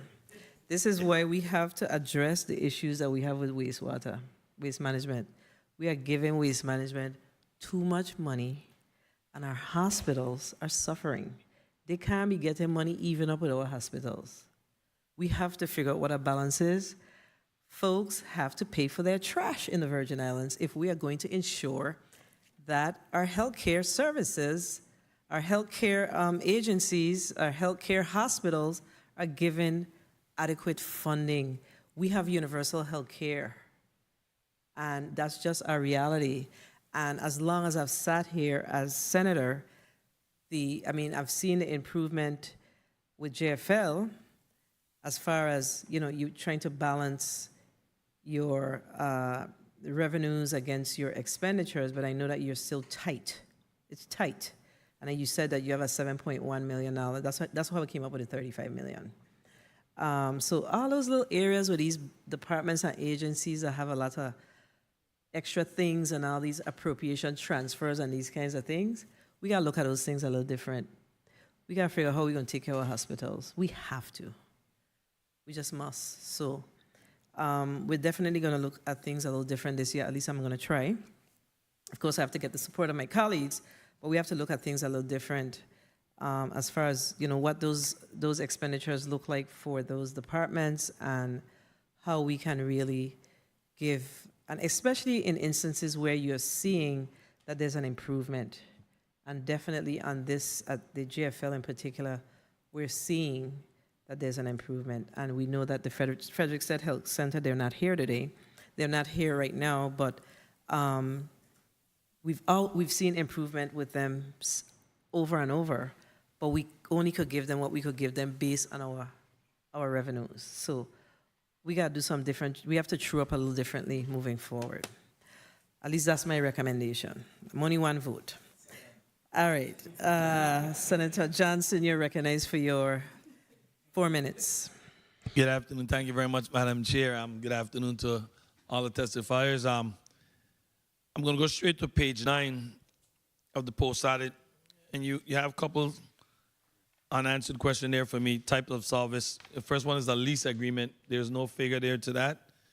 Got about 1, 2, 3, 4, 5, 6, 7, 8 Operating room, no figures to that. Provisions of processing selected insurance account, no figures to that. Installation of computer interface lab, no figures to that. What's the status on those?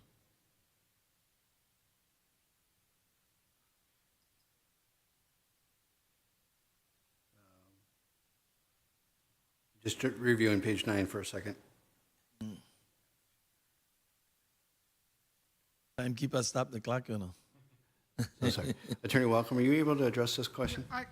Good afternoon, Senator. Patricia Welcome. Good afternoon. For the hideaway properties and management, that's one unit. Is it on? Is this okay? Yes. Yeah, good. okay. Hideaway properties and management, that's one apartment unit at $1,700 a month. And what was the other question? Starting from the top, lease agreement with highway. That's highway project. You said $17,000 a month? $1,700 a month. $1,700. And then But right that's one underneath that, unit. there's some service, type of service for operating room. Okay, that's the hologic accessor, the OBGYN suite. That's $90,000 a year. And then right underneath that again, you got, I can't speak to that right now. I can't speak to that. and then you go down a little bit lower, installation of computer interface lab. I can't speak to that. Perhaps someone else can. All right, I hope there's someone in here that can help me out. Medical records I can't speak to that. and data collection. I can't speak to that. Anyone else can? Chris Lewis, Senior Vice President. I can speak to the hospital billing and collection services. That's the collection service that we use, and they're paid at 4.5% of our collections. Okay. So I And think you have some those, information I would like for you to through the chair. The remainder of those, if you can share that through the chair, will be greatly appreciated. Understood. And I know moving into Wang Louis North had to been some issues and still probably have issues. What kind of cost did that cost you with all the hiccups that you've been experiencing with moving into Wang Louis North? Yeah.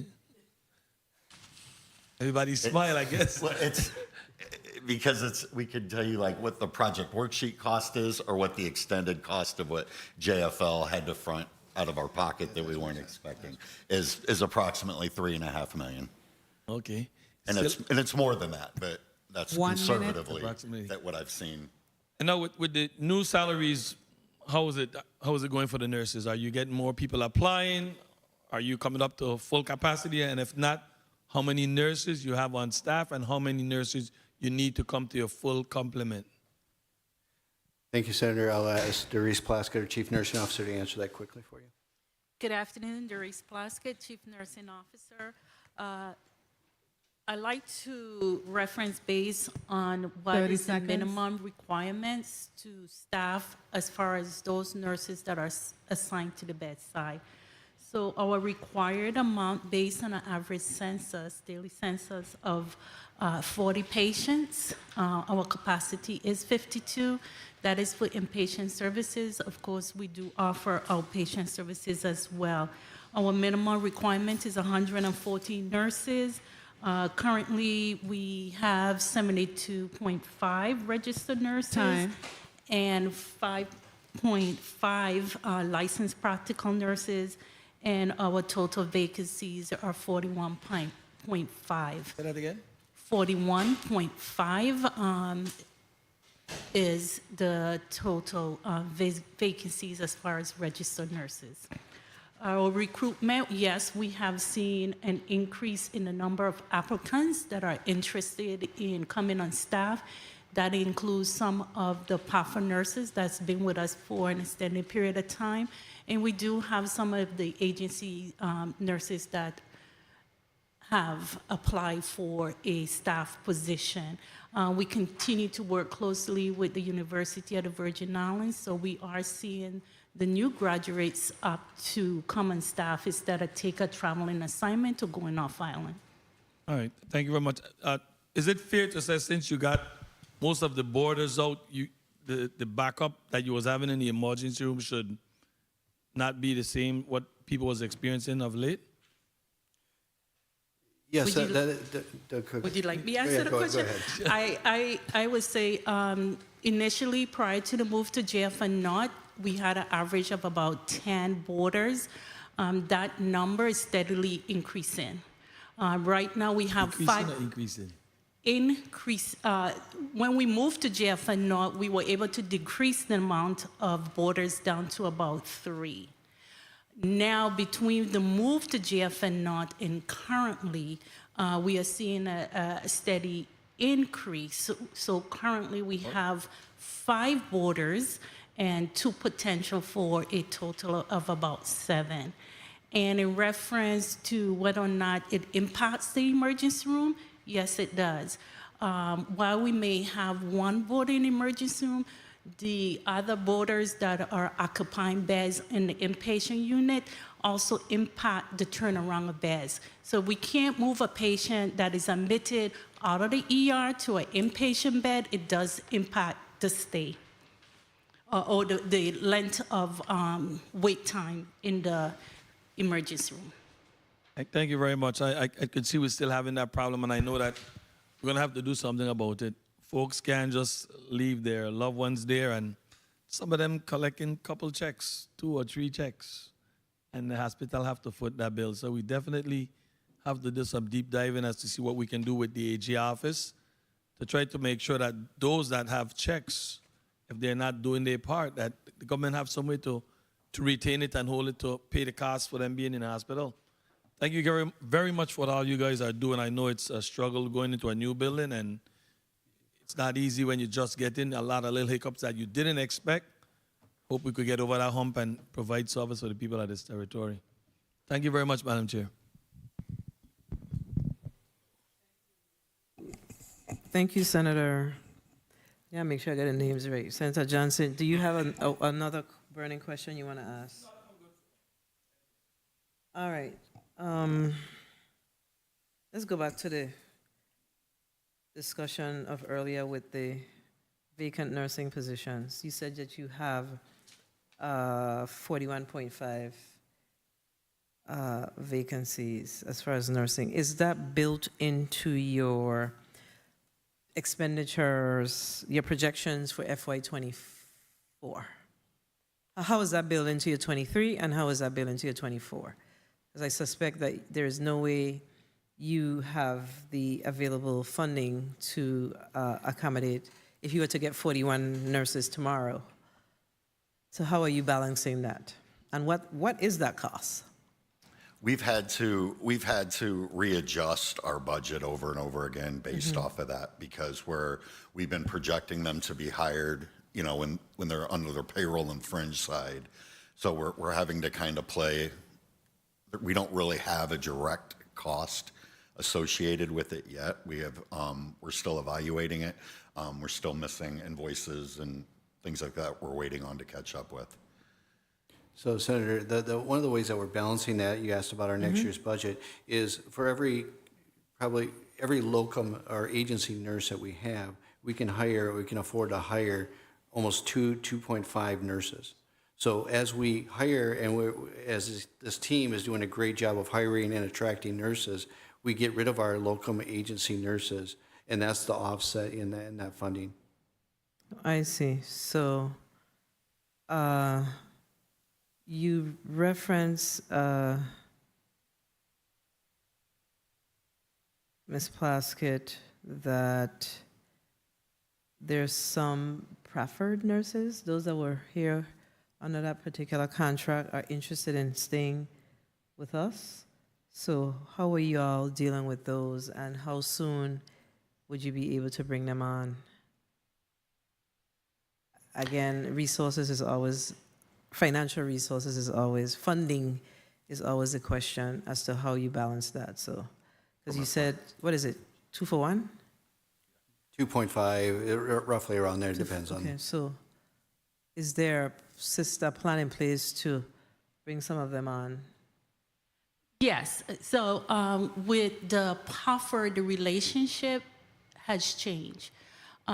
Originally, when it was being funded through that federal grant, when that ended, we recruited those that were interested in staying. And after that, we engage in a contractual relationship similar to other contractual travel nurse agencies. The rates are the same. What we've done is we have put a cap, a total number not to exceed of travelers that we would allow to come on staff. And we also limit the length and time that they can work at the hospital. After a certain amount of months, we give them 3 months. We may allow them to extend for another 3 months. But after 6 months, they have to make a decision to come on staff. We will not continue to allow them to remain on a travel agency contract for an extended period of time. So how many of them do you currently have that has a rate at the threshold at the last 6 months? Most of them we have already converted onto staff. So we sort of restart the clock recently. I would say close maybe 1 or 2, but it's not much. Because we have already converted most that are interested to a staff nurse position. And then of the university graduates of last, this May, how many did you, were you able to attract? So I'm happy that you asked that question. We did engage in a graduate nurse NCLEX review program. And in 2022, there were a total of 10 graduates through the University of the Virgin Islands. 9 participated in the program, and 7 passed the NCLEX and is currently on staff. We have 2 that we continue to work with, and they will be taking the NCLEX exam shortly. In 2023, there were 10 UVI graduates. It's still sort of early. We have engaged them. Most want to take a break. They want to study for a couple, like a month, before they make a decision of joining the program. But so far, we have 3 that already sign on and participating in the graduate nurse program. And do you have a recruiter or some type of position or person that kind of beats the drum in their ears often, like every 2 months, every month? Hey, we're still waiting. We have a variety. We have a variety of tactics in place specifically for nursing, specifically for the graduate nurses or for the graduates of the UVI. We held a special ceremony for them and brought them all into JFL. We had all the nurse leaders set up at tables where they could go interact, talk to them, understand. We did tours of JFL. HR was involved. The executive team was involved. So yes, we will do whatever's necessary to continue to attract good quality nurses. All right. Okay, Senator Capehart, you're recognized for your 4 minutes. Thank you, Madam Chair. Good afternoon, colleagues. Good afternoon, the Wang Louis team. I'm going to ask, based on page 10 of the budget request, you have a page where it says meditech expanse. Is the Wang Louis Hospital being monitored by a security operations center? Because one of your boxes that says data security and privacy. But when I look on your page of vendors and type of service, I just see software, that kind of stuff. So with, people's personal information, with all that hospitals go through as one of the biggest risks and being, hacked, you guys are like one of the first. So what kind of security systems do you have in place to protect yourself from hacking? Because that would have a cost. Yeah, absolutely. And thank you, Senator, for the question. This is Doug Cook, CEO. I'm going to turn this question over to Greg Bryan, our Chief Information Officer, who is online with us. But as I do that, this is a huge problem specifically in healthcare, and it's very serious that boards and executives take this seriously because the damage it can do to individuals is enormous. Greg, do you mind answering this question about our safety protocols within meditech and beyond? Yeah, sure. Greg Bryant, CIO. Meditech, like most EMR systems, have built-in safety measures. For example, just to kind of paint the picture, I'll talk about medications. If I was a nurse and I give a medication and later I give another medication that may conflict, the system has a monitoring in the background that's always running that will stop and inform the nurse or physician that this medication was given 3 hours ago, and there could be a possible conflict. So there's many safeguards that exist in the system. The current system we have today, and it's more expanded and expands, no pun intended. So meditech is your vendor? Yes. Okay. How much do you pay meditech per year for its service? I think it's the exact number. I think it breaks down to about $14,000 a month. Per month? Yes.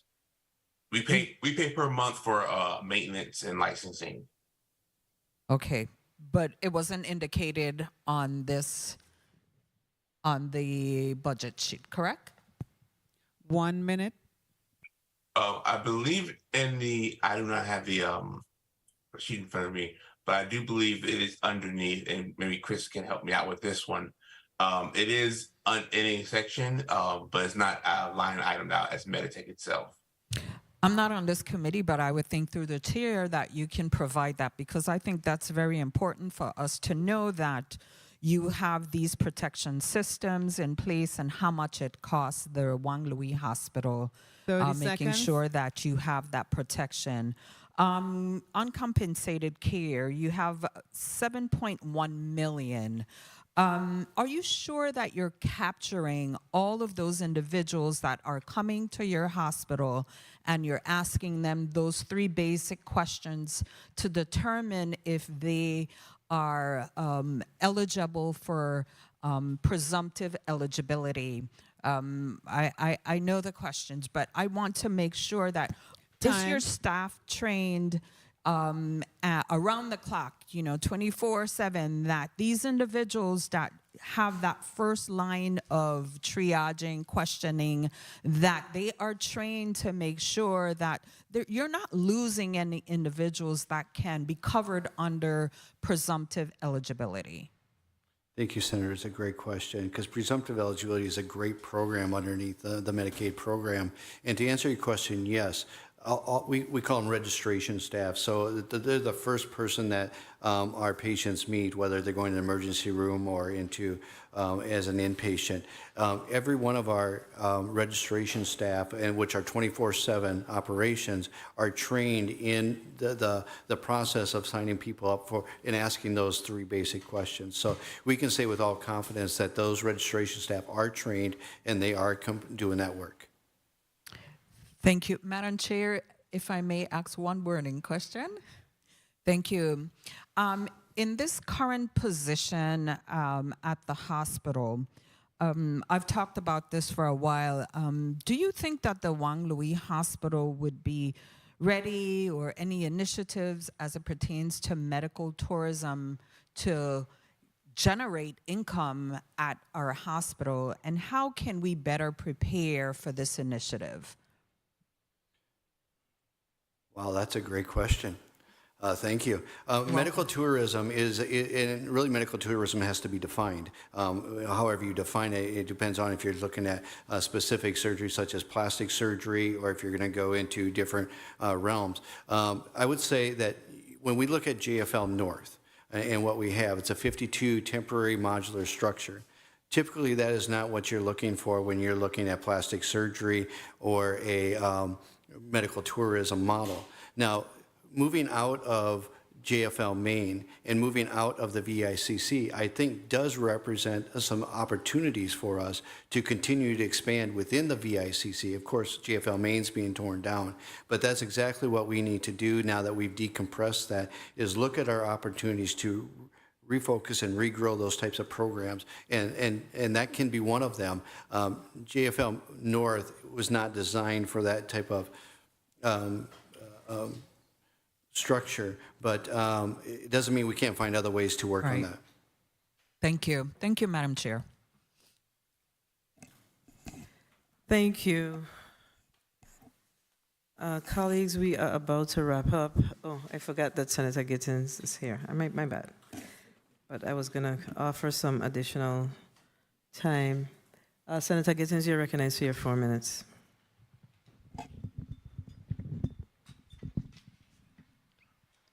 Thank you, Madam Chair, and good afternoon to all. Congratulations, first of all, on the transfer to JFL North. Thank you. Finally. Thank you. Something that I've been hearing here, I think I heard it like twice, possibly 3 times too many. I don't expect to hear leaders of any agency or department coming here and saying, I can do more with less, because we're not seeing it. Even when we ask for more and we get more, we're still seeing less. So I don't subscribe to the we can do more with less. Page 1 and 2 in your testimony speaks to the LPNs and VA Nurse Association collective bargaining agreements being completed. Congratulations. So are they completed and implemented? Thank you, Senator Gittins. Doug Cook, CEO. Yes, they are both implemented. Thank you. They are implemented. Thank you. So this is your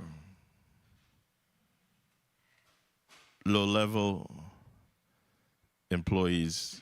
What about the,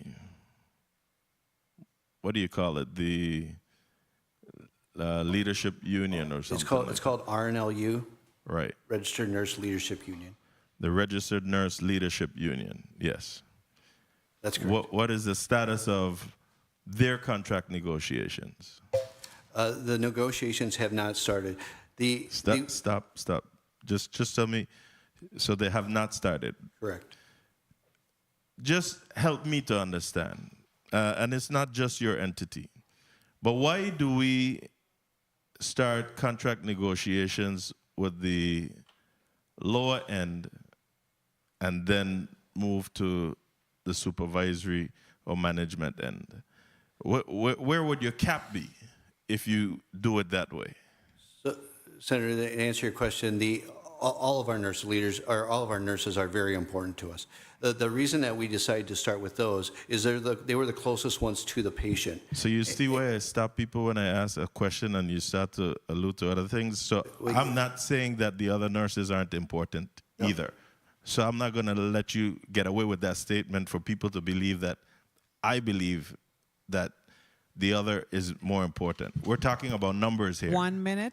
So I'm asking about where would your cap be? Because currently what you have on staff is you have now managers overseeing people who are making much more than them. Don't you think that this poses a morale problem within your outfit? Senator, to answer your question directly, yes, it can cause a morale problem, but we have to make a business 30 decision, and that seconds. decision was to go after the biggest number of nurses that we had that are directly affecting our patients, because we needed to secure them to be able to recruit new nurses that are going to directly take care of our patients. Good. Understood. Now, the timekeeper seems, her clock is faster than mine.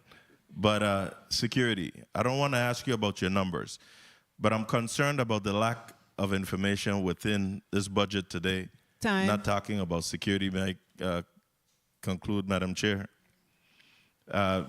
You know, there's a lot of concerns, there's a lot of challenges. I supported the hospital police because of some challenges that we saw.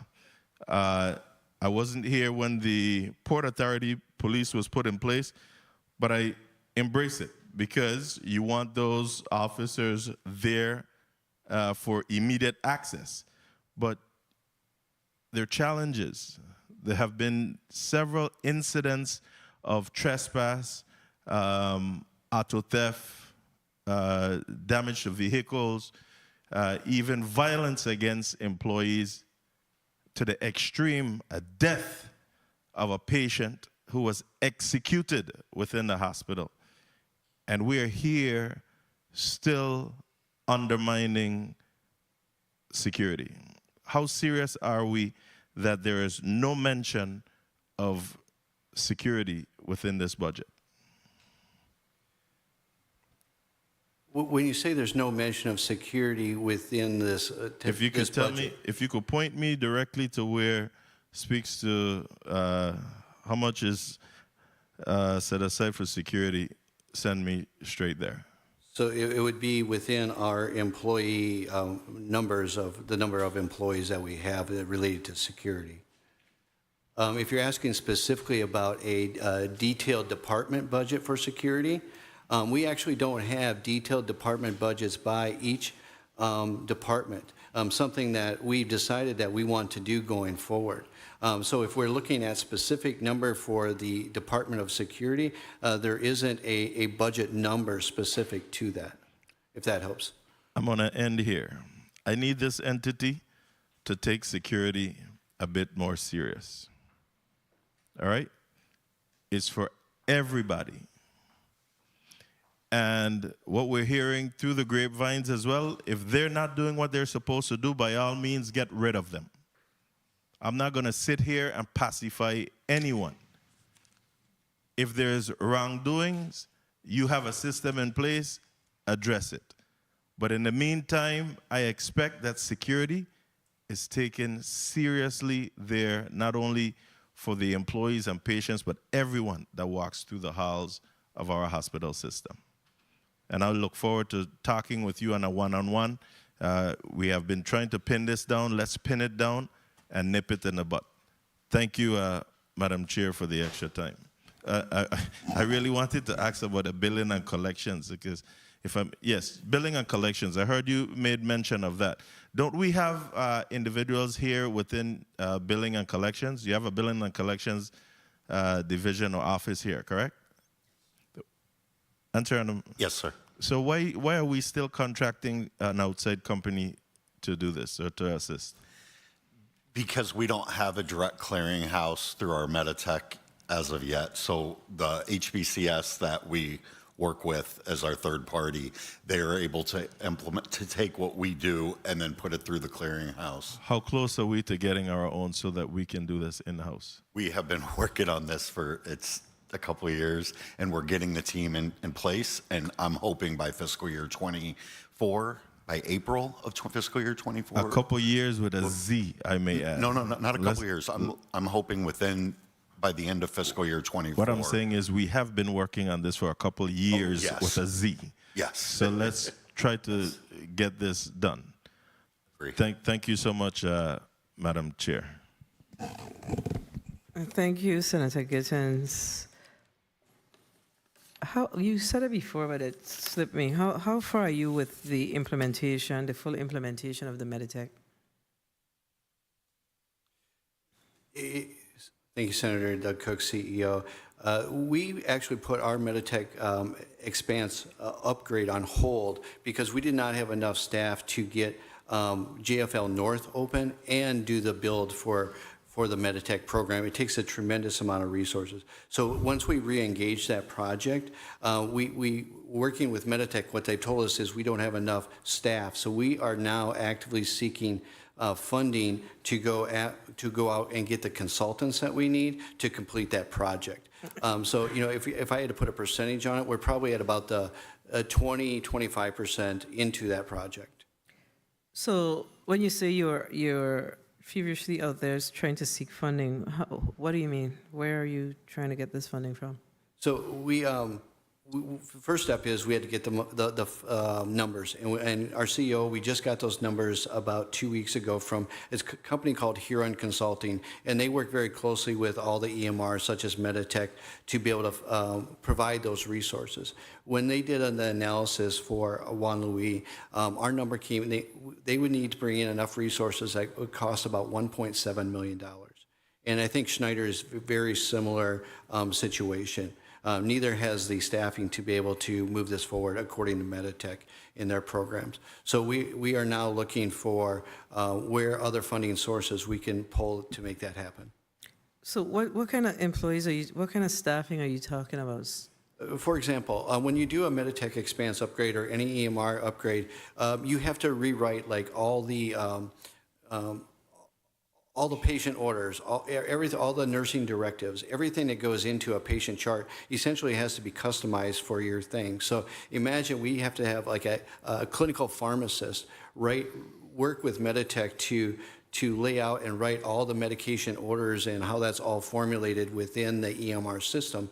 And we have just barely enough clinical pharmacists to take care of our own patients. So you have to bring in like clinical pharmacists to lead that effort. And you have to do that for almost every department. So you are intending to, that would bring you to $1.7 million per year?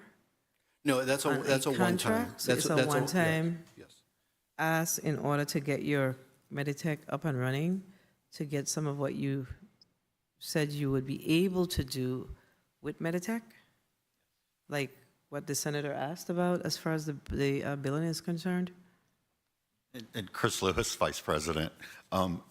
For me, for a finance perspective, we want to make sure that the system's set up correctly. Like when you were mentioning before with Medicaid, for that tracking and implemental, there's been so many hands in the system since client server was put on that we want to make sure we start from scratch and we have our dictionaries set up properly so that moving forward, whatever administration comes in, past this administration, everything will be able to function as it should. So what else would improve significantly if we were to get this expansion completed? Imagine right now that JFL is operating off of paper orders, paper charting, and not everything is electronic. So the ability for our doctors and nurses to work in an electronic world improves productivity, it's safer, there's checks, there's balances within it.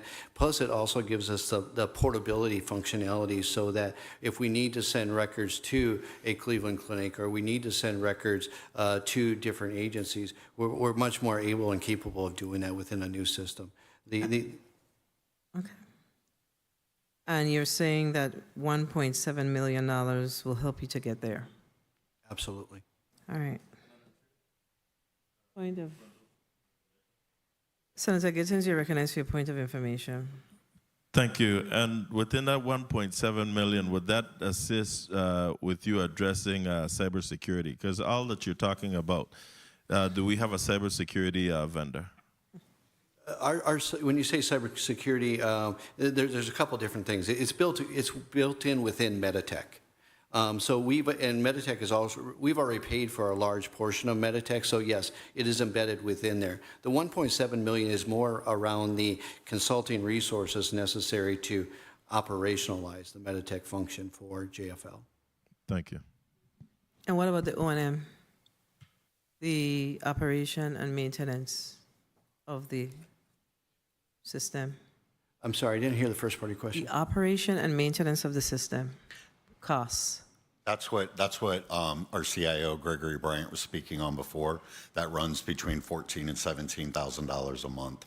And I don't believe that'll change when it goes to the web-based. Right. So I heard him, but with the expansion, is there an additional cost? That's what I meant. I do not believe so. I believe that's just the maintenance of actually maintaining Meditech.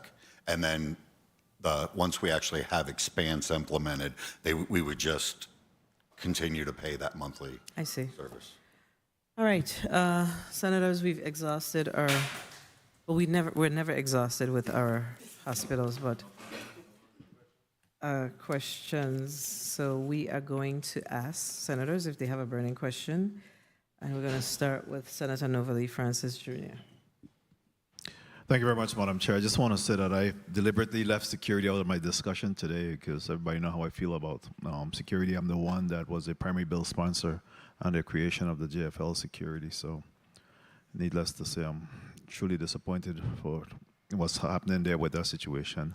But nonetheless, in respect to JFL North and the funding for continued maintenance, any additional work to be done, is that covered by the federal government, by FEMA, or where will the funding come from for the continued maintenance and upkeep of JFL North?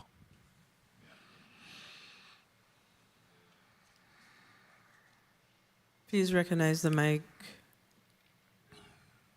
of the testifier. One. All right, good afternoon, Senator Darrell Smalls.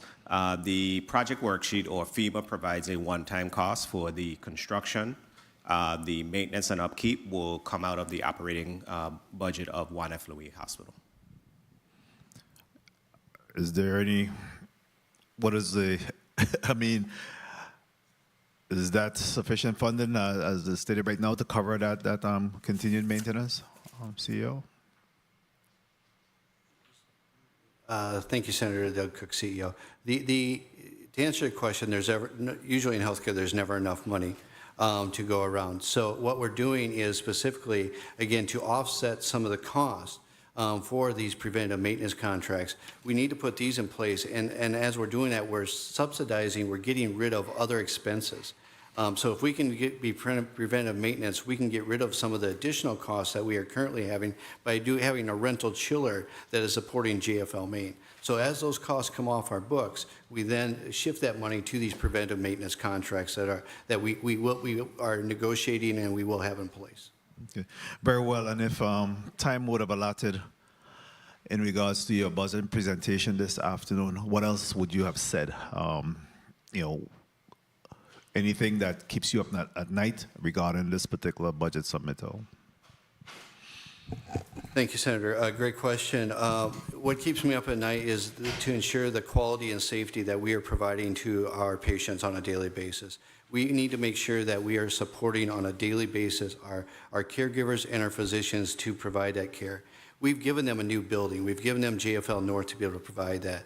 The additional funding and things that I think of at night is how do we complement them to be able to provide the service that they want to. Money for supplies, money for new equipment allows for us to do that. JFL North, it is what it is. It's a temporary hardened structure. We are still out, and it doesn't have everything that a hospital would have. A fluoroscopy, which is live X-ray, is in every standard hospital. We don't have one in St. Croix. It's something that we need, but the way it was designed and built, we're limited, and so we have to find creative ways to bring those services for our doctors and our nurses to be able to take care of patients. So, yeah, what keeps me up at night is making sure we have the money and resources available to support them. Thank you. Thank you. And I note that you did outline in your budget, in your presentation, that it costs you approximately $402,527 for boarders in St. Croix, in JFL, per month. Per month.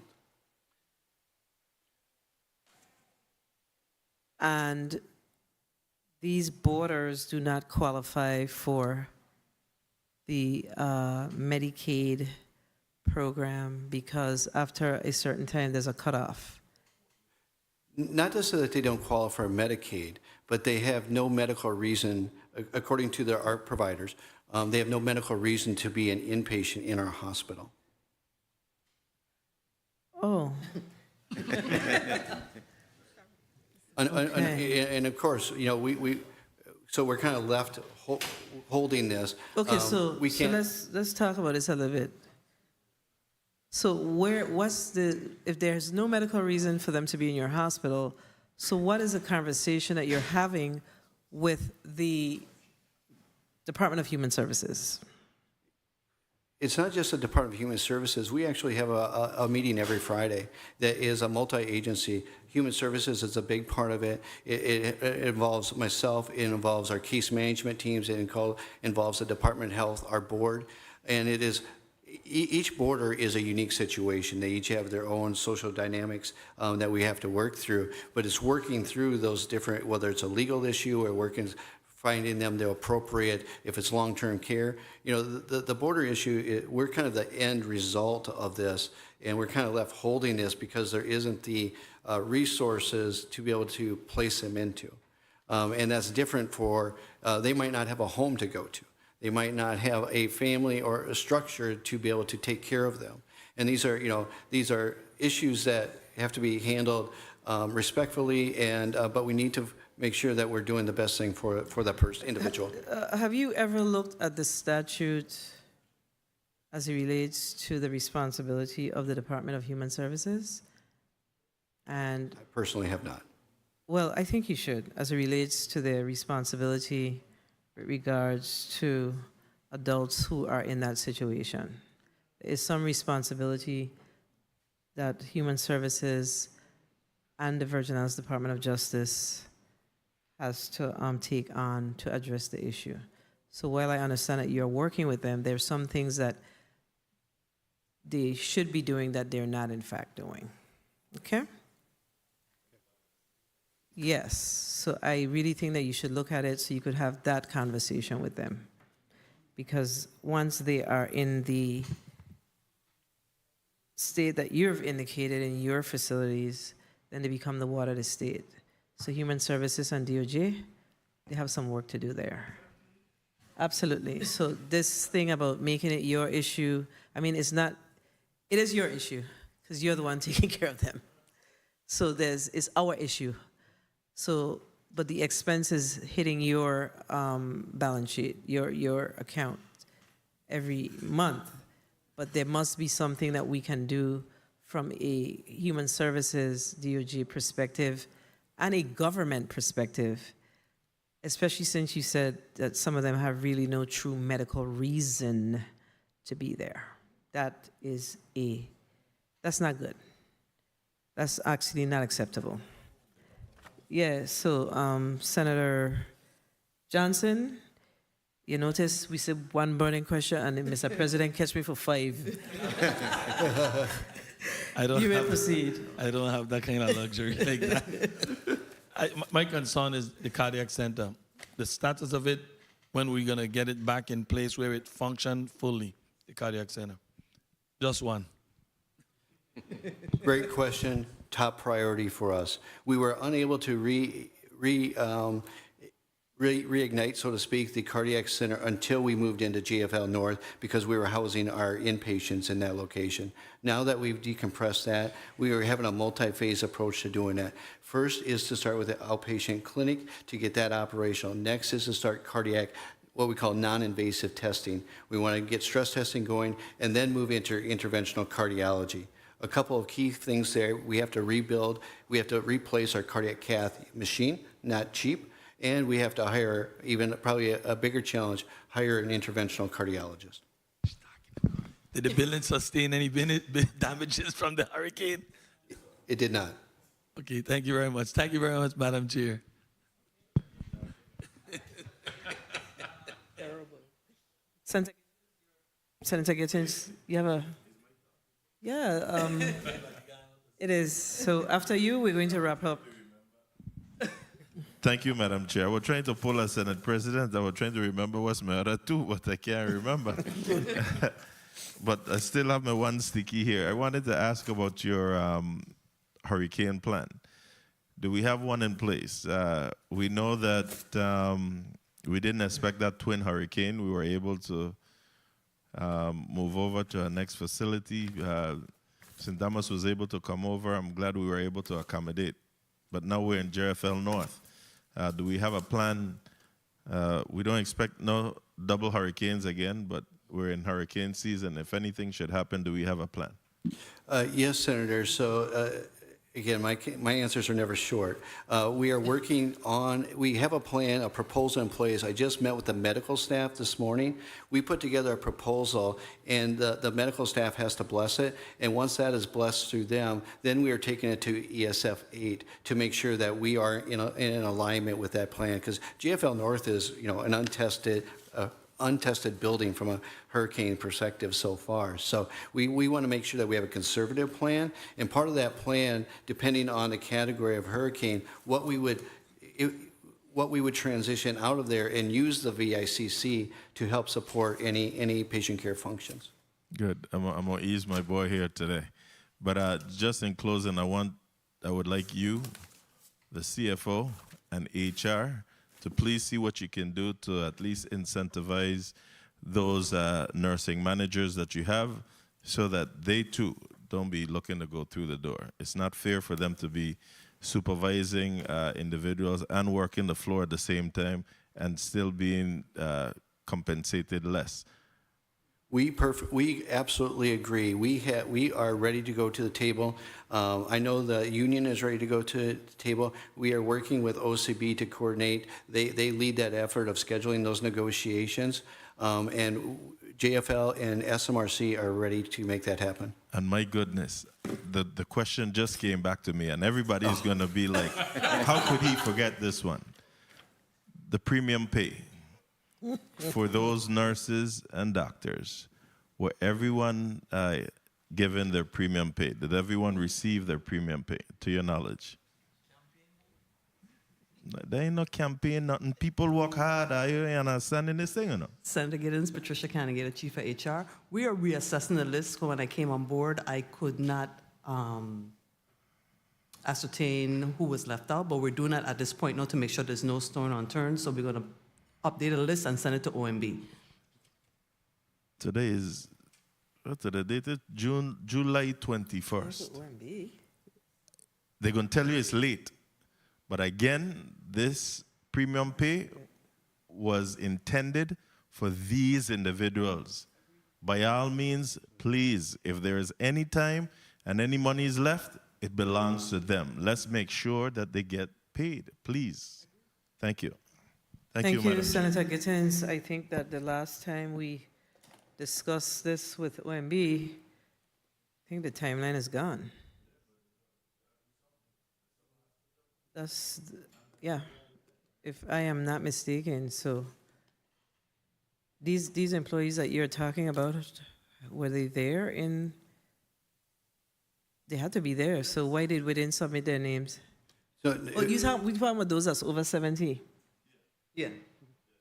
So the original premium pay request that came out, we submitted everybody that had worked. We submitted that entire list to whoever we were supposed to submit it to, OMB.